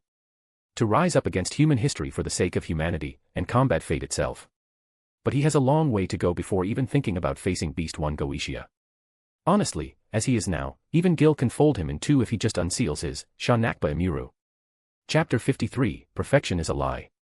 The sound of footsteps broke me out of my musings. I gazed at a door nearby just as it clicked open. Artoria emerged, steps light and eyes vigilant as they swept her surroundings. She held a slice of honeyed cake, clutching it like something precious. She looked left, then right. Her gaze finally landed on me. Her body went still. She opened her mouth, then closed it. An awkward silence fell. "You're awake, master." Artoria spoke after a moment, attempting casualness, though her eyes betrayed her as they followed my gaze down to the honey cake in her grip. This slice of honey cake was left over, and as a responsible knight, I couldn't bear to let food go to waste, so I decided to consume it myself. Her voice grew lower with each word, dwindling to a whisper by the end. "It's fine. However, you should know that honey cake is Medea's preferred dessert." She had set that slice aside for herself. I returned my gaze to the sky. Artoria did not reply. She settled onto the grass beside me with impeccable grace. "Master." A slight rustle from my side. She shuffled closer. "You won't tell that is to say, Medea, about this, will you?" I gave her a glance. Even if I said nothing, she would know it was you. You possess the largest appetite among all of us. Artoria's fingers paused mid-unwrapping. Then they resumed with even more determination. "And if she does?" I performed a service by preventing her favorite cake from being discarded. She took a bite, as if to punctuate her point. We stayed like that for some time. I continued watching the sky. She kept glancing between her cake, me, and the sky above, as though trying to decipher what was going through my mind. Soon, she finished and wiped her hands clean with a handkerchief, tucking it away. She was closer now. "Master. I have never asked before, but why did you enter the Holy Grail War?" Artoria fixed her emerald eyes on me. I let her question linger. "To encounter something unknown. I possess talents such as Ultimate Analyst and Ultimate Detective.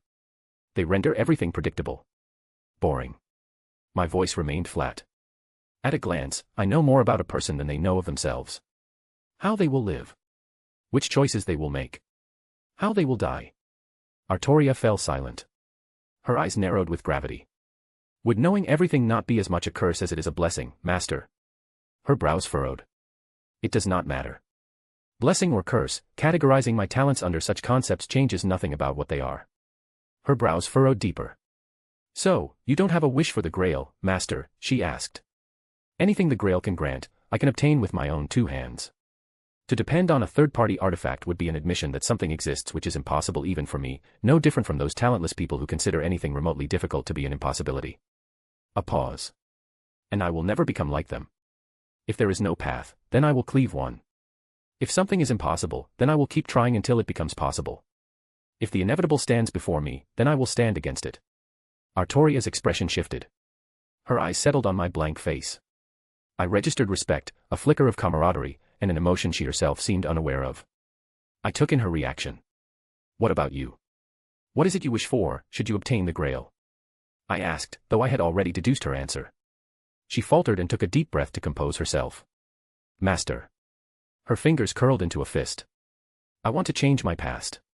My face turned to her, devoid of judgment. "I want to make it so that someone else, someone more worthy, someone who can lead Britain to a brighter future, pulls Caliban from the stone instead of me." Struggle was plain in her eyes as she looked at the grass below. I could not protect the country I swore to protect. My Knights of the Round Table left me, one by one. Her breathing began to slip from its composed rhythm. Sir Tristan said, "The king does not understand how others feel." Sir Lancelot eloped with Guinevere, even when I did not blame them. Sir Agravain acted against, or without, my direct knowledge to manage the kingdom. She looked back up into my eyes, searching, seeking, as if they held the answers to every doubt she carried. Merlin said that only I could save Britain from destruction. Yet I failed him. Failed my knights. Failed my country. Her knuckles were white. So I want to change the past. I want someone more suited to take the throne of Britain in my place. She held my gaze. Tell me, master. Am I wrong for wanting it? This was the second time I saw something fragile beneath Artoria's composed exterior. I broke my silence as she kept her eyes locked on mine. You are a fool. Artoria blinked, taken aback. Her ears twitched, as if to confirm she had heard correctly. This world is not static. Those who win today will lose tomorrow, those who lose tomorrow may have won yesterday.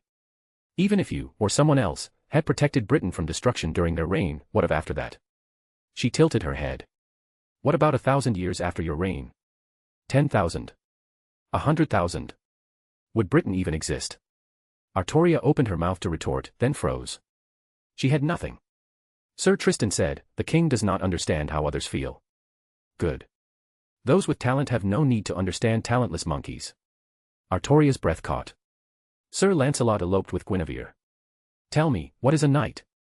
Someone who follows a code of honor and chivalry. So is it chivalry to have an affair with the queen of the very king you serve? She shook her head unconsciously. Sir Agravain acted within your kingdom without your knowledge. What is the difference between that and treason? She nodded. Slightly. Merlin said that only you could save Britain from destruction. Then where was he when your round table was falling apart? Did he try to help? Did he try to warn you? Once again, she shook her head. You say you failed your knights and Merlin. Yet from my perspective, it is the other way around. Artoria hadn't realized she'd been leaning forward until her knees brushed mine. Her eyes were wide, wet at the edges, searching my face as though I held a verdict she both craved and dreaded. You did not fail them. They failed you. A shiver ran down her spine. She wanted to deny my accusations. To offer different reasons. To defend her knights and Merlin. But what terrified her was. A small part of her did not consider me wrong. Her face was close now. Close enough that I could see the slight tremor in her lower lip. They considered you perfect. A pause. They were wrong. Her cheeks were red. No one is perfect. Our shadows intersected. Perfection is a lie. 200 power stones equals 1 bonus chapter. 5 chapters ahead on p@tr3 on equals p@tr3 on.com/not_yun. Author's thoughts. Have a wonderful day everyone and take care of yourselves. Chapter 54, Artificial is my body. I gazed into her eyes. She gazed back, the tremor in her lower lip slowly stilling as silence stretched between us. Our eyes locked for exactly 2 seconds. After that, I looked away, returning my gaze to the sky. Artoria continued to stare at me, her focus shifting from my eyes to my face. Silence settled between us, heavy with our separate thoughts. A moment later, I glanced to my other side. What about you? What would you wish for from the Grail? Blue particles coalesced beside me, materializing into a new figure, long purple hair, a blindfold over her eyes. Medusa. She appeared with her back against the wall, mirroring my posture, her blindfold turned toward me. Artoria reacted by hastily putting distance between us, the flush fading from her cheeks. She had been so absorbed in our earlier conversation that she hadn't noticed Medusa's approach. A wish. Medusa murmured. Her fingers curled inward, an instinctive motion born from wielding her stake chains. Artoria and I remained silent, giving her the space to process my question. Her reaction made it evident she had never given the concept of a wish serious consideration. A breeze swept through our backyard, ruffling my hair. Looking down at her hands, Medusa unclenched them, only to squeeze them back into tight fists. She slowly lifted her gaze to meet ours. Want to look after Sakura. Her subconscious reactions, alongside her words, revealed more about her psyche than she herself could. Sakura had been twisted into a monster by Zokanmatu, a parallel to the myth of Medusa, whether she was cursed by Athena or transformed to protect her sisters. Medusa saw her own reflection in the girl. That was why she wanted to save her, because no one had been there to save Medusa herself. And I will keep my promise. Medusa snapped her head toward me, her voice firm. Artoria gave a solemn nod, holding deep respect for those who honored their word, monster or not. I see. That was all I said. The silence returned, heavier than before. Artoria lowered her gaze to her lap, still digesting my earlier words, desperately searching for a flaw in my logic or a justification to prove me wrong. Medusa, meanwhile, said nothing, idly trailing her fingers through the grass beneath us. What about you? I asked, staring straight ahead into the empty air. Particles of light drifted in reverse, coalescing into a slowly materializing figure. She knelt directly in front of me, hugging her knees, her blue eyes locked onto mine. Medea. Artoria didn't flinch this time, having already sensed the other magical signature lingering nearby. Master. I have finished the runic circle you asked me to engrave. It is ready for your use. Medea reported, shifting her posture to press herself face first into the grass. What would you wish for, Medea? I ignored her report entirely. A hint of curiosity surfaced on Artoria's face as she glanced toward Medea. Beside me, the hand trailing through the grass paused, then resumed its silent path. After a moment of rubbing her cheek against the soft grass, Medea lifted her head, her blue eyes locking onto me. Only me. I want to stay with you, Master. Even after the Grail War ends.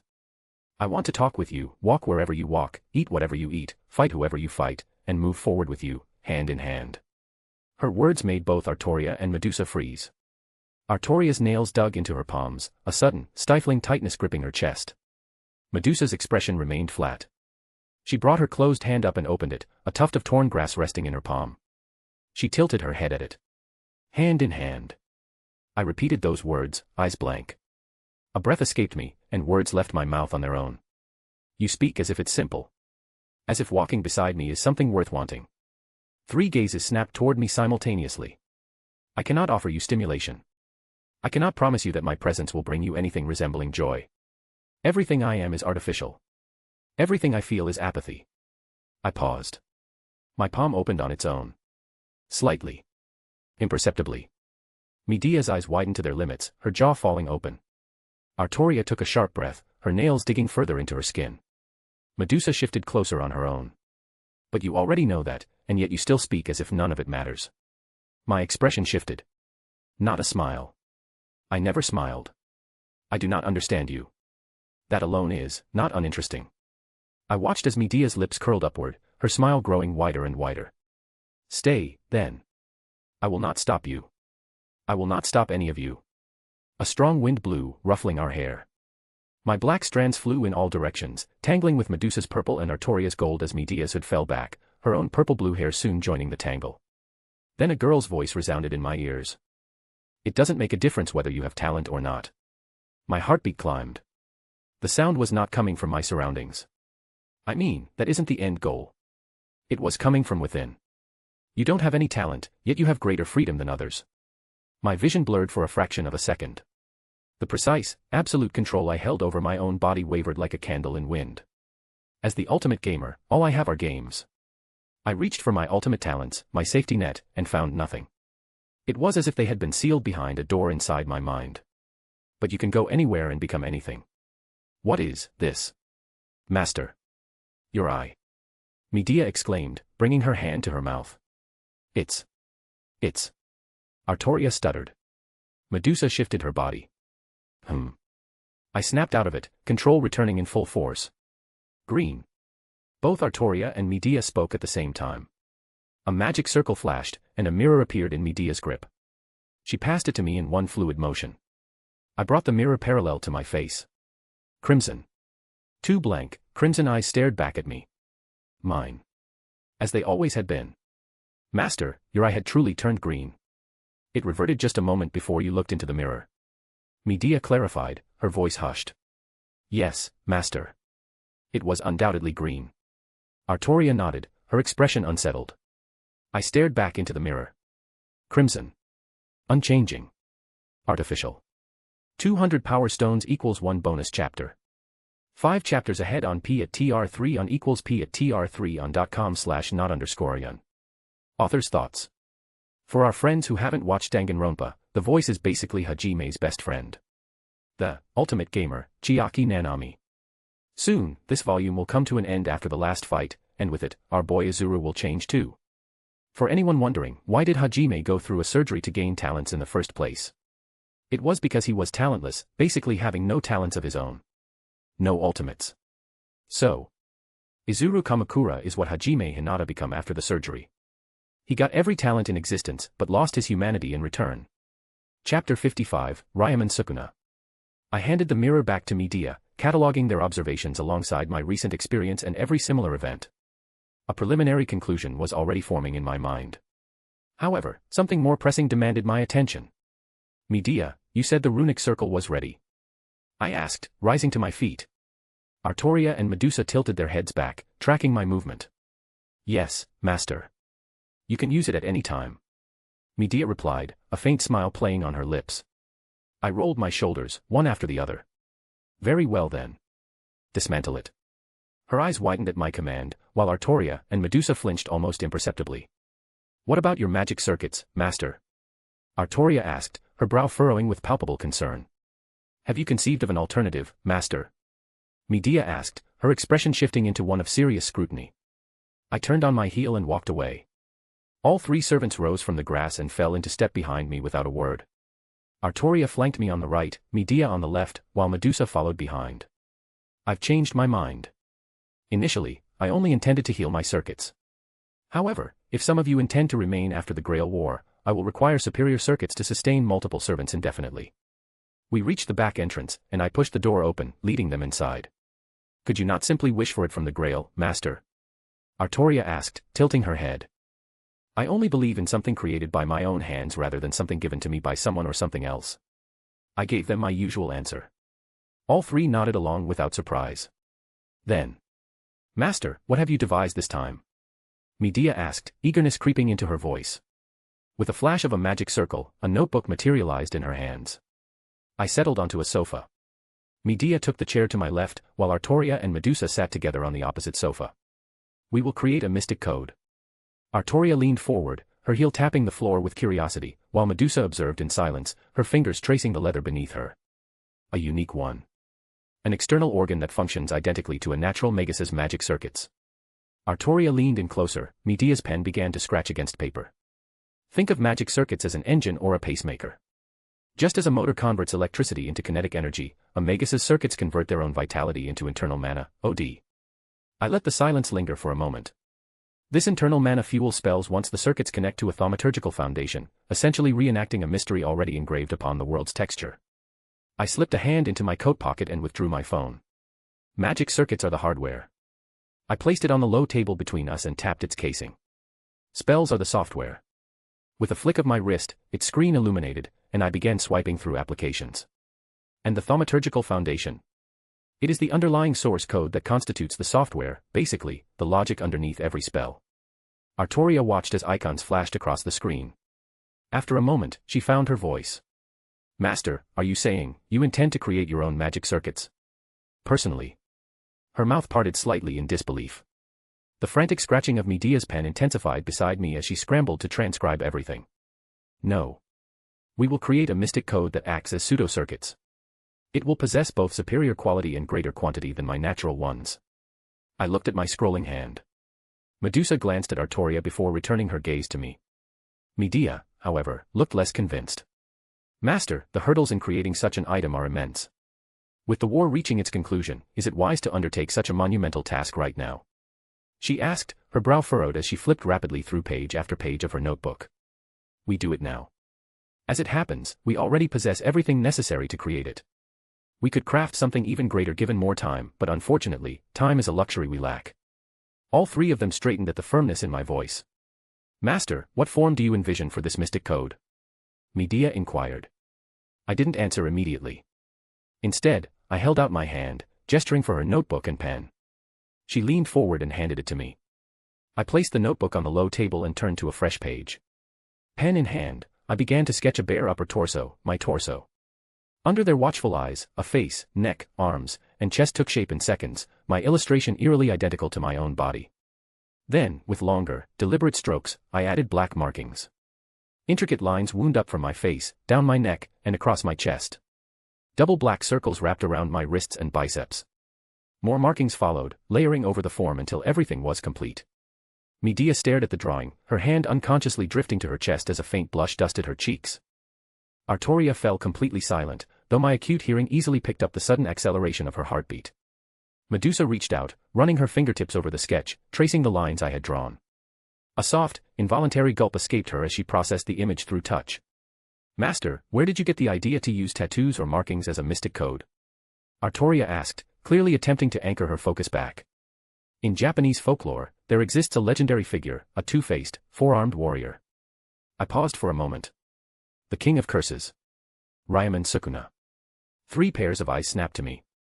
In myth, he bore markings exactly like these, which he used to manipulate and control his own energy. Master, so you borrowed this concept from him? Medea deduced. I gave a slight nod. Even so, Master, there are numerous obstacles to creating something of this magnitude. She began counting on her fingers. Materials. Reagents. Special ink. The engraving process.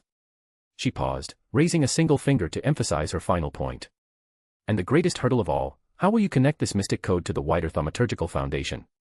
I looked at her, then at Artoria, who was glancing between us, and finally at Medusa, who was still studying my sketch.